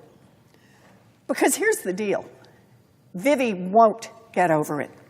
Her family won't get over it. The people of North Carolina won't get over it. None of us, Massachusetts, Idaho, Louisiana, none of us will get over it. The cruelty here is off the charts. But the part that really burns is the Republicans are trying to slash the health care that keeps kids like Vivi alive so they can hand out more tax cuts for billionaires. It is beyond cruel. It is obscene. I am angry, and we should all be angry. Because instead of playing at the pool or the park like a regular kid on summer break, Vivian had to come here to Washington to beg senators not to cut her health care. In a country as rich as ours, that shouldn't even be a question. Now, I actually don't think that my Republican colleagues have lost their hearts. They have lost their spines. It seems that all they can do now is bow down to Donald Trump and his billionaire donors. They will bow down, even if it means hurting families, community hospitals, and nursing homes in their own states. Trump wants the Republicans in Congress to hand out giant checks to the wealthiest Americans and the biggest corporations, and the Republican senators are willing to do that, even if it means kicking Vivi to the curb. Republicans know what they're doing. They know that this bill will hurt people. They know that this bill will kill people. And though it's hard to believe, they just look the other way. But on behalf of Vivi and millions of other kids and mamas and seniors and families that rely on the life-saving care that Medicaid makes possible, my Republican colleagues should grow a spine and stop this awful bill in its tracks. If it wasn't bad enough that this bill is set to rip away health care from 17 million Americans to pay for tax giveaways for billionaires, it actually has a bunch of other filthy giveaways buried in it, too. Who wins if Republicans pass this big, ugly bill? Billionaires, Wall Street, big tech, big oil, the wealthiest Americans, and the biggest corporations. Big oil will get a special get out of paying your taxes card, while millions of people lose their health care coverage. Billions of dollars for big oil, nothing for Vivi. Meta, oh man, Meta, there's a company that's really struggling. Meta will win $15 billion to incentivize them to do research in 2022, 2023, and 2024. Think about that. Unless a time machine comes with this, what Meta does in those 3 years is already done. But under this bill, Meta gets a $15 billion check on the day this bill passes, simply for existing, while families lose access to their health care. Wall Street wins big with a provision Republicans squeezed in that would slash funding for the Consumer Financial Protection Bureau. Giant corporations want the opportunity to cheat American families again. So Republicans are desperately trying to take the cop off the beat. And who loses thanks to this big, ugly bill? Americans who can't afford health care. Families who need a little extra help putting food on the table. Grandmas and grandpas in nursing homes. Little babies and their mamas. If Republicans pass this bill, 17 million Americans will have their health care ripped away. That number has kept growing as the Republicans keep making more and more changes to the bill. For them, it is just a question of how many more Americans they can rip away health care from. This bill would also make the biggest cut to food assistance for families, kids, and veterans in American history. And here's one to underscore.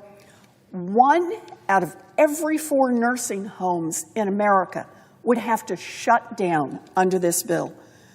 You know, my Republican colleagues should just call a few seniors who are in nursing homes in their home states and just go over the plans for where those folks are supposed to go next. What exactly do the Republicans have in mind for them? Maybe call the daughter of someone who's in one of those nursing homes and explain how she has to become a full-time caregiver once this bill passes. Maybe call just a few of the people whose lives you plan to tear apart. Budgets are about our values, and Republicans have made their values clear. They are willing to throw millions of Americans under the bus so that they can help out a handful of their billionaire buddies and giant corporations. They should be ashamed. Here's what Democrats believe.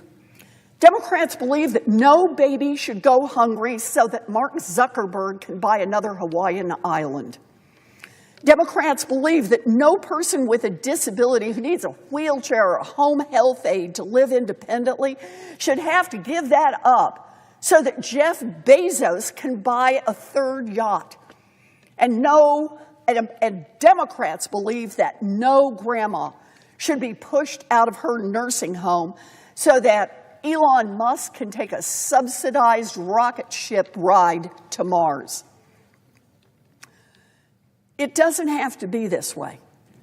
What if, instead of tax breaks for billionaires, we make the rich pay their fair share?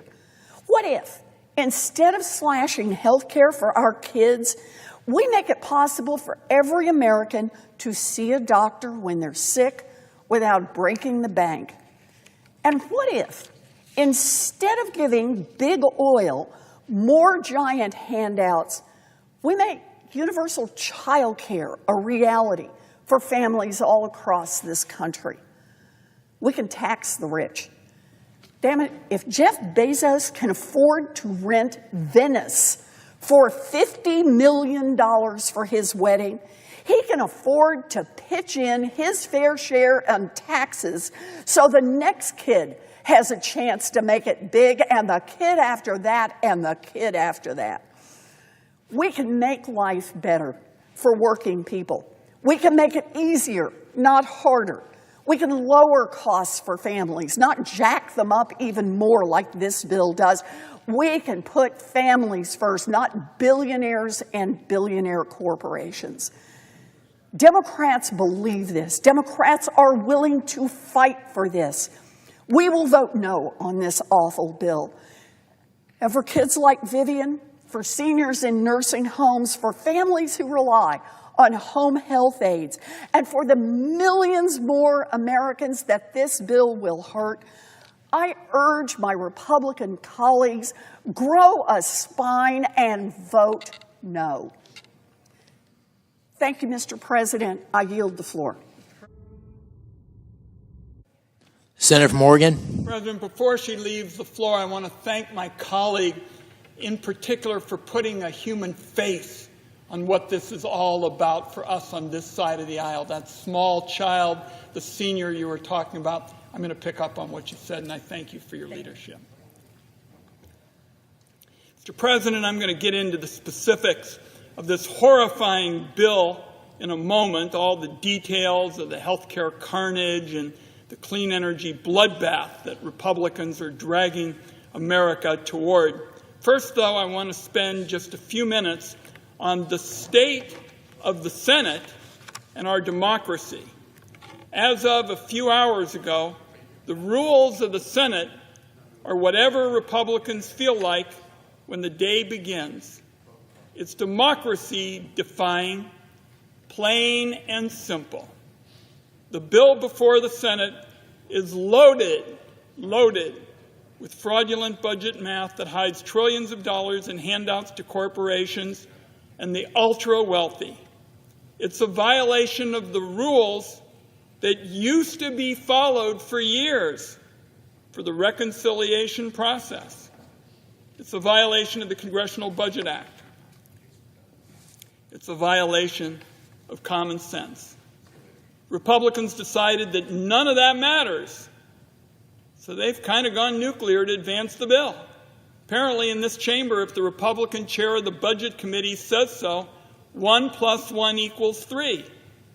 That is unsustainable.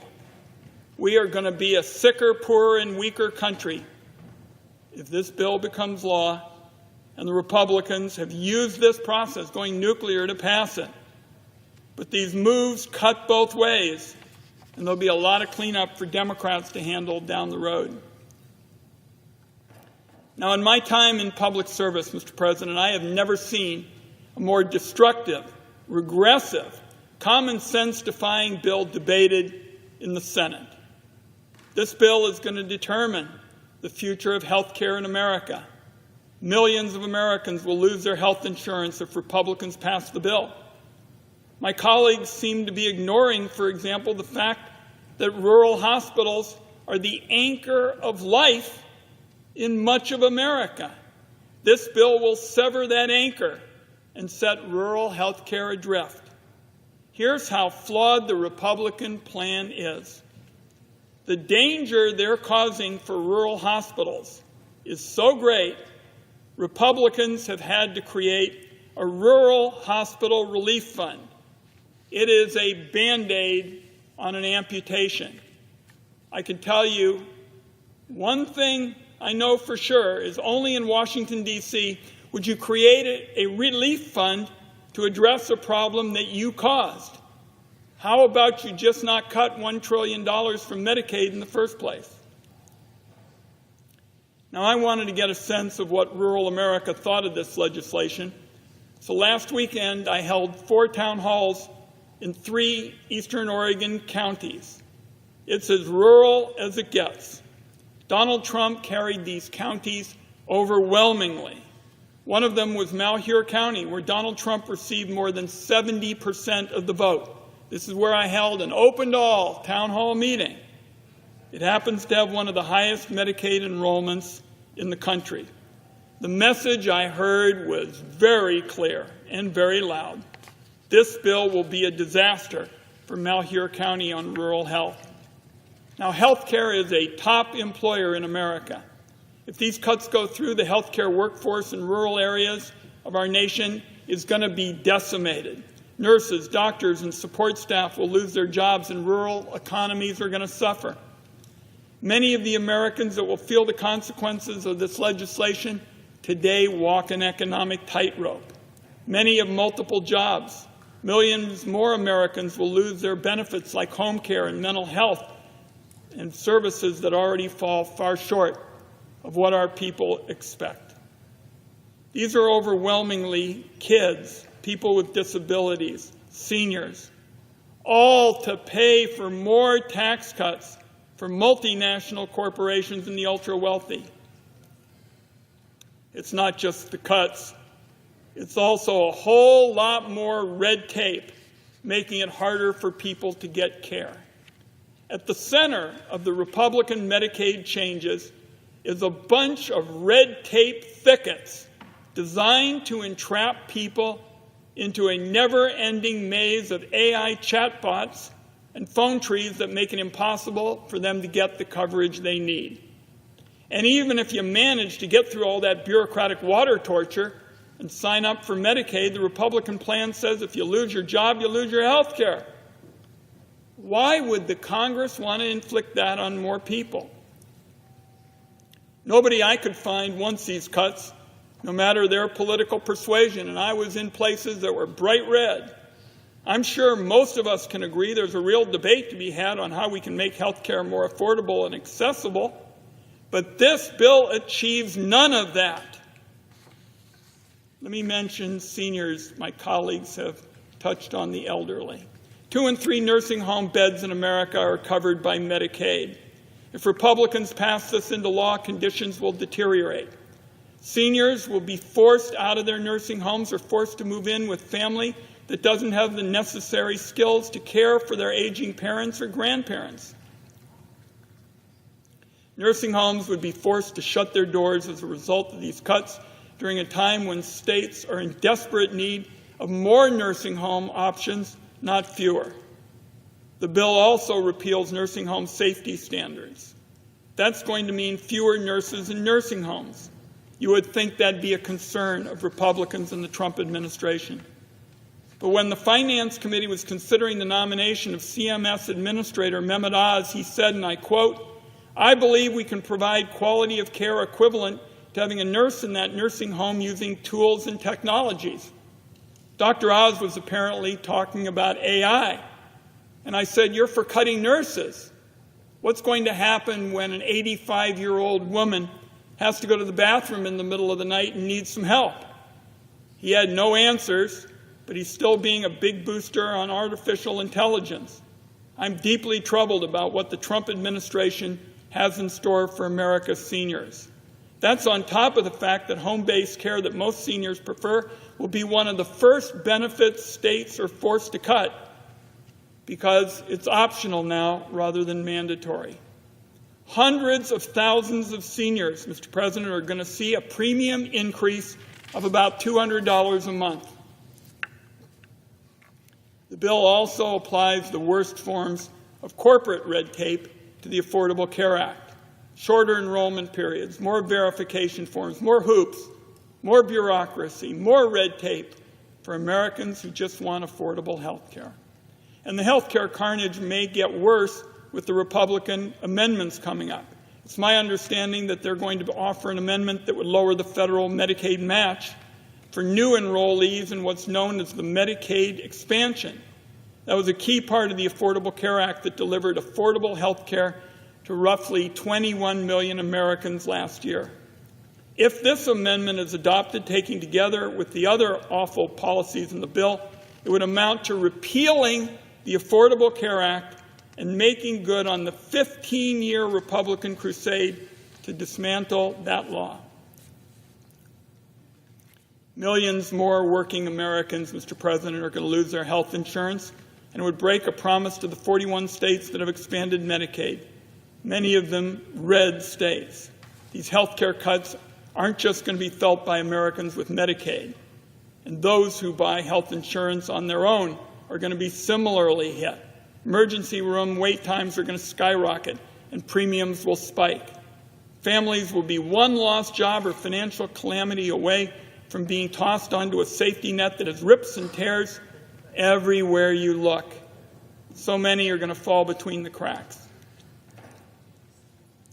I also wanted to touch on another horrendous provision on health care buried in the bill, the defunding of the Planned Parenthood program, and they're doing it in a way that's essentially a backdoor, nationwide abortion ban. This provision is going to strip clinics of their funding and make it impossible for them to provide life-saving health care. Cancer screenings, annual exams, all of that will disappear for the people that rely on these clinics for basic care.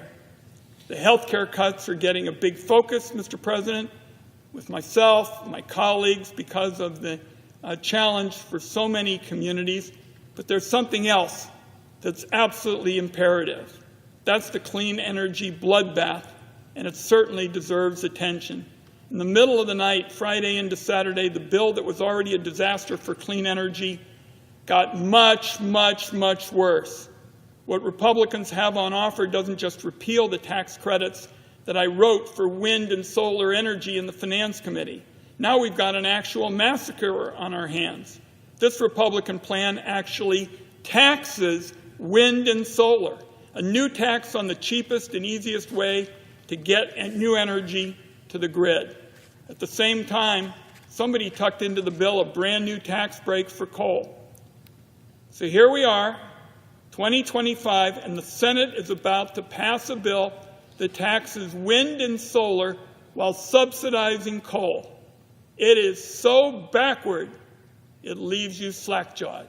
When you look at this bill, it's awfully clear that the Republican goal is to destroy key sources of clean energy in America.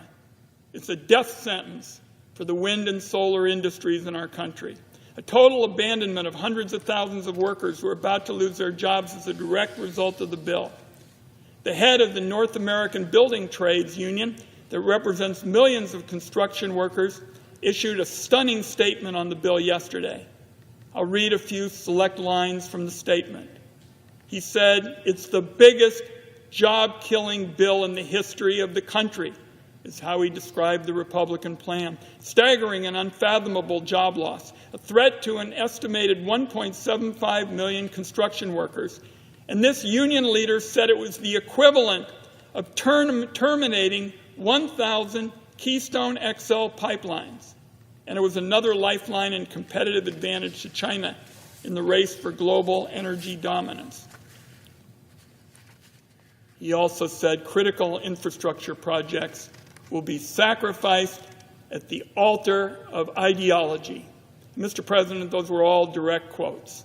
Hundreds of billions of dollars in clean energy investments under the Republican plan will simply disappear.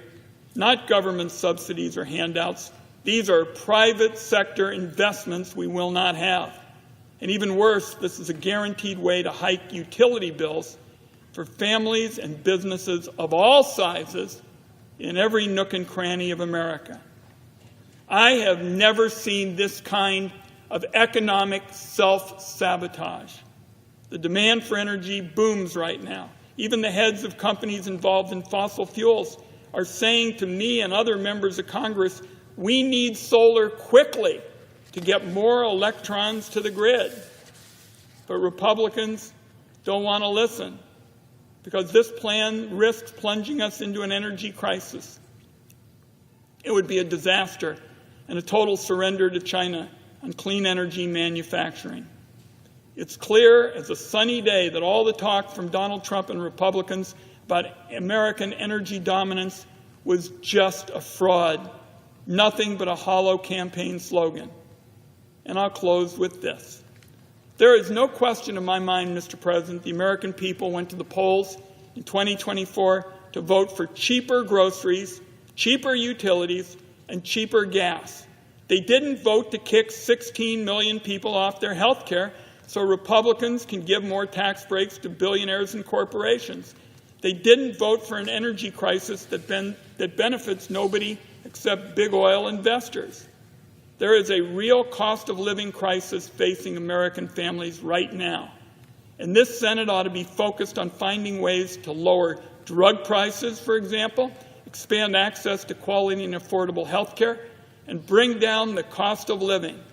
Instead, Republicans are using every ounce of their power to jam through another round of tax breaks for those at the very top, and they're doing it on the backs of everybody else. There are serious challenges ahead, Mr. President, and there's going to be a serious mess to clean up. But until then, countless Americans will needlessly suffer and die as a direct result of losing their health care under this legislation. I don't believe the American people are going to forget.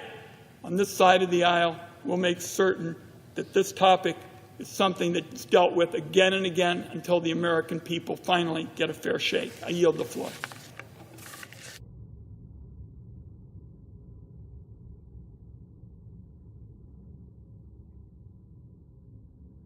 Mr. President.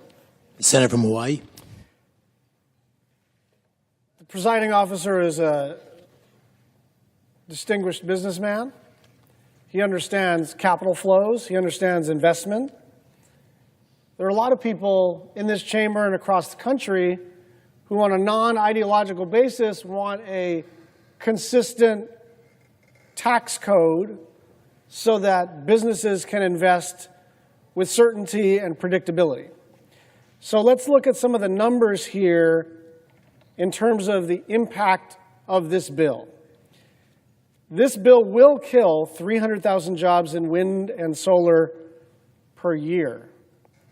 We're going to lose out on $450 billion in capital as thousands of projects go under. And because of that, we're going to generate about 500 gigawatts less energy in the next decade. Now, there was a time, and I lived through it as a politician, there was a time when people who wanted to take climate action had to argue for that climate action because it is a planetary emergency, and there were trade-offs. And people on the other side said, look, as we try to take action to deal with this planetary crisis, we can't create shortages, we can't increase prices, we can't impede economic progress. All that has flipped. This bill will create shortages. This bill will impede economic progress.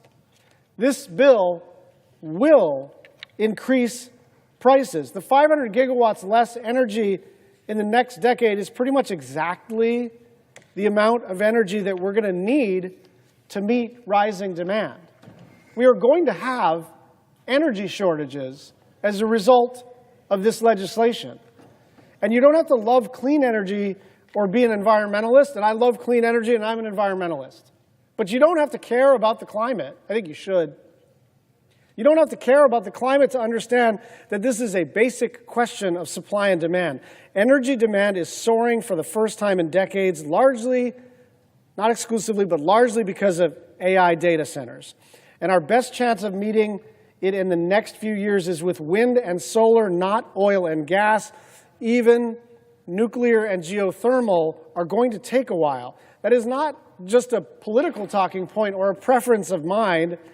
It's just a fact that gas turbines are stuck in a years-long backlog. It's also a fact that 80% of the new capacity on the grid last year came from solar and storage. It's growing, it's cheap, it works. And there are hundreds more projects that are in the pipeline waiting to be hooked up. So the idea that we're going to kill the only energy that can be brought online in the short run, the very same week that half the country was melting in a record heat wave, which left tens of thousands without power, is beyond absurd. Let's talk about how this bill does all of this damage. Specifically, it creates an impossible deadline for projects to be operational in order to claim the clean energy tax credits. Remember, these clean energy tax credits are federal law. They're on the books. So when you have a federal statute, it is not unreasonable as an investor to say, look, I got this tax credit, I'm going to get X percent back for my initial investment, and you do the pro forma, you do the underwriting, and you figure out that the thing pencils out. And now what they're saying is that you got to be operational in 60 days.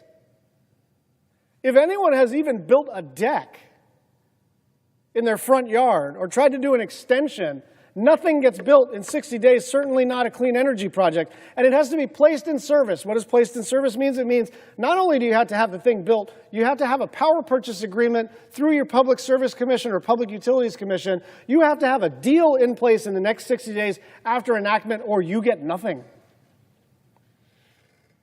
So imagine you're a company investing in a solar or battery storage project. You've already put money down.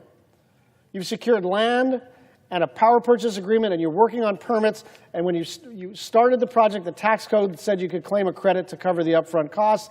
Now, unless you are fully operational, you're out of luck. On average, a project takes 4 years to go through the full process. So even if you've already started that progress, you now have very, very little time to get it done.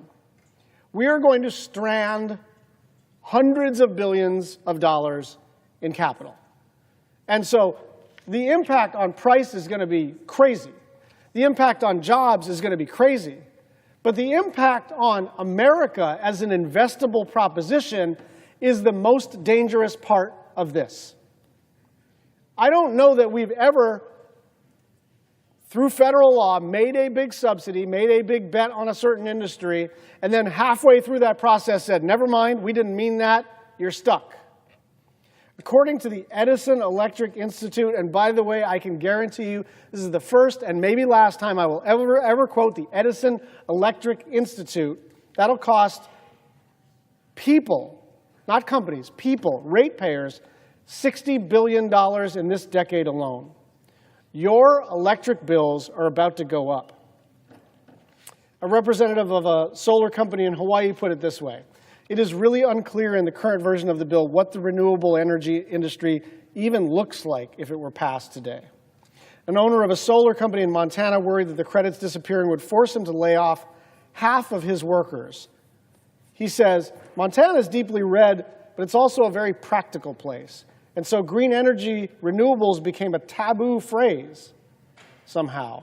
The practical energy needs are undeniable, so we can get past our disagreements and about phraseology. We realize that electrons, watts, amps, it's all cheaper. A representative of a wind turbine company in Colorado said, I don't look at what we do as green or blue or red. An electron doesn't have a color, and that's the point. Electrons don't have color. Wanting cheap, abundant energy is not woke. Wanting a livable planet for today and for future generations is not radical. And wanting reliable power and to avoid blackouts and brownouts is not a leftist project. But even if you set all of that aside for a minute, the states that have benefited the most from these investments are Republican states. According to estimates, nearly 3/4 of clean energy manufacturing facilities are located in Republican states. It means that Republicans are going to pay more for energy. It means Republicans will lose jobs in clean energy because of a Republican bill. It means Republicans are going to have more blackouts in their homes and businesses. Gutting clean energy is not somehow owning the libs. And at least some Republicans in the Senate and House understand that, even if their votes have not manifested to say otherwise. Here's a letter from 21 House Republicans earlier this year. As our conference has long believed, an all-of-the-above energy approach combined with a robust advanced manufacturing sector will help support the United States' position as a global energy leader. Countless American companies are utilizing sector-wide energy tax credits, many of which have enjoyed broad support in Congress to make major investments in domestic energy production and infrastructure for traditional and renewable sources alike. And it goes on, as energy demand continues to skyrocket, any modifications that inhibit our ability to deploy new energy production risks sparking an energy crisis. 21 House Republicans are worried about an energy crisis imposed by the Republican Congress. It goes on. This is especially true for energy credits with direct pass-through benefit to ratepayers, where such repeals would increase utility bills the very next day. This is not me, progressive senator from the state of Hawaii, who has made a career out of fighting climate change. This is 21 House Republicans saying, like, we're going to create a crisis here. Maybe we shouldn't pass this thing. A lot of this stuff benefits us. If we're all out here talking about all of the above, why are we cutting off our nose to spite our face just because someone wants a talking point? Like, people are literally going to lose their jobs immediately upon enactment. America is going to become a very challenging place to make major investments in immediately upon enactment. The AI industry may move abroad immediately upon enactment. And prices will go up pretty much right away as well. A group of 175 mayors and local leaders wrote, for the first time, state and local governments, as well as essential nonprofit community organizations, such as houses of worship, hospitals, and schools, can access the same clean energy tax credits as the private sector through elective pay. This has led to major projects in our communities like solar installations for town halls, alternative fueling infrastructure, and charging stations for local government fleets. After 1 year of direct pay implementation, over 1,200 organizations, including 500 state and local governments, are already accessing these incentives. We are excited about these projects and the benefits that they will bring to our communities. However, as local leaders, we are concerned that repealing these tax credits would create economic uncertainty in our communities, as it would prevent us from accessing those important benefits. You know, I grew up to understand Republican, look, I didn't grow up as a Republican, but I did understand Republicans were for avoiding unintended consequences. Republicans were against radical change too quickly. Republicans wanted a solid business environment that people could rely upon. This is literally none of that. This is ideology manifesting itself as energy policy. And what's going to happen is people are going to lose their jobs and pay tons more for electricity. The building trades union called this bill, quote, the biggest job-killing bill in the history of this country. And they go on, simply put, it is the equivalent of terminating more than 1,000 Keystone XL pipeline projects. I've been here for a while. Keystone XL was a big deal to our friends in labor. I had some very tough conversations with my friends in labor about how important that project was to them and how it was in tension with some of our climate goals. But listen to what they say. It is the equivalent of terminating 1,000 Keystone XL pipeline projects. These guys are not me or Jeff Merkley or Eddie Markey or Sheldon Whitehouse or Martin Heinrich or Rep. Ocasio-Cortez or any climate advocate. This is the building trades. And they're saying this is the biggest job killer perhaps in American history. We actually don't have to do this, you know? The impetus behind this bill was essentially border spending and preventing the Trump tax cuts from expiring. And then a bunch of stuff got added on because that's what happens. And we were there for our own version of this, our own BBB, our own Build Back Better, and everybody in your party piles on with something new. And then the thing becomes a really challenging thing to pass because everybody's got their hobby horse. And somebody's hobby horse is not just to have an all-of-the-above energy strategy, but to go out of your way to kill clean energy. It doesn't matter that it's going to raise prices. It doesn't matter that it's going to kill jobs. People at all levels in the public and private sectors across the political spectrum are all saying the same thing, which is this is a bad bill for regular people, for the economy, and for the planet. One of the great things about our climate bill was that it made what was good for the planet also good for the economy. Clean energy became eminently profitable for businesses and widely accessible to consumers. And we made a choice there because some in our party didn't like the basic premise. They were attached to the idea of personal, political, economic sacrifice because the planet is in peril. And I understand that instinct. But we paved a new path and we decided, look, there's enough technology out there. There are abundant energy sources out there that we can actually solve our planetary crisis and create jobs and lower prices. And we can do it in such a way that blue states and red states, urban, rural, suburban, all benefit. Republicans are on the verge of undoing all of that, even though it will hurt their constituents. And in doing so, we're virtually guaranteeing China's dominance in clean energy for decades to come, because if you're China, you cannot believe your luck. Your biggest competitor is willingly forfeiting the fight over who controls the energy technologies of the future because Donald Trump is too busy trying to get us back to the pre-industrial age. This is the worst piece of legislation for the planet in the history of our country, and it's not even close.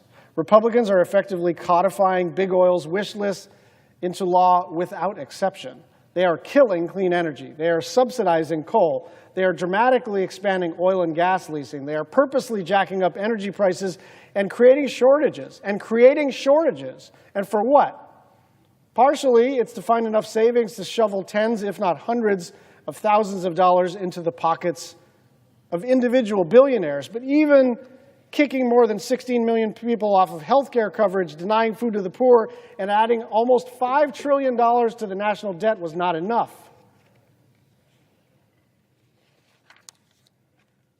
People voted for Donald Trump for all sorts of reasons.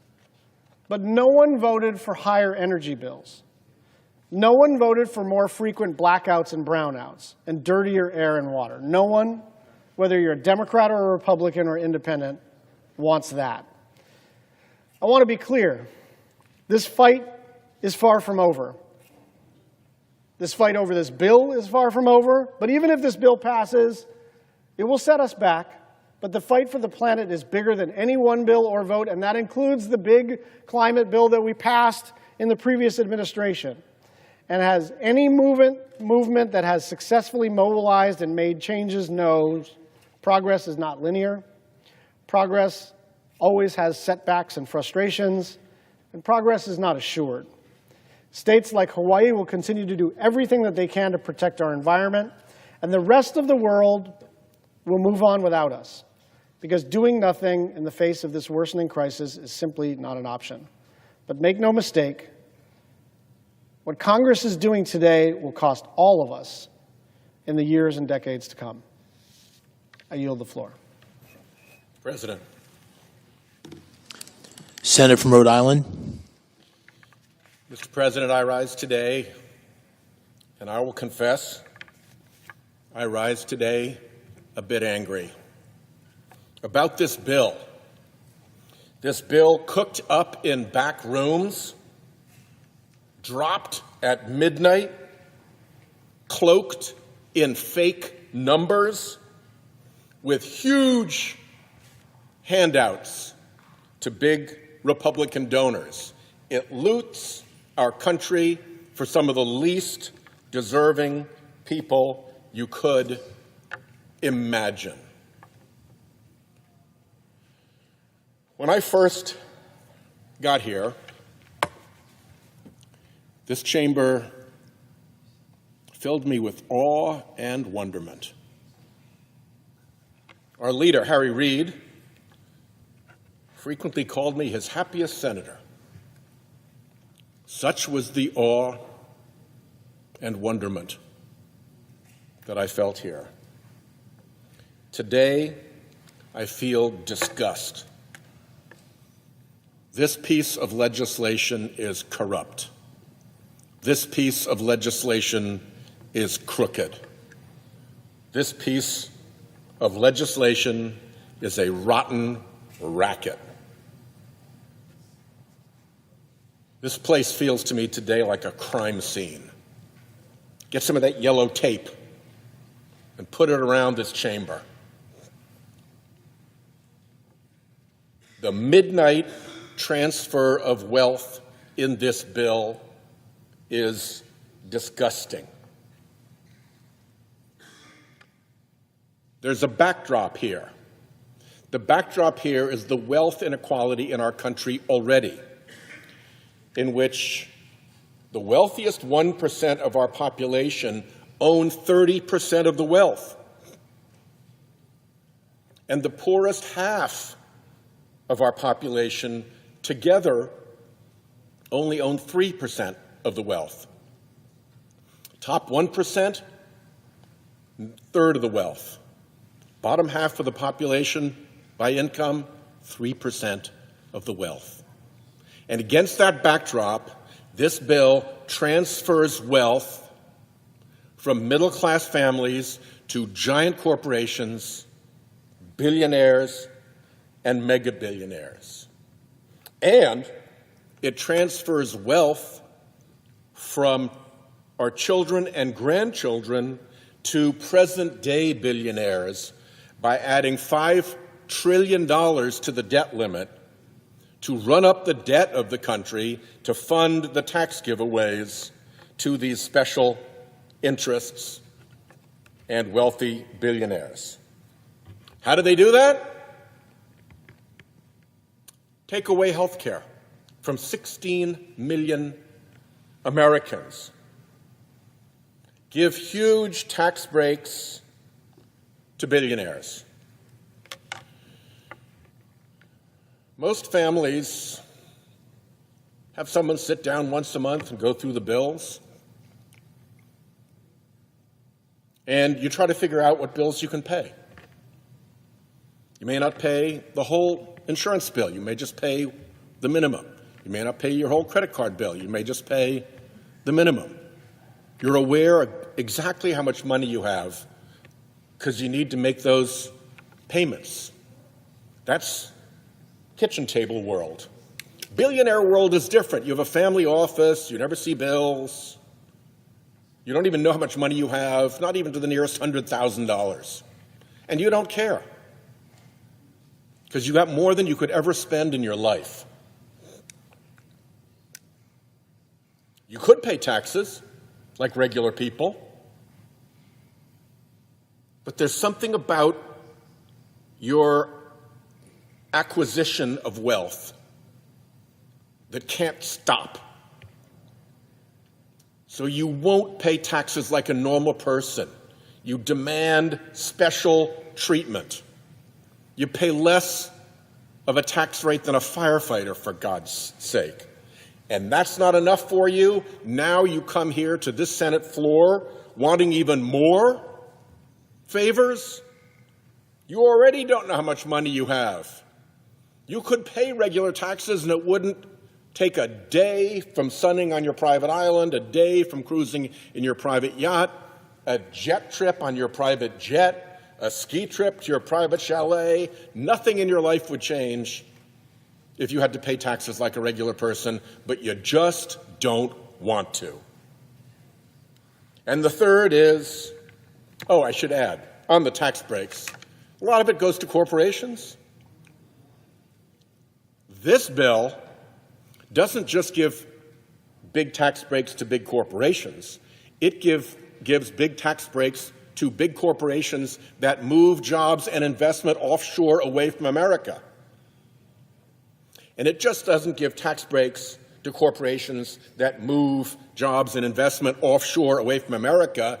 It gives tax breaks for doing that. It gives tax breaks for offshoring American jobs and offshoring American investment. It is the world's worst tax policy. It takes an already corrupted tax code and bends it even further in the favor of mega billionaires and big offshoring corporations. And last, what does this bill do that causes this transfer of wealth from regular people to the wealthy? It raises your costs to raise their profits. And I'm here to talk about one way that that happens. Because of this bill, your electric bills will go up. The people behind this bill are counting on you not to know how that works. So, I'm going to take a minute here, and I'm going to tell you how that works. There are some rules for the grid about how this works. Generators who want to sell power to the grid put in a bid, and they give a price at which they will sell their electricity. You can imagine on this graph that each of these little hash marks is a different generation facility, and each has made a bid at its best price. Once it's got the stack of bids, the grid manager, as the load comes onto the grid, dispatches the cheapest generators first, and then goes up the stack to the more and more expensive ones. As demand rises, the costs go up. The last one that's called on, the most expensive one that's called on, sets the price for the whole grid. And this last one, the one that the price setter on the grid, almost always a fossil fuel plant. Okay? It's almost always a fossil fuel plant. So if you look at this graph, you'll see here, this measures the price that's charged to put those electrons on the grid for consumers. And this is the energy demand. How much consumers are asking? What does the grid need to supply? And if you look at the top line, this is the world without renewables. This is an all fossil fuel system, let's say. Baseload nuke, okay, throw that in.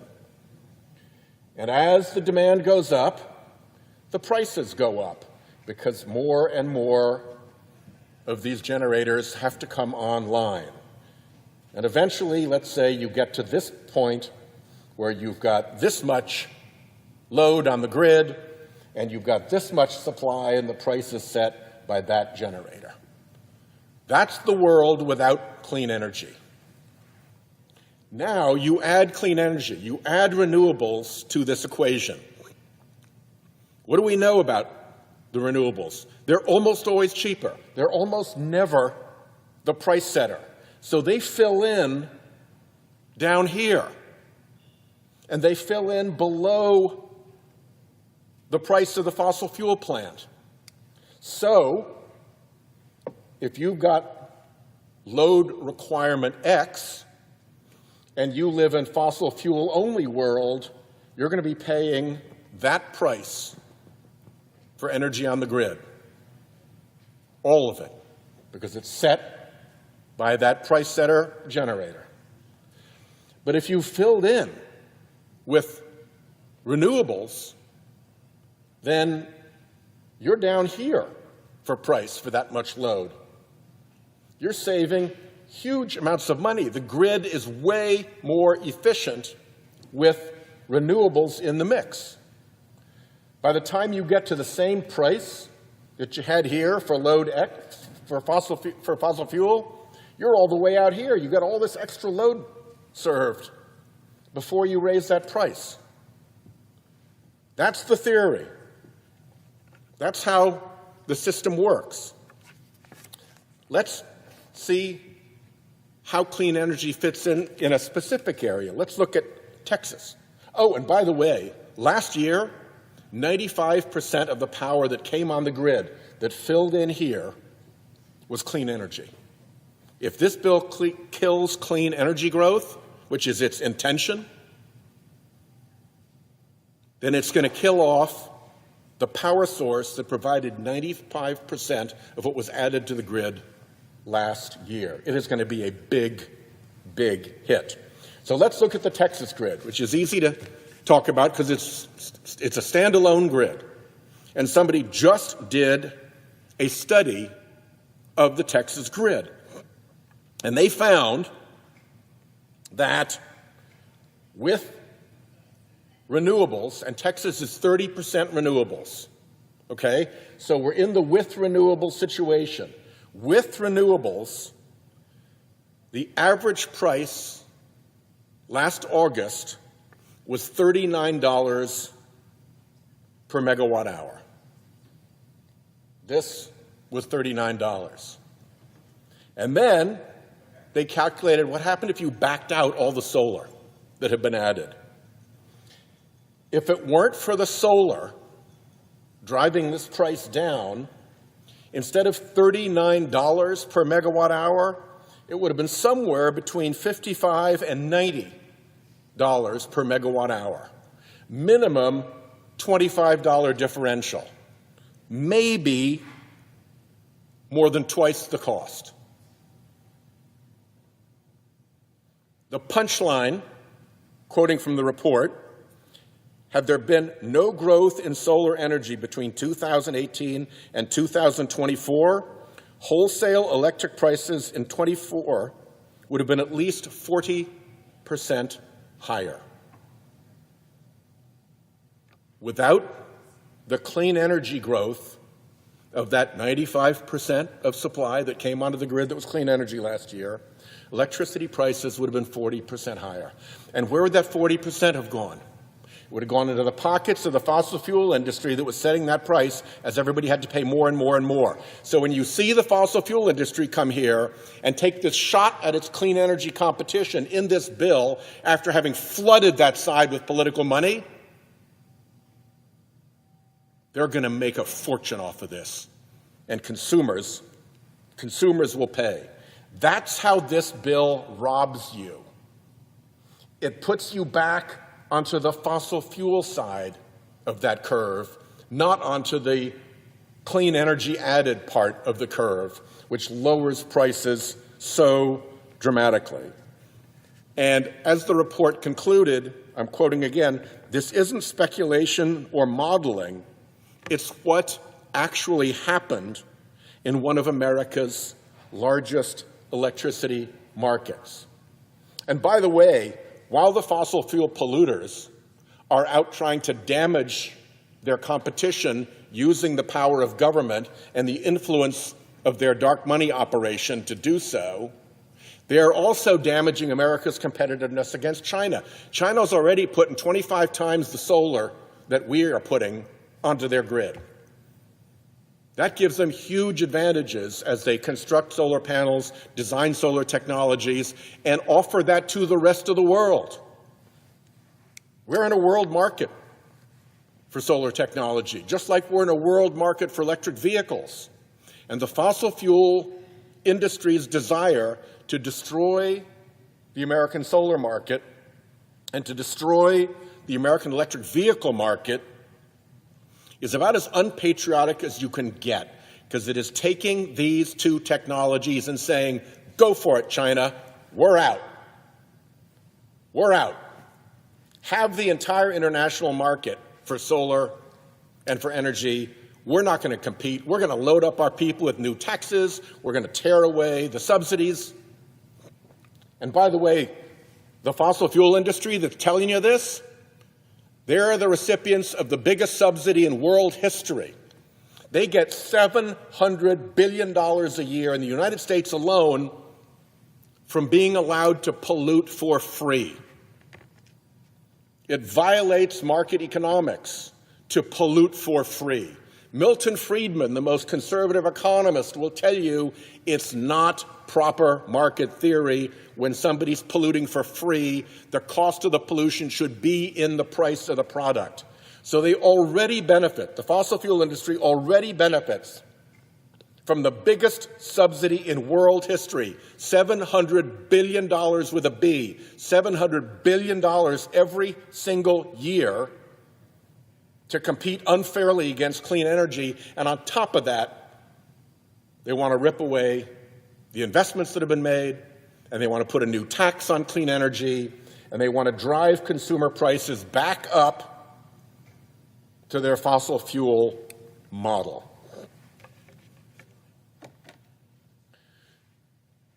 There's some really big losers in this big loser of a bill. Anybody who cares about adding $5 trillion to our national debt, that's a big loss. Comes through in interest rates for people with car loans and home loans. Health care, 16 million people getting chucked off their health care. Hospitals and nursing homes facing receivership as their revenues dry up from a nearly $1 trillion hit to their revenue streams.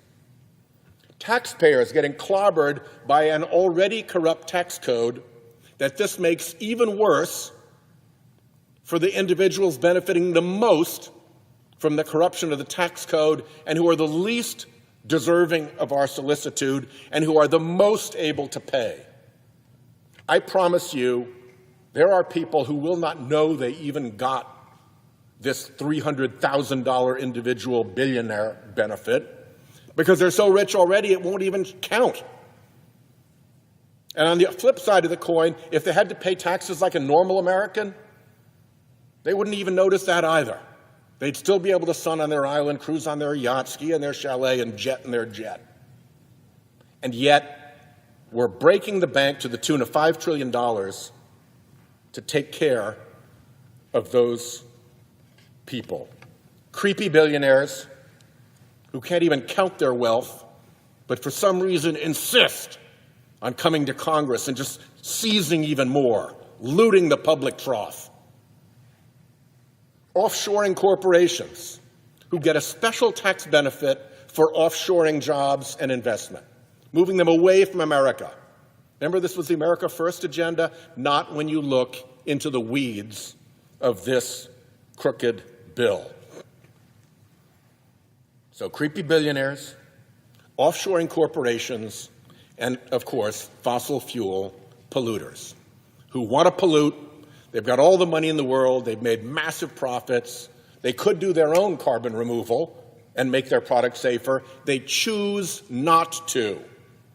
They choose not to because they want to pollute and they want to kill their competition so they can pollute more and profit more and drive up consumer prices, as I showed here. And guess what? The creepy billionaires, the offshoring corporations, and the fossil fuel polluters, what do they have in common? Huge donors to the Republican Party. That's what this bill is about. It's not about taking care of the economy. It's not about taking care of the public. It's payback to big special interests and billionaires who provide the dark money funding that floats the Republican Party, and now they're demanding payback for the majorities that they bought. There is a wasp, Mr. President, that lays its larvae inside another bug. And the larvae of the wasp inside that other bug are able to take over the nervous system of that other bug. They can take over the command and control system of the bug, and they start driving the bug around from the inside. They make it do what the larvae wants it to do. They make it go where the larvae want to be. They make it hang where the larvae want it to hang, and then the larvae consume it from the inside. They eat it, and they turn into the next generation of wasps. That's a pretty good analogy for what has happened here. Those creepy billionaires, those fossil fuel polluters, those big offshoring corporations have taken over the command and control system of the Republican Party. The bug over there is being marched around by those special interests doing exactly what it's told. And it doesn't care about the 16 million people coming off insurance. It doesn't care about the added pollution, doesn't care about the increased cost, doesn't care about the unfairness, doesn't care about making the tax code more corrupt, because the special interests are in that bug running that show. I yield the floor.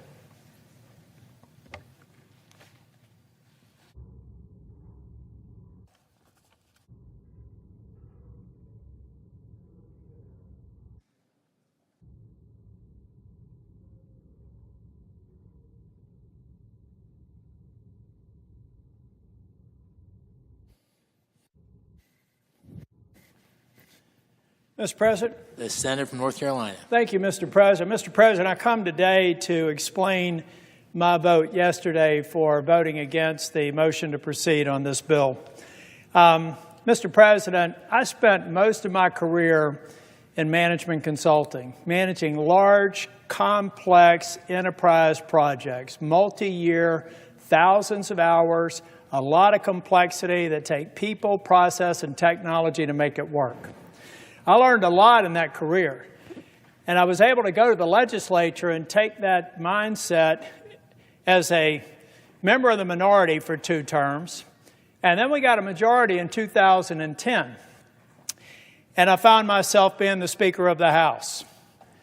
Mr. President, we were in the middle of the financial crisis. When I got sworn in January of 2011, North Carolina had a $2 billion shortfall on a $20 billion general revenue fund. And I had 6 months to balance that budget. Well, Mr. President, we did something that had not been done in North Carolina. We took the time to understand every aspect and every dollar that was being spent in government. We determined how to cut government in a way that was sustainable. We cut 12% from the university system budget. Not the rate of growth, but the actual spending. And I had some people say that it was going to be disruptive and the University of North Carolina would never be the same again. But, Mr. President, we did it in a way that was instructed by the operations of the university system.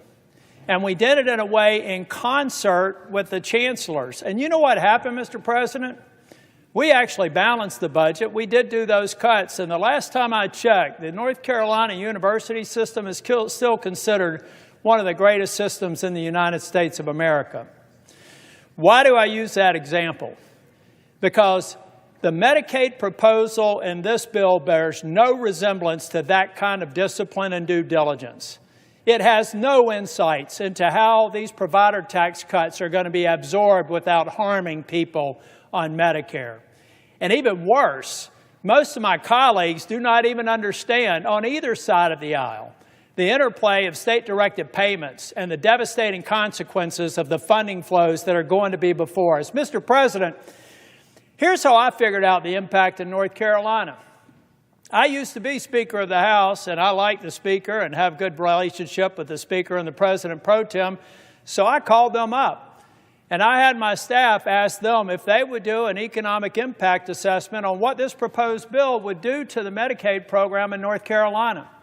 But I didn't want just the view of the Republican partisan staff that reports to the Speaker and the President pro tem on how they're going to absorb this bill. I decided to go to Josh Stein, the governor, and I went to his Democrat staff for Medicaid.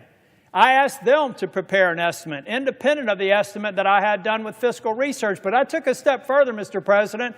I went to the Hospital Association. I asked 3 different independent groups, a partisan Democrat group, a partisan Republican group of experts, and a nonpartisan group of the Hospital Association to develop an impact assessment independent, not talking, not sharing, reporting to me.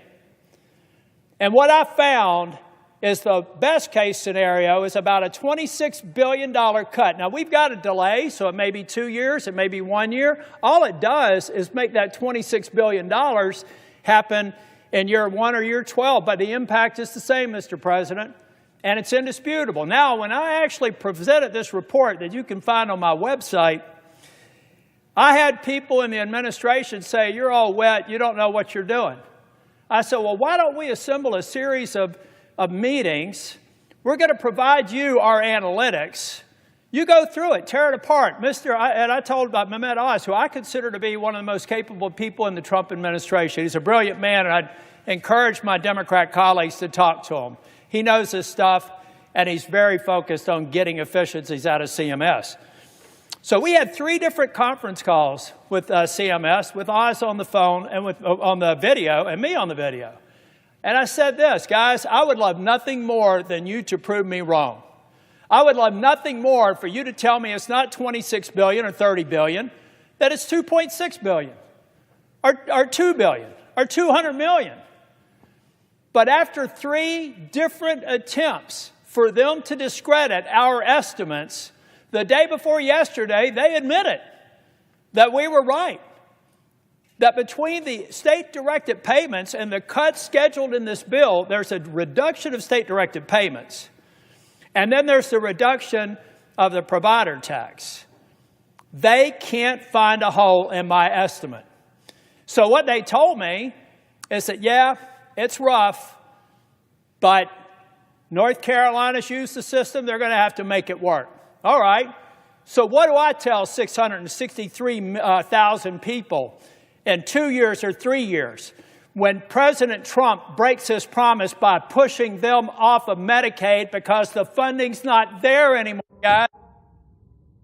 I think in the White House, senators advising the president are not telling him that the effect of this bill is to break a promise. And you know the last time I saw a promise broken around health care, with respect to my friends on the other side of the aisle, it's when somebody said, if you like your health care, you can keep it. If you like your doctor, you can keep it. We found out that wasn't true. That made me the second Republican Speaker of the House since the Civil War, ladies and gentlemen, because we betrayed the promise to the American people. 2 years later, 3 years later, it actually made me a U.S. Senator, because in 2010, it had just been proposed. And just anticipation of what was going to happen was enough to have a sea change election that swept Republicans into the majority for the second time in 100 years. Now, Republicans are about to make a mistake on health care and betraying a promise. It is inescapable that this bill in its current form will betray the very promise that Donald J. Trump made in the Oval Office or in the cabinet room when I was there with finance, where he said we can go after waste, fraud, and abuse on any programs. Now, those amateurs that are advising him, not Dr. Oz, I'm talking about White House healthcare experts, refuse to tell him that those instructions that were to eliminate waste, fraud, and abuse all of a sudden eliminates a government program that's called the provider tax. We have morphed a legal construct that admittedly has been abused and should be eliminated into waste, fraud, and abuse. Money laundering. Read the code. Look at how long it's been there. I was Speaker of the House. I refused to do it. When I left North Carolina, I said, we're not going to do a provider tax. I left it at 2.5%. Now it's 6%. Mistake on the part of the leadership. And frankly, I know my friends are probably going to think I'm a little bit crazy here, but I actually passed a law that made it illegal to expand Medicaid. Why did I do that? Because I was convinced someday we would be here. And I would have rather found a way to get more people on Medicaid at the standard FMAP than having this 90-10 match and watching it disappear and taking away desperately needed health care. So, Mr. President, over the course of the evening, I may look for an opportunity to speak again. But I'm telling the President that you have been misinformed. You supporting the Senate mark will hurt people who are eligible and qualified for Medicaid. I love the work requirement. I love the other reforms in this bill. They are necessary, and I appreciate the leadership of the House for putting it in there. In fact, I like the work of the House so much that I wouldn't be having to do this speech if we simply started with the House mark. I've talked with my colleagues in North Carolina. I know that we can do that, and I believe that we can make sure that we do not break the promise of Donald J. Trump that he's made to the people who are on Medicaid today, Mr. President. But what we're doing, because we've got a view on an artificial deadline on July 4th that means nothing but another date and time, we could take the time to get this right if we lay down the House mark of the Medicaid bill and fix it. And I know that my friend and colleague from New Hampshire, I jumped in front of her, so I'm only going to take another minute or two. But, Mr. President, we owe it to the states to do the work to understand how these proposals affect them. How hard is that? I did it. How hard is it? How hard is it to sit down and ask the Medicaid office, ask the legislative staff, ask the Independent Hospital Association what the impact is? If there's no negative impact, what's wrong with daylight?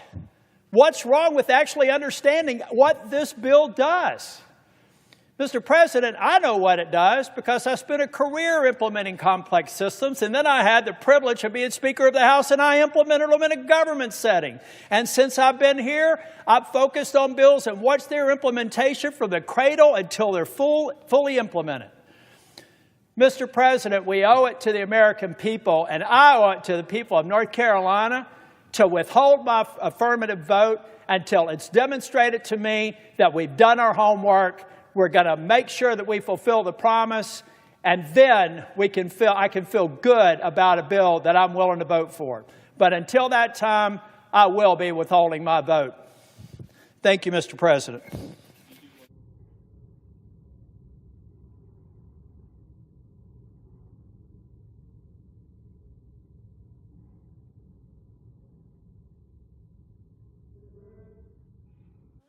Senator from North Carolina. I ask unanimous consent that the following appear separately in the record. Without objection. I ask unanimous consent that the Senate proceed to executive session to consider the following nominations in block, calendar 198 through 249, with the exception of calendar 241, and all nominations on the Secretary's desk with the exception of PM 89. That the nominations be confirmed en bloc, the motions to reconsider be considered, made, and laid upon the table with no intervening action or debate. That no further motions be in order to any of the nominations, that the President be immediately notified of the Senate's action, and the Senate then resume legislative session. Without objection. Thank you, Mr. President. Mr. President, also ask just for indulgence for one more minute. I ask unanimous consent that this also the following appear separately in the record. Without objection. This is really easy, Mr. President. Yesterday was my 38th wedding anniversary. I've convinced Susan Tillis to stay married to me for 38 years. I wish I was going to be with her and a couple of dozen family members down at the beach, but I'm doing my work here and I'm going to stay until it's done. I also want to wish my grandson that they're celebrating his 2nd birthday today down there at that same beach house. God bless my family. I love you.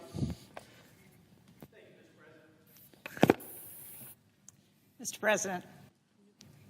The senator from New Hampshire. Thank you, Mr. President. I'm sorry to see my colleague, Senator Tillis, leave before I have a chance to tell him how much I'm going to miss him.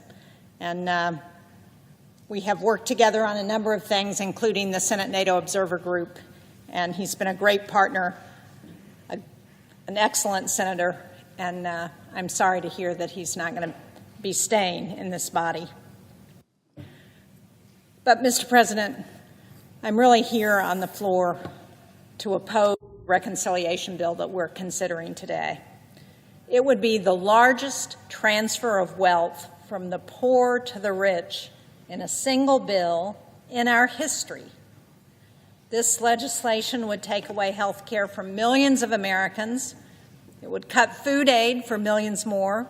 It would raise household energy and health care bills, and it would add trillions to the debt, all to give the top not just 1%, but the top 0.1% of people who make more than $2.5 million a year an extra $250,000 a year.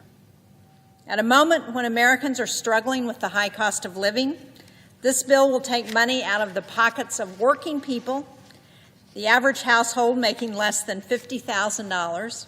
That's 30% of Americans.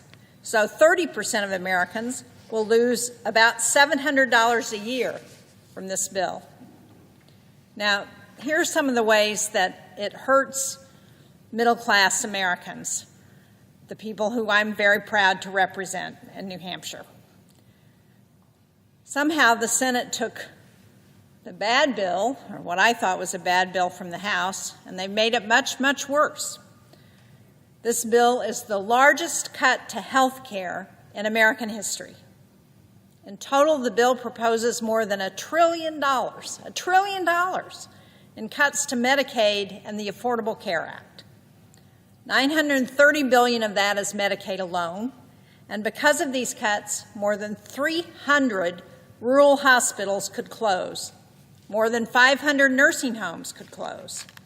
These are core programs and services that benefit seniors, children, veterans, people living with disabilities, and working families.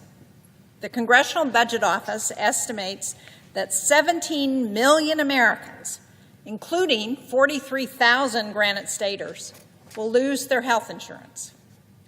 Now, over the past several weeks, past couple of months, I've toured New Hampshire. I've heard from countless constituents who are deeply anxious about what this bill means for them and for their families. Again and again, they have said plainly, without Medicaid, without the Affordable Care Act, they would not be here today. I heard from Danielle in Dalton, northern New Hampshire. Danielle is a proud mother of 3 sons, 2 of whom have autism. Danielle's sons rely on Medicaid for their health coverage and for their home care. Danielle is not only their full-time caregiver, she receives a stipend from Medicaid to provide for their care. And thanks to Medicaid, both of her sons are able to work part-time. They're able to live at home with their mom, and they're able to remain active in the community. This bill would put all of that at risk. Danielle says her sons could have difficulty qualifying for Medicaid under these new rules. And losing Medicaid would be catastrophic for her family because it would likely force her sons out of work, out of her home, and into a group home or institution. And so it's going to cost a lot more if that happens. Her boys are now contributing members of society, and this bill threatens not only their livelihood and their independence and their future, it threatens their dignity. I heard from Sean in Claremont. Sean shared with me his story of addiction to alcohol, cocaine, and heroin, and his long road to recovery. After several near-death experiences, he found stability in a sober living home and enrolled in Medicaid. With access to treatment, he was able to hold a job and get his life back on track. He eventually opened his own sober living home, Hope to Freedom, where he now helps others suffering from addiction so that they can enroll in Medicaid and begin their own journey to sobriety. I heard from Carla in Exeter. Carla has twin 3-year-old boys, one of whom had serious medical complications at birth.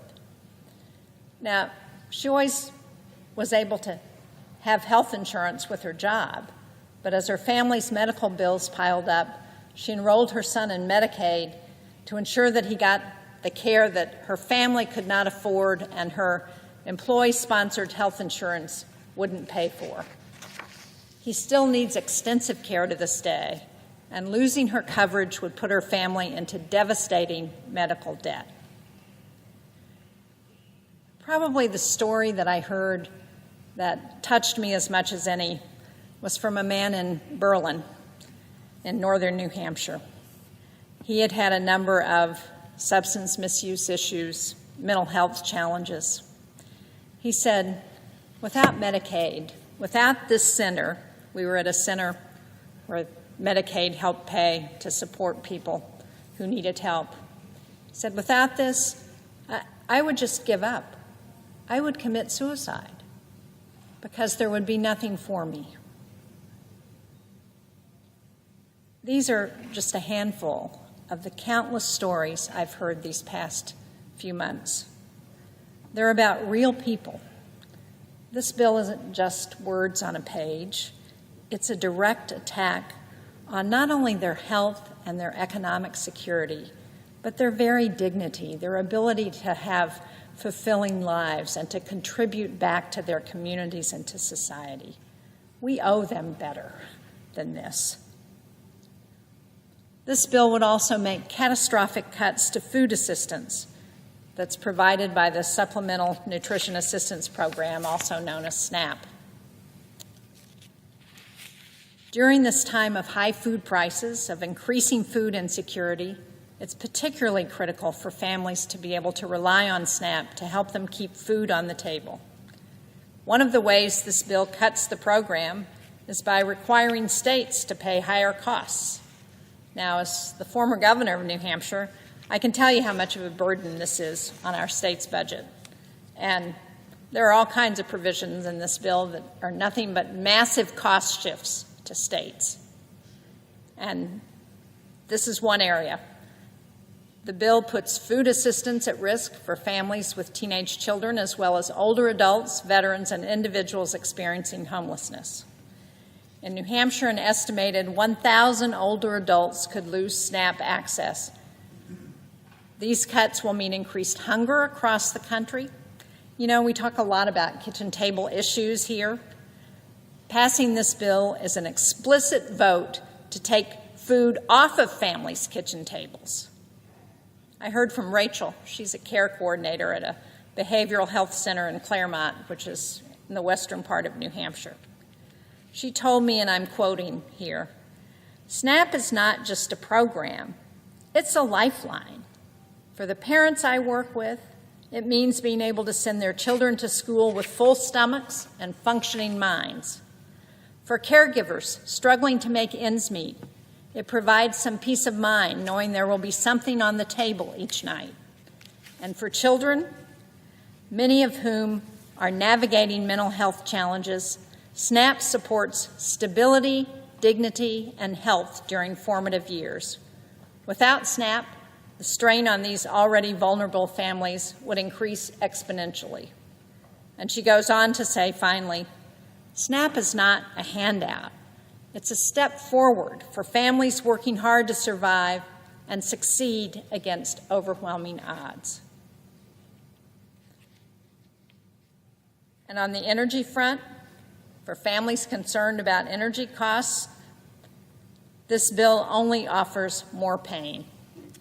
In addition to cutting off tremendously successful incentives for electricity that are adding reliable, affordable, and clean energy to the grid at a record pace, this bill cuts off long-standing tax credits for consumers for average everyday Americans to make energy-saving improvements to their homes or to add rooftop solar to take control of their own energy bills.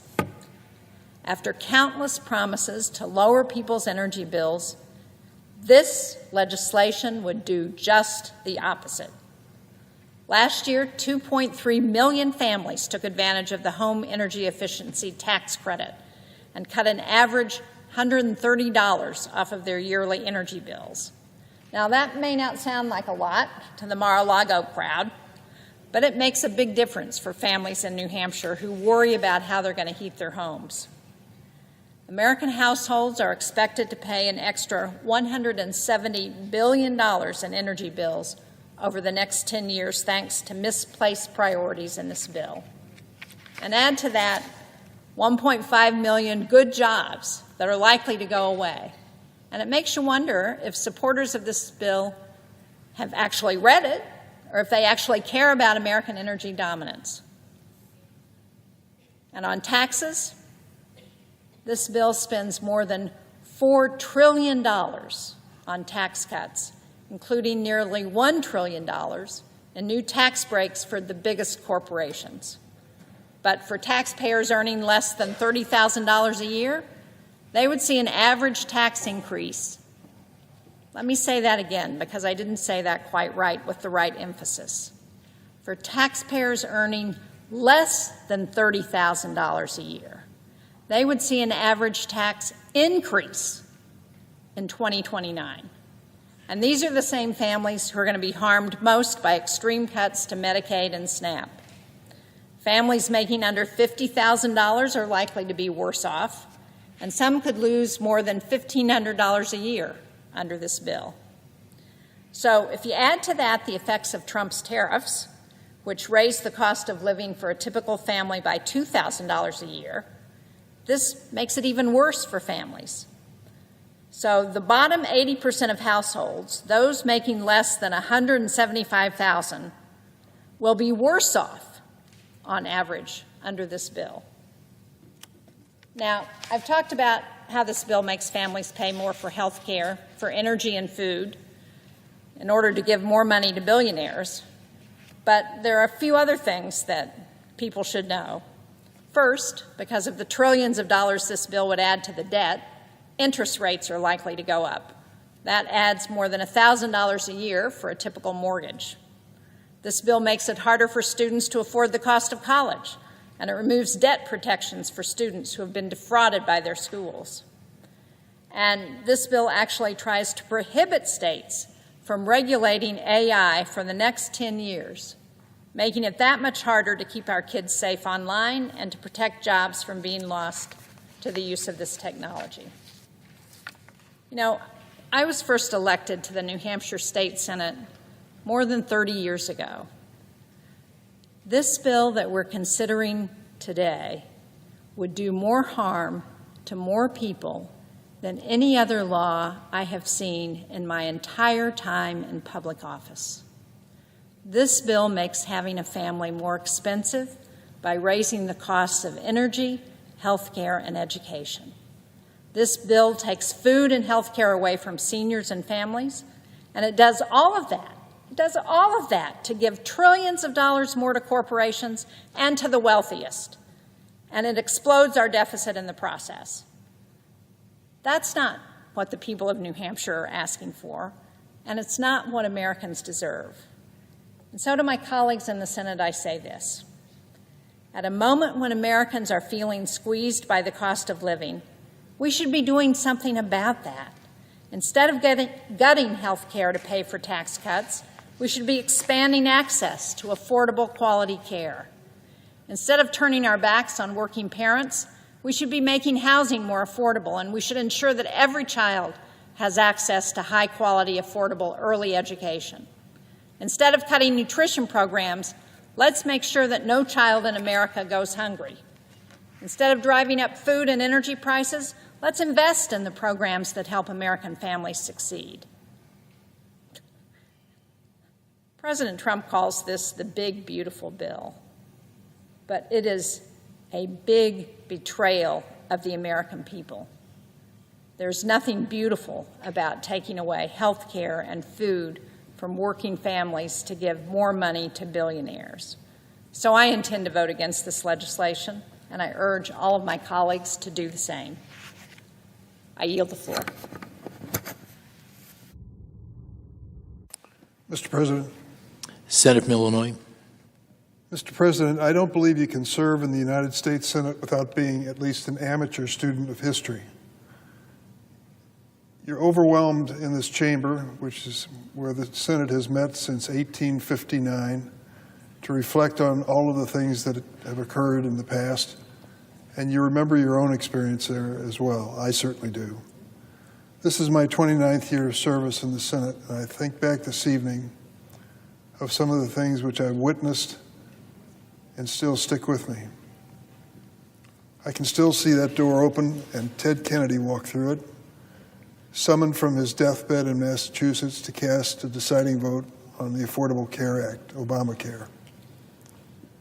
He wouldn't miss it, even if it meant he was going to die in the process. I think of that door over there when President Trump in his first term tried to basically eliminate the Affordable Care Act, and it was saved at the last minute at 2 o'clock in the morning when John McCain came through those doors, stood in the well right by that table to the Republican side, and cast his vote no.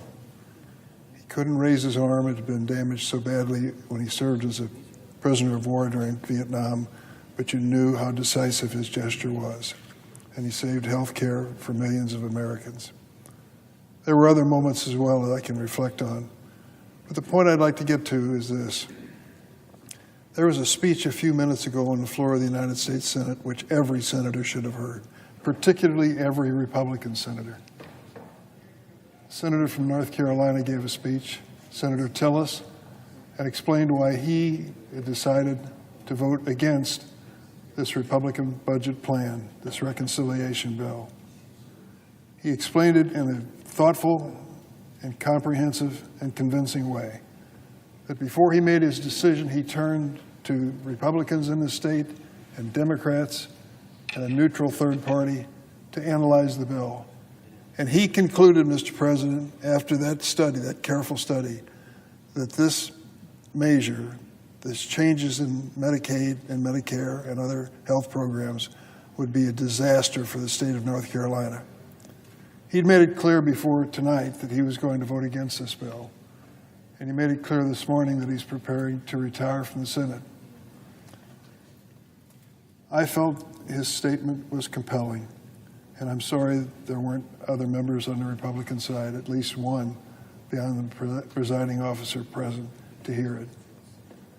It's seldom that you hear a speech on the floor of the Senate that you know is so personal and so heartfelt and so meaningful as the statement made by Senator Tillis earlier.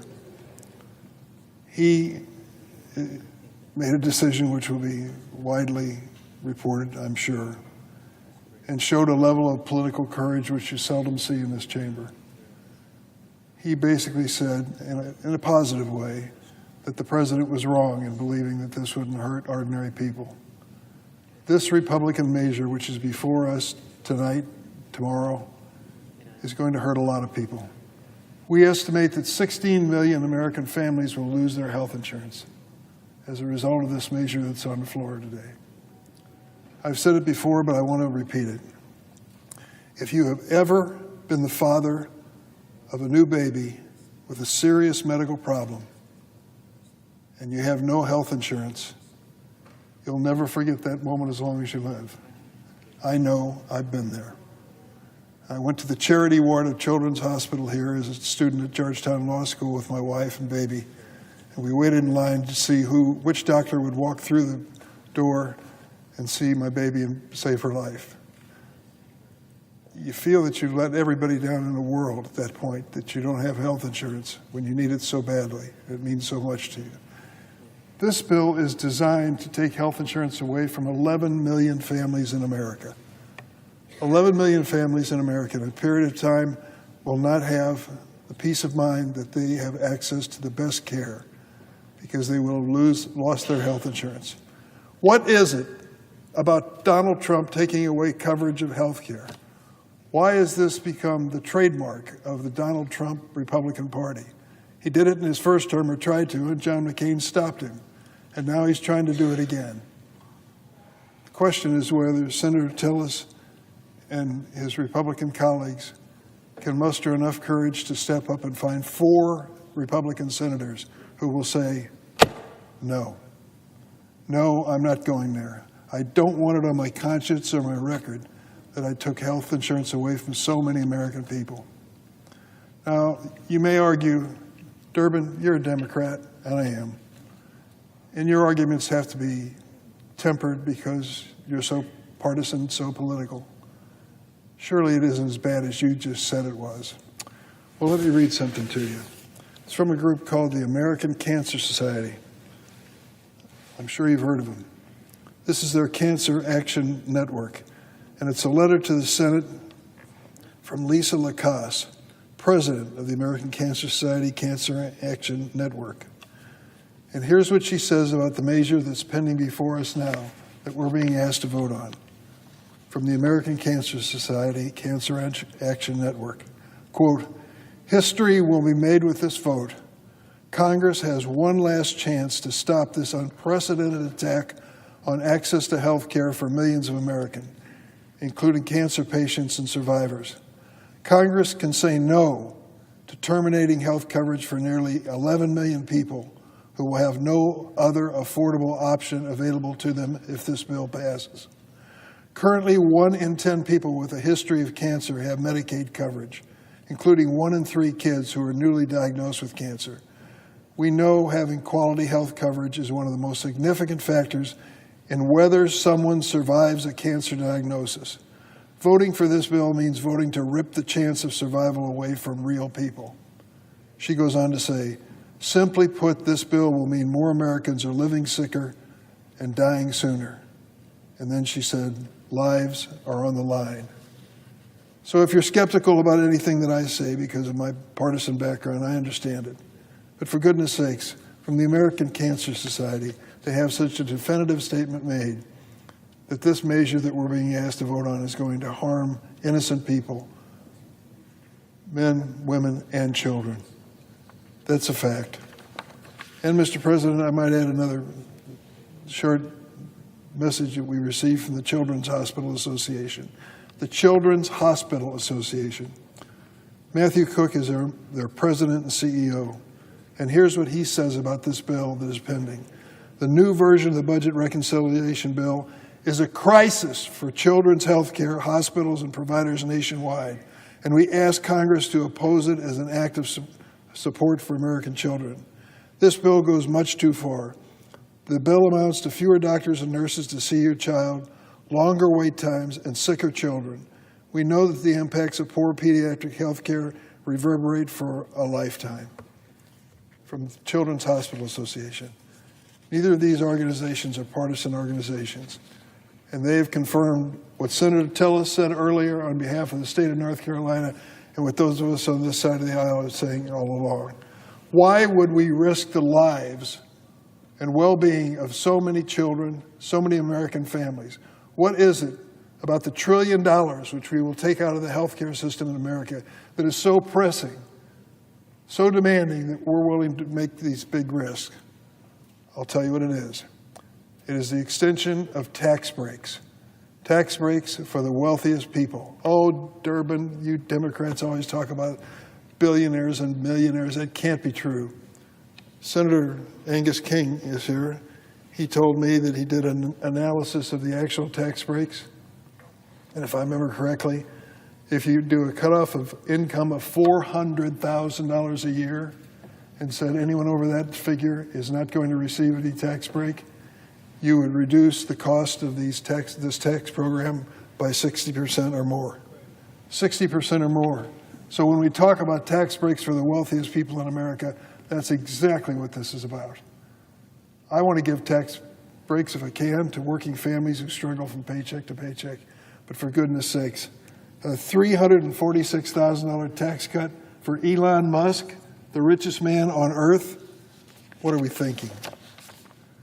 And I just want to make a quick reference to 2 states that have an experience coming with this bill, which will be dramatic. One is Kansas. In Kansas, 360,000 individuals rely on Medicaid coverage. 56% of them are children.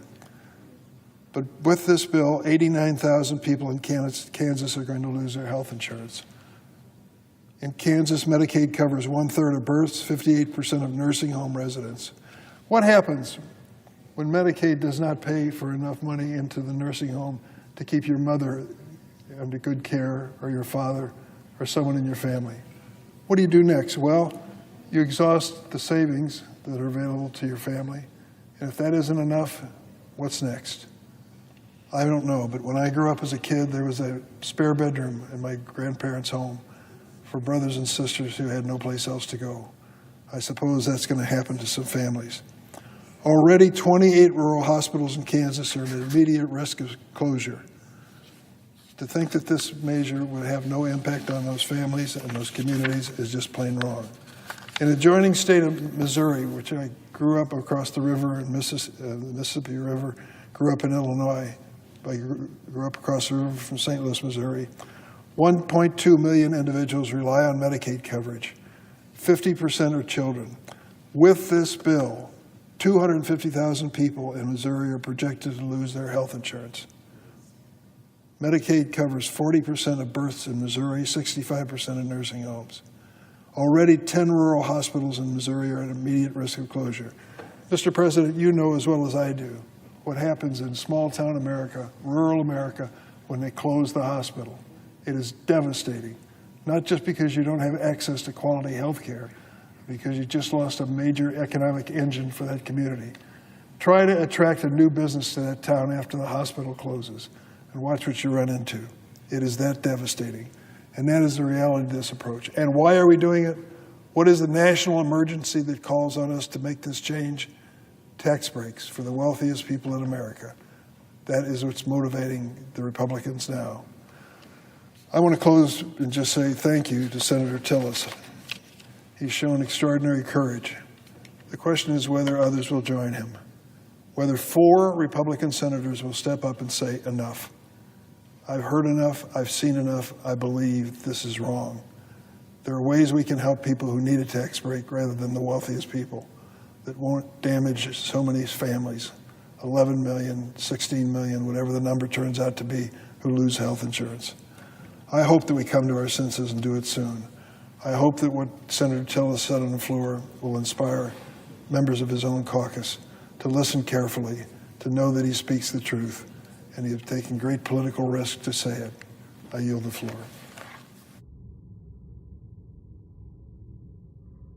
Mr. President. The senator from Wisconsin. Thank you. I am proud to join my Midwestern colleagues today to draw attention to what is happening in our states if this bill were to come to pass. And so I rise today on behalf of the 17 million Americans who are poised to have their health care terminated because of the Republicans' disastrous budget bill.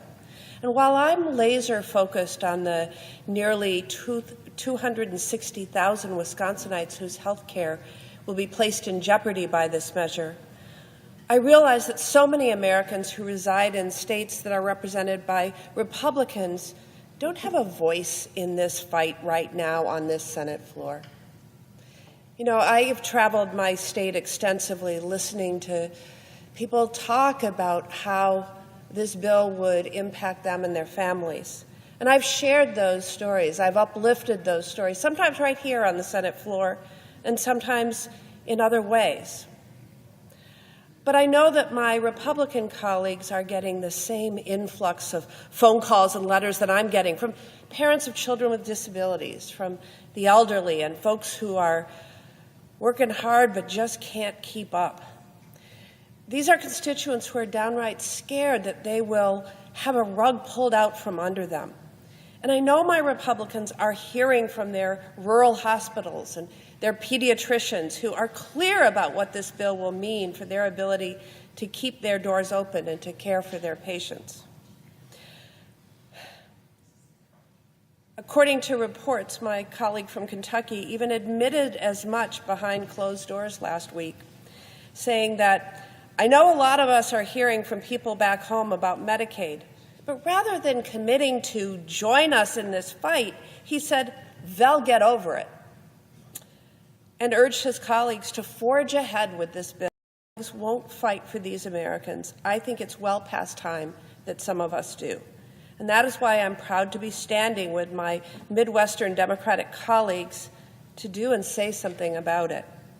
I'm here to stand up for the over 500,000 Midwestern Americans in Iowa, Kansas, Missouri, Nebraska, the Dakotas, whose health care is on the chopping block if Republicans jam through this terrible budget bill.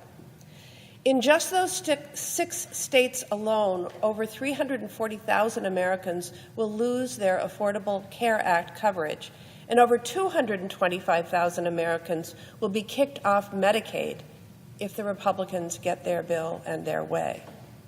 In Iowa, over 100,000 Americans' care could be on the chopping block, including over 58,000 Americans whose families rely on Medicaid.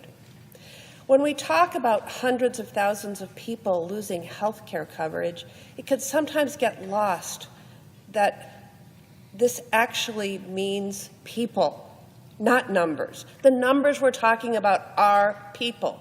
They have faces, they have stories, they have families, and they matter.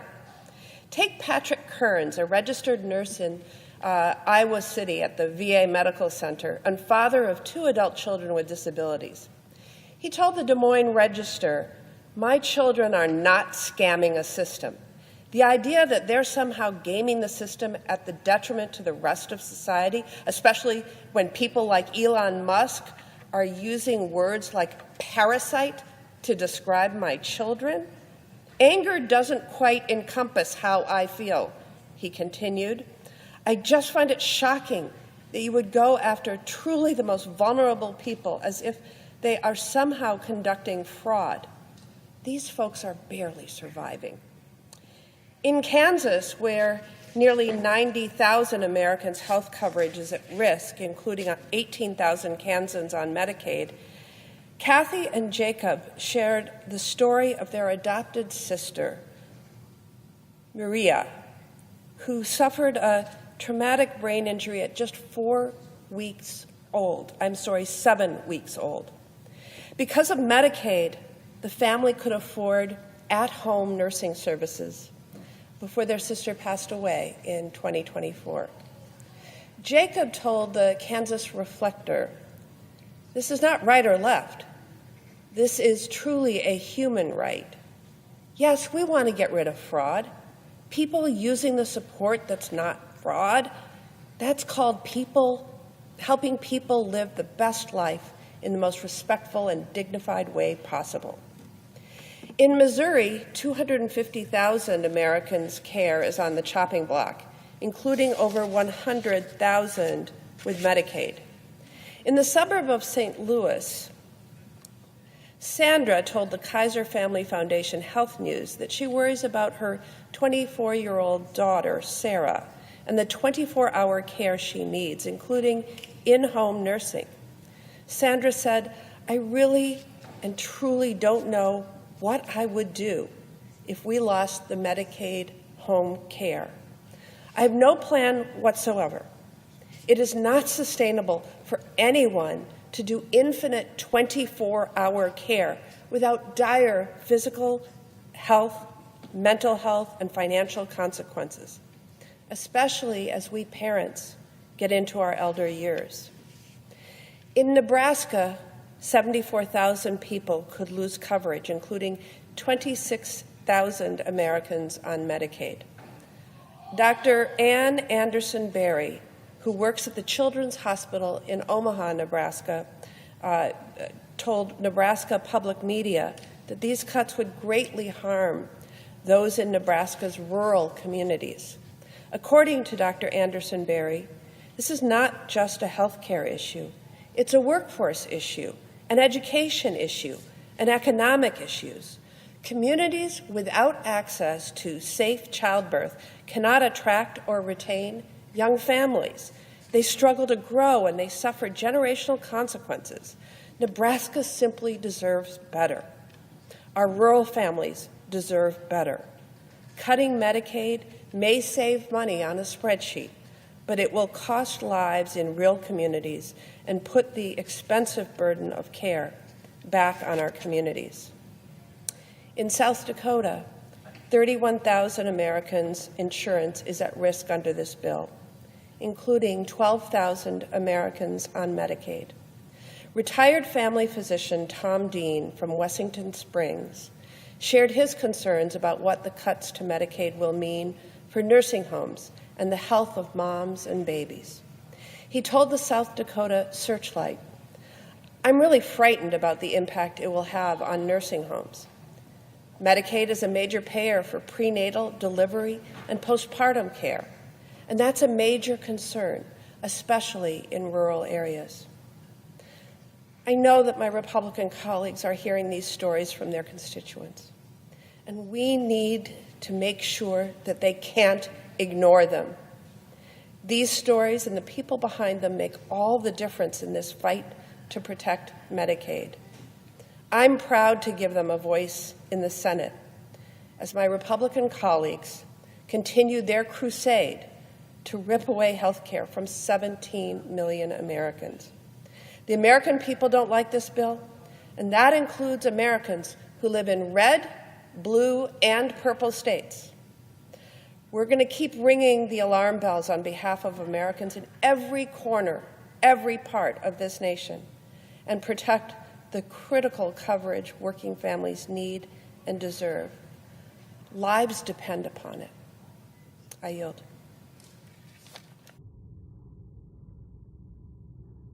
Mr. President. The senator from Minnesota. Mr. President, I rise today along with my colleagues from Illinois and from Wisconsin, and you just heard from Senator Baldwin, about the effect of this budget bill on the Midwest. I guess I'd start by asking the same questions that our colleague, Senator Tillis, who just announced he wasn't going to seek re-election after the president threatened him with a primary, and after he took a vote and had the audacity to ask the questions that had to be asked about this bill. And you heard him today. He talked about how he had talked to the hospital association in his state, how he had talked to the governor's office, how he had gotten the actual data on the effects of Medicaid in North Carolina. And then he asked the questions, how hard is it to see the impact of these proposals? And he asked, what's wrong with putting a little daylight on what's going on here? So that's what I'm going to do in my few minutes here. Put a little Midwestern daylight on what's going on here. That is that under this bill, 17 million people would be kicked off their health care because of the Medicaid and the Affordable Care Act changes. That was 16 million people until we got the updated numbers from the Congressional Budget Office. That's a nonpartisan group. It also drives $4 trillion in debt. It used to be 3.4. Now it's up to $4 trillion. And what will that mean? That will mean big time in the Midwest, where I have so many of my own constituents wanting to buy their first house. It's going to mean major increased interest rates. It's going to mean difficulty in buying all kinds of things for which you would take out loans, or for small businesses. All for giving a bunch of tax cuts for millionaires and billionaires. $400,000 for multi-millionaires. Our colleagues are going to raise costs and take health care and food away from millions of Americans. So my colleagues have talked about, Senator Baldwin and Senator Durbin, talked about the effect that this bill has in the Midwest when it comes to health care, the closing of the rural hospitals. The Midwest has a huge number of these rural hospitals, about half of them that be forecast to close. She talked about the Medicaid cuts. So I'm going to talk about a different piece of this, and this is the impact of cuts to food assistance. There is no avoiding the facts. Here they are. About a month ago, the House passed a budget bill, as you know, that cut nutrition assistance by nearly $300 billion. It put the country on track to eliminate SNAP for 4 million Americans and reduce benefits for millions more. I was hopeful that we would go in another direction. And while there were some changes made by the Republicans on the Agriculture Committee that I appreciated, it still amounts to over $185 billion in cuts from the SNAP program. And let me remind you that the vast majority of people on SNAP are older Americans, people with kids, veterans, people with disabilities. We were just out on the Senate steps with a number of those people and the groups that they represent and faith leaders talking about this very subject. Why them? Why give tax cuts to the wealthy on their backs? We know that the impact of the big, beautiful betrayal of a bill will be even more stark in the Midwest. In the Midwest, here are some examples. Americans use SNAP benefits. Nearly 155,000 people in Nebraska. And let's face it, that is not the biggest population state, but 155,000 Nebraskans use SNAP. About 190,000 people in Kansas, 260,000 people in Iowa, 660,000 people in Missouri, 700,000 people in the state of Wisconsin. Senator Baldwin just talked about the impact of health care there, but 700,000 people and my neighbors in Wisconsin. Nearly 1.5 million people in Michigan use SNAP. And in Minnesota, 450,000. So yes, those people will be affected greatly by this faux shift to the state. And unfortunately, while we tried to fight part of this, the state shift, we were not able to get that changed in the last few days. This means certain states, I'm just going to give you some examples, hundreds of millions of dollars are supposed to shift over to states in the Midwest when 41 of the 50 states in our country have balanced budget amendments. So what are they supposed to do? Cut infrastructure? Cut law enforcement? When the majority of these cuts, and this is why this is such funny math, are shifts to the states. And it's why governors, especially in the Midwest, Governor Kelly in the state of Kansas has been speaking out big time on this, why they are so concerned about these shifts. In addition, and this is not something everyone thinks about when they think about SNAP, but we think about it big time in the Midwest, farmers and grocers. Over a third of America's farmland is located in the Midwest. That includes more than 722,000 farm operations, which is more than 1/3 of farms nationwide. So why would farmers care about this? Well, they will lose revenue because Americans won't be able to buy their products. And that loss, that's a SNAP program, right? It buys food from America, just like international organizations were buying food from America with USAID. That's been cut. Or the Trump tariffs, which dry up markets in places all over the world because of retaliatory tariffs. That's hitting our farmers. Input costs, inflation, you name it. And now this on top of it. In addition, this is going to be a big hit to our grocers. In many rural counties throughout the Midwest, their independent grocery store is the lone grocer in the country, in the county. So in 76 counties nationwide, they don't even have a single grocery store. And half of those are in the Midwest. I recently visited an employee-owned grocery store in rural Long Prairie, Minnesota. Population, 3,600. Businesses like that operate on tight margins, and they usually serve not just that county, as you could see from the numbers I just provided you, but with the surrounding counties, or they may be the only one in town. Businesses like that, the cuts to SNAP, it's pretty significant because that's sometimes the margin on which they're able to stay alive as a business. This would make it harder and harder and more expensive for those grocery stores. It could put them out of business, that's for sure. That's what the grocery stores believe. But it also hurts the individual people in their areas, because in the rural areas, you have an overwhelming number of seniors, you've got an overwhelming number of veterans, and you have just an overwhelming number of the people who are using these kinds of grocery stores. So SNAP supports hundreds of thousands of jobs and billions of dollars in wages at these independent grocers, farms, other industries, including more than 1,700 jobs in Nebraska, more than 1,900 jobs in Kansas, more than 2,600 jobs in Iowa, more than 7,000 jobs in Missouri, more than 6,000 jobs in Wisconsin, more than 13,000 jobs in Michigan, more than 4,000 jobs in Minnesota. We know that from farmers and truckers to local grocers, for every dollar invested in SNAP, about $1.50 of economic activity is generated nationwide. For many Midwesterners, this bill would make the difference between having a grocery store in their region or not. I mentioned the shift of billions of dollars of cost to states that will blow holes through the state budget. They won't be able to afford it.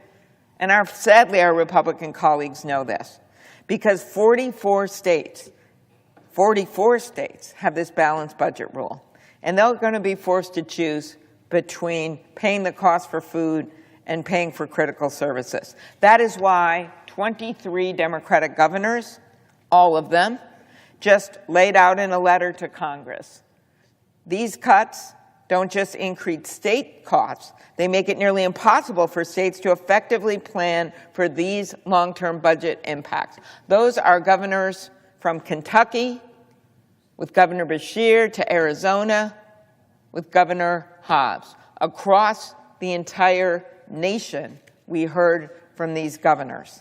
Not to mention the governors such as Governor Pritzker in Illinois, and Governor Walz in Minnesota, and Governor Kelly in Kansas, and Governor Whitmer in Michigan. Based on 2023 figures, ready for this? The House and Senate version of this bill would shift, and it varies because the bills are different, but this is how much money we're talking to, between $16 million and $49 million onto the state of Nebraska, between $61 million and $101 million in costs onto Kansas. Imagine the budget. And there's suddenly, oh, you got to do an extra $60 million. Too bad you have a balanced budget amendment. Up to $26 million in costs onto Iowa, between $225 million and $376 million onto the state budget in Missouri, up to $68 million in costs onto Wisconsin, where Governor Evers was also a signator of this letter, between $456 and $761 million in costs onto Michigan, and between $43 million and $128 million in costs onto Minnesota. And those numbers are on top of an increased administrative cost shift to states. It used to be 50-50, now it's 75-25. Hello, states, you with strapped budgets, we're now making you pay 75% of administrative costs, which would make it even harder for states to invest in the staff training and upgraded financial systems that would make the program more sound and reduce payment errors.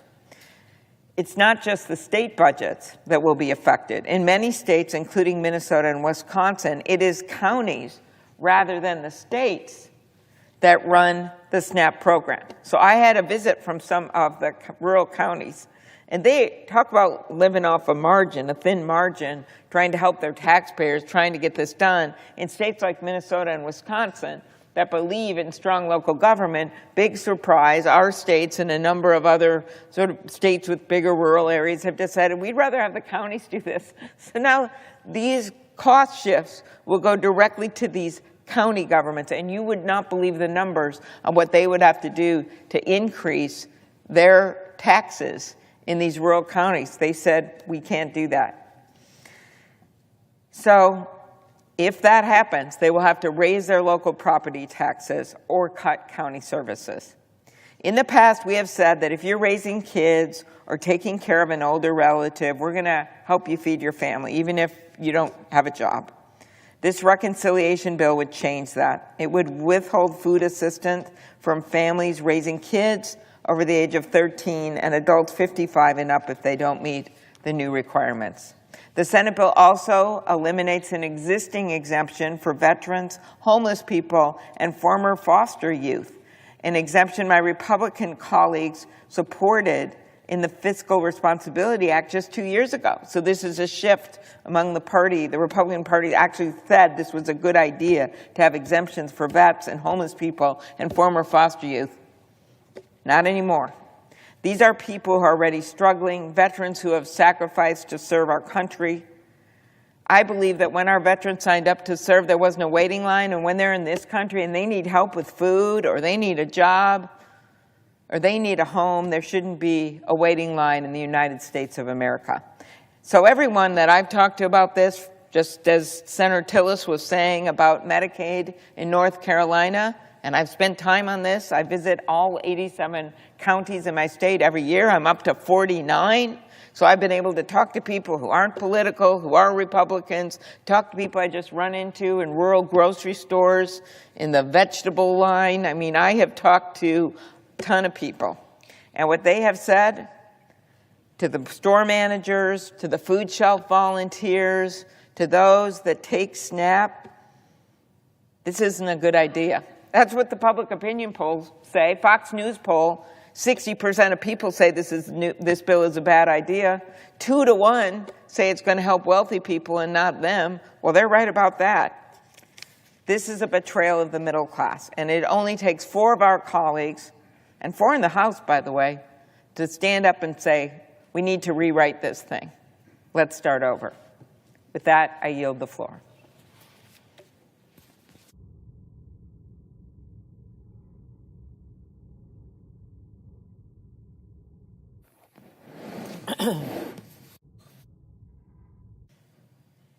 Mr. President. The senator from Nevada. Mr. President, I rise today to express my strong opposition to the devastating and dangerous tax and spending bill that Senate Republicans are trying to jam through this weekend on a party line vote. A bill that will gut essential programs like Medicaid and SNAP just to pay for even more tax breaks for billionaires. So let's be clear about what's happening here. This big, beautiful betrayal, it isn't about fiscal discipline, it's fiscally reckless.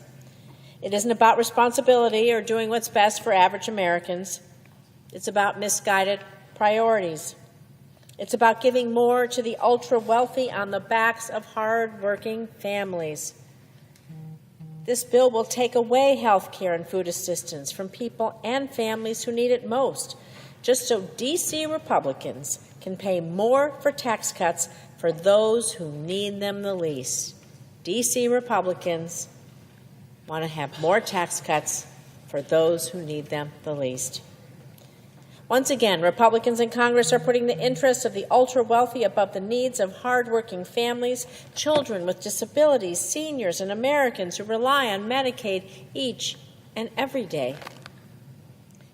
Earlier this year, I held a roundtable in Las Vegas with Nevada families who rely on Medicaid. For them, Medicaid is not just a talking point.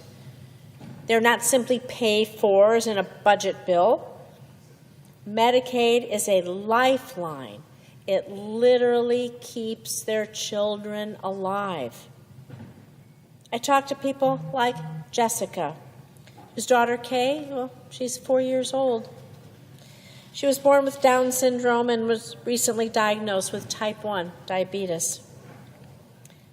Jessica relies on Medicaid to help cover the cost of weekly physical, speech, and occupational therapies for Kay, all of which are responsible, well, they're helping her learn to walk, to use utensils, to write her own name. Imagine when her mother sees her write her own name. It's a proud moment. Kay also has a cardiologist and an endocrinologist to manage conditions related to her Down syndrome. Medicaid covers these doctors. It covers her insulin. It covers the insulin pump that allows Jessica to manage her daughter's diabetes around the clock. Well, because Kay can't communicate when her blood sugar is dangerously low or high.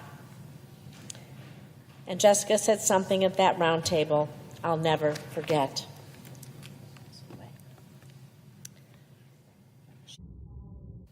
And I quote, "I can't imagine losing Medicaid. Obviously, I'm going to have to try to give up something because I'm not going to let her go without insulin and the life-saving care she needs. And I can't even imagine to think about what I'd have to cut or what I'd have to do in order to pay for the life-saving care that she needs and deserves." Christy, another Nevada mom, was also at that round table. Her daughter Sadie's 13. She's been bravely battling an aggressive form of leukemia for the past 2 years. Since her diagnosis, Sadie has spent more than 1.5 years in and out of the hospital undergoing treatment for her cancer, all covered, thankfully, by Medicaid. Sadie's father, well, he passed away during the COVID pandemic, sadly. And Christy became Sadie's sole caregiver and sole provider. Medicaid, it's critical, and simply put, it is life-saving. So why are Republicans looking to cut it? So billionaires can get another tax break? So that Republican lawmakers can hand out trillions of dollars in tax giveaways to the wealthiest 1%, while thousands of people lose access to life-saving care? The cuts proposed to Medicaid, well, they're going to affect veterans and Nevadans with cancer who can't work and will be kicked off their health insurance, the insurance that they need to stay alive. It'll kick the family caregiver who takes care of both her aging parents, maybe off her own coverage. The majority of adults on Medicaid already work, and Republicans are counting on savings from these hardworking Americans losing coverage too because of paperwork. The paperwork is just going to be so bureaucratic, so full of red tape. The goal is to make it so hard, so damn burdensome that nobody can do it. No one can go to work, take care of their sick loved one, be sick themselves. They're hoping they drop off, even if they technically qualify. This is where they find their savings. Aren't we supposed to cut red tape and improve the lives of our constituents? And so this is just cruel. It's a lose-lose situation. People can't work because they have a life-threatening illness, or they're working and they miss the complicated new paperwork, where people are hoping that they can't do, so they'll drop off, and that's where they'll find the savings. They'll lose their health insurance, and maybe they'll drop off, and they'll lose their life too. All for a tax break for the wealthiest, for the billionaire cabinet of our current president. Mr. President, this is just shameful. This bill would also slash SNAP, as my colleagues before me have told you some of the statistics. SNAP, the nutrition program that helps nearly 1 in 6 Nevadans put food on the table. Most of these recipients are children. When they cut this program, you tell me what our families supposed to do. You tell me what families are supposed to do when they cut food assistance. How are they going to put food on the table? What will they say to their hungry children? Sorry, kids, you have to go hungry so billionaires can get a tax break? This just can't be right. This just can't be right. And it doesn't stop there. This bill threatens thousands of good-paying union jobs in Nevada, across our country, by letting critical tax credits for solar, for wind projects expire before those projects can even get off the ground. You know, in Nevada, we have more solar jobs per capita, more than any other state in the nation. And we have enough solar energy to power nearly 1.3 million homes. It's a growing, terrific industry in Nevada. We need all the energy we can get at an affordable price. And this bill is going to decimate this important and growing industry, not just in my state, but in states across this country. And on top of that, Republicans have added an additional new tax on wind and solar projects. It just won't kill the industry. Like I said, it's going to raise prices on hard-working families who are already paying too much for their energy. I thought we're supposed to be lowering prices, creating opportunities, expanding, and investing in our infrastructure and in our nation. But this bill is going to add more taxes, slash products, and raise energy prices for hardworking families. And all of this is causing companies across the country to stall or cancel projects over the uncertainty of losing access to the tax credits. This means fewer jobs, less investment, and just more families wondering actually how they're going to make ends meet. And we're talking about an industry that supports nearly 280,000 American workers, electricians, technicians, construction crews. I could go on and on about all the jobs that are in our solar and wind industry. And we're pulling the rug right out from under them,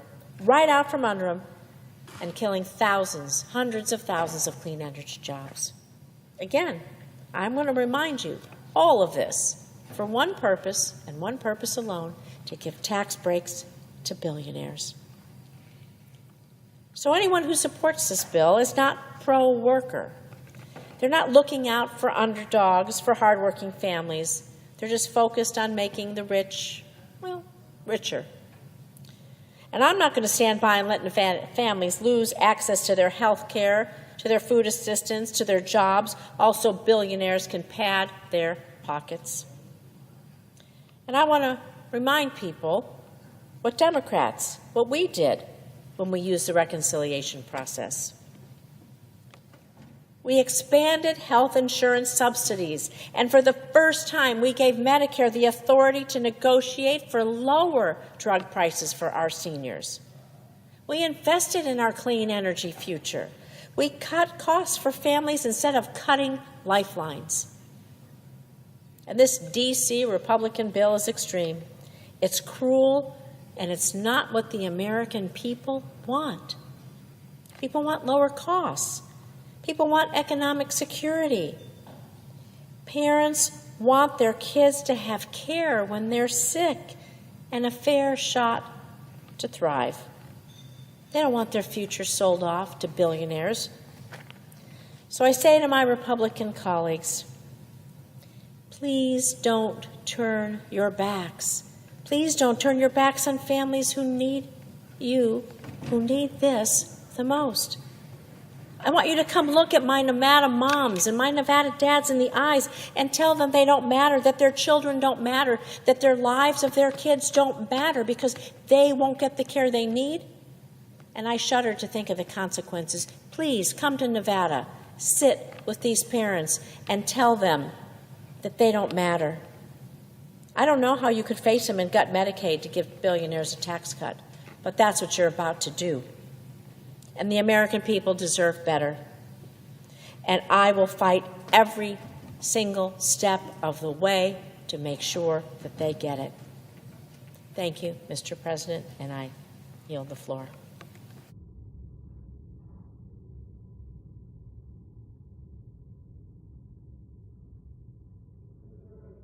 The senator from North Carolina. Thank you, Mr. President. I'm going to be brief. I promised Senator Hollins, Senator.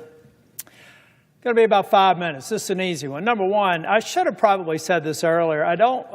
My colleagues on the other side of the aisle, I completely disagree with the narrative of the billionaire taxes. Folks, this is actually reducing or making sure that we don't raise taxes on people like me that grew up in trailer parks, didn't get my degree till I was 37, struggled to make ends meet.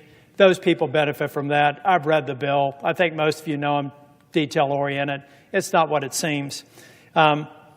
So I also should thank Senator Crapo. He's a good friend, great leader. I should have thanked him for the hard work that he's doing. I got a little bit focused on the Medicaid failed baseline that's in the bill, but I should have started with that. So thanks to Mike Crapo and to Senator Thune, who I admire as our leader. Mr. President, I'm here to talk about the production tax credit and the investment tax credit, though. It's another classic example where think tanks and people that haven't worked a day in business are setting policy in the White House without a clue about what they're potentially doing to our grid. A lot of people probably, I had Alex Weinstein, who is a self-described philosopher and expert in this area, in my office, talking with 3 people, practitioners that actually work in it. One of them is someone who specializes in power purchase agreements for large businesses. Walmart's one of the most sophisticated buyers of electrons in the world. They map out their power requirements years in advance. They want to make sure that their food doesn't spoil and they got power running. They've already made several power purchase agreements with projects underway, folks. And this bill is basically gutting it. Instead, and everybody's high-fiving. What's amazing to me, Mr. President, is the mark that we laid down the other day almost achieved the same level of cuts of the House bill within $30 billion. Within $30 billion. And instead of thinking that was progress, somebody got cute and decided to take away in construction and put it in service. Let me tell you why that's disingenuous. I was a partner at Price Waterhouse, worked in the utilities practice, large utilities like TECO, Duke, Florida Progress, AEP. I know this industry. I understand base load. I understand peaking, and I understand this technology, which is increasingly becoming viable because of storage as a part of augmenting base load. Well, now we've got the Walmarts and all of these data centers and everything that we want to bring back on shore, putting in these power purchase agreements teed to these projects like solar in particular, like wind and other innovative, renewable natural gas, methane, hydrogen. I can go on. But somebody, a self-described philosopher in a think tank that I admire a lot, but I realize if you're a philosopher and you're in a think tank, you by definition have never worked in an operational role. So you can't possibly understand what happens to this pipeline of power purchase agreements and the future of our grid. So here's what's going to happen. Wipe it clean. Put an excise tax in. Effectively throw the football in the end zone, spin it, and walk away and do the party dance. And what you have done is create a blip in power service because there isn't going to be a gas-fired generator anytime soon. Folks, the generator's necessary to create power with gas, best case 5 years from now. That's best case. 5 years from now. So you can't get that online at the same time this whole pipeline is going down. So I want that philosopher to tell me that he understands how to plan out power over time. And to let me know that when all these projects fail, some will make it, some will get subsidized, some will go bankrupt, so it won't be Armageddon, but it's going to be a problem. So they better get it right. It's another example, folks, when you rush a bill and you don't think through the implementation, you don't get it right. And so I hope that my colleagues recognize it's half-baked. It's another reason why we should go back to the House, Mark, get Medicaid right, so I can come on the floor and tell my colleagues on the other side of the aisle why they're wrong on all the attributes of the House, Mark, why they are wrong on some of their characterizations of the tax bill, and why they will be wrong on an energy policy that makes sense. But I have to vote against a bill from my own party that I have never parted from before because we're rushing to an arbitrary deadline with people who have never worked a day in this industry, maybe philosophized and written a few white papers on it, but haven't gotten their hands dirty. I have, and this is another segment of the bill that needs to change. Thank you, Mr. President. President. The senator from Maryland. Mr. President, Donald Trump likes to call the bill that Republicans are trying to rush through this Senate the big, beautiful bill. Well, it's big, all right. It took the Senate clerk nearly 16 hours to speed read through it. But it is only beautiful if you're a billionaire or otherwise very wealthy in America. For everybody else, this is a big, ugly betrayal of a bill. Betrayal because tax cuts for billionaires are coming at the expense of virtually everyone else. Now, I agree with many of the things my colleague from North Carolina, Senator Tillis, just said. But I've also read the bill. And if you look at the bill, the tax benefits overwhelmingly go to the very highest income earners in the United States of America. 50% of those tax benefits go to just the top 5%. So this is a choice that is being made by Donald Trump and Republicans in Congress to give to billionaires additional tax handouts at the expense of the rest of the country. They are choosing to engage in a huge transfer of wealth from people who are working paycheck to paycheck to those who are living off their huge inheritances or gigantic stock portfolios. Now, Mr. President, Americans are going to have to pay for the tax cuts for billionaires in many, many ways. Millions will lose access to health care. Others will no longer be able to put food on the table. Others will not be able to afford to pay heating bills on freezing nights. Virtually every American will see their energy bills increase and their health insurance premiums go up. And every American is likely to face higher borrowing costs for their home mortgages or car loans. Again, also billionaires and very wealthy people can get big tax cuts. Let's look at some of the real hits to American families, starting with the attack on health care. Donald Trump said he would, quote, love and cherish Medicaid. He said the people won't be affected. That's a lie. What he loves are tax cuts for his billionaire buddies. So let's just take a look. This bill pays for over $1 trillion in tax giveaways to people who make over $500,000 every year by cutting $1 trillion of health benefits from those who rely on Medicaid and the Affordable Care Act. Think about that trade-off. Indeed, because of the cuts to Medicaid and the Affordable Care Act in this bill, 12 million Americans will lose access to health care coverage. On top of that, another 5 million Americans will lose access to health coverage because Republicans refuse to extend the tax credits that millions of middle-class Americans use to purchase coverage through the Affordable Care Act.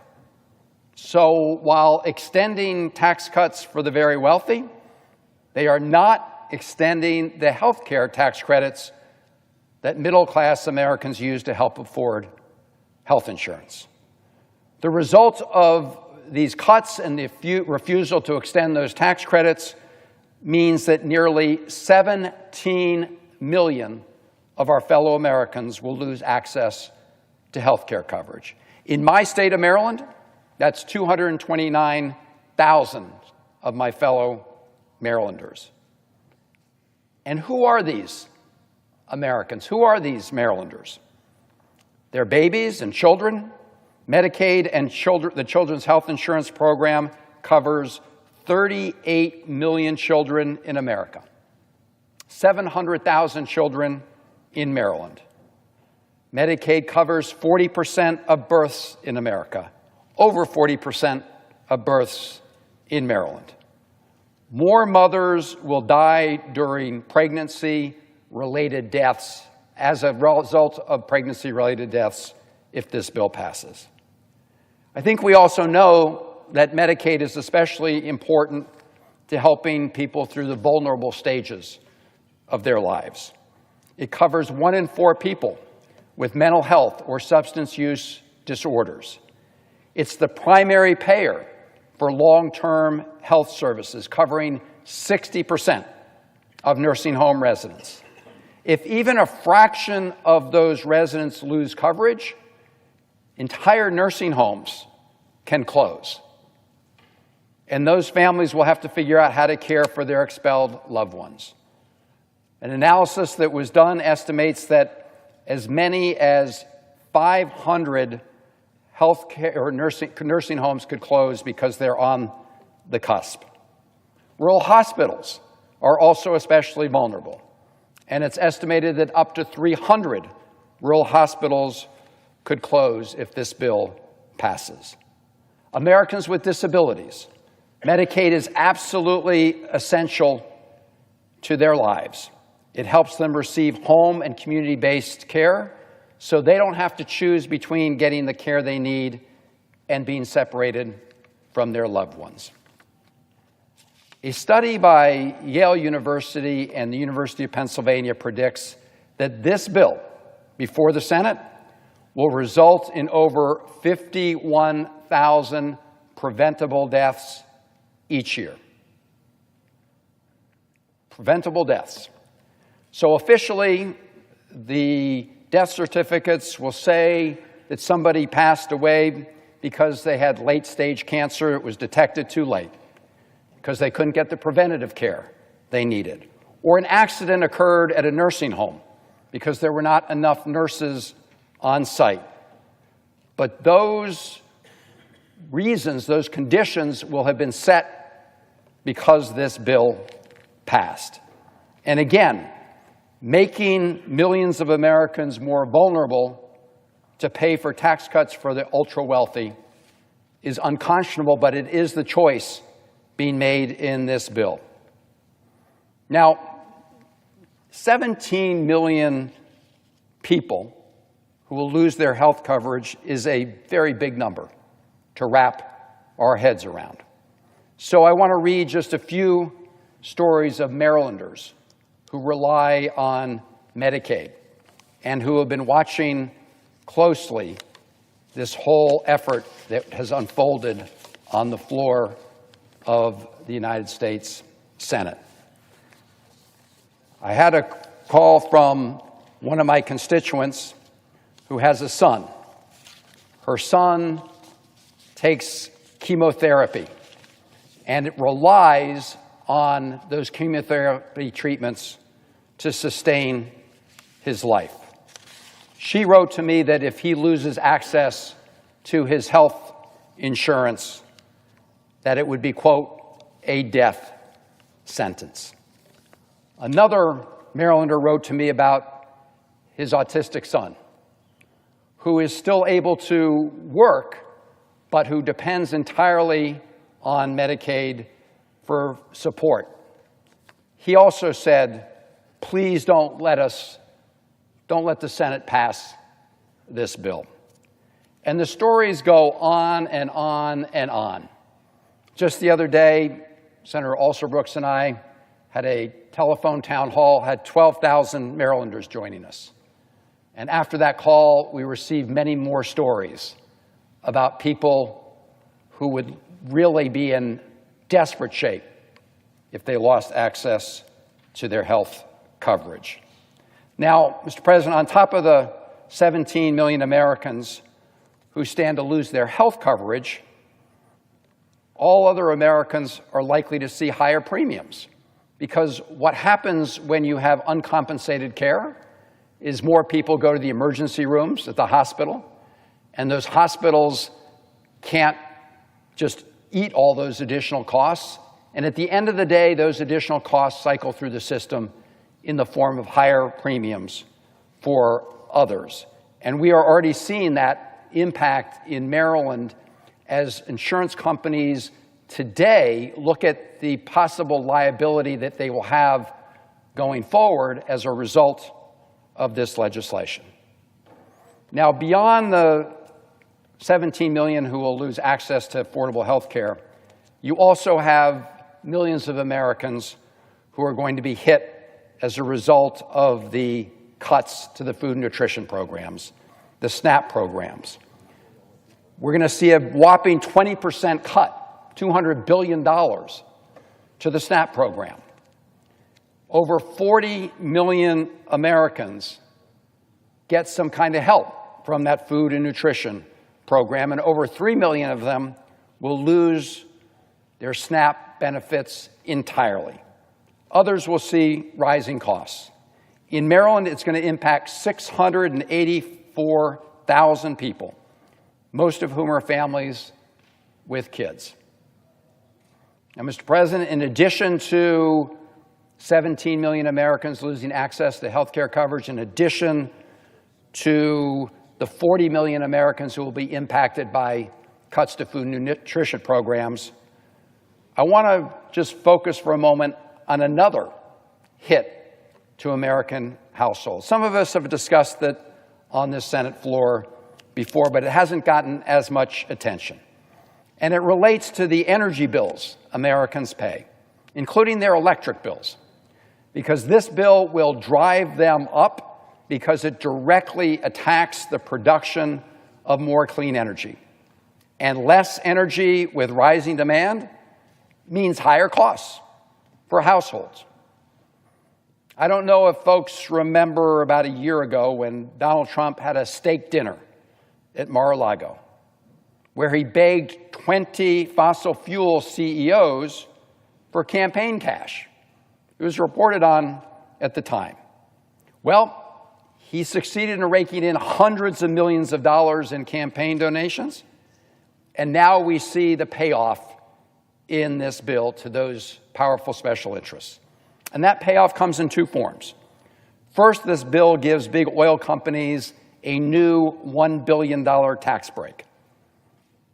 As a result, some of the fossil fuel companies will pay $0 in federal income tax. Second, this bill, and the senator from North Carolina referred to some of the provisions that will have this impact, this bill sabotages the production of more clean energy. It does so by slashing production and investment tax credits for clean energy and scuttling new clean energy projects. And it continues the Trump administration's baseless attacks on the Greenhouse Gas Reduction Fund, a program we established that will be a win-win-win for our environment, for our economy, and for family pocketbooks. By cutting these clean energy incentives and initiatives, this bill will reduce the overall amount of energy added to our electric grids by at least 50% by 2035. Think about that. So this bill is going to result in a dramatic reduction in the amount of new energy produced that goes on the electric grids, and with less energy generated and higher demand, household energy costs and bills are going to go up. In fact, it's predicted that household electricity bills will go up by $110 on average as soon as next year, and by up to $400 per year for families over the next decade. This will serve the interests of big oil and gas producers and utility companies who benefit from the higher prices that consumers will have to shell out. This will also do something else, Mr. President. It will surrender entirely the clean energy playing field to China, who already has a big head start on us in the area of clean energy deployment. So this is not America first. This is very much America in retreat. I don't often agree with Elon Musk, but he is absolutely right when he said just a few days ago that, and I quote, "The latest Senate draft bill will destroy millions of jobs in America and cause immense strategic harm to our country. Utterly insane and destructive. It gives handouts to industries of the past while severely damaging industries of the future." That's the Republican Senate bill, looking in the rearview mirror rather than ahead. And again, what is the driving purpose? What's the North Star of this bill? To give very, very wealthy people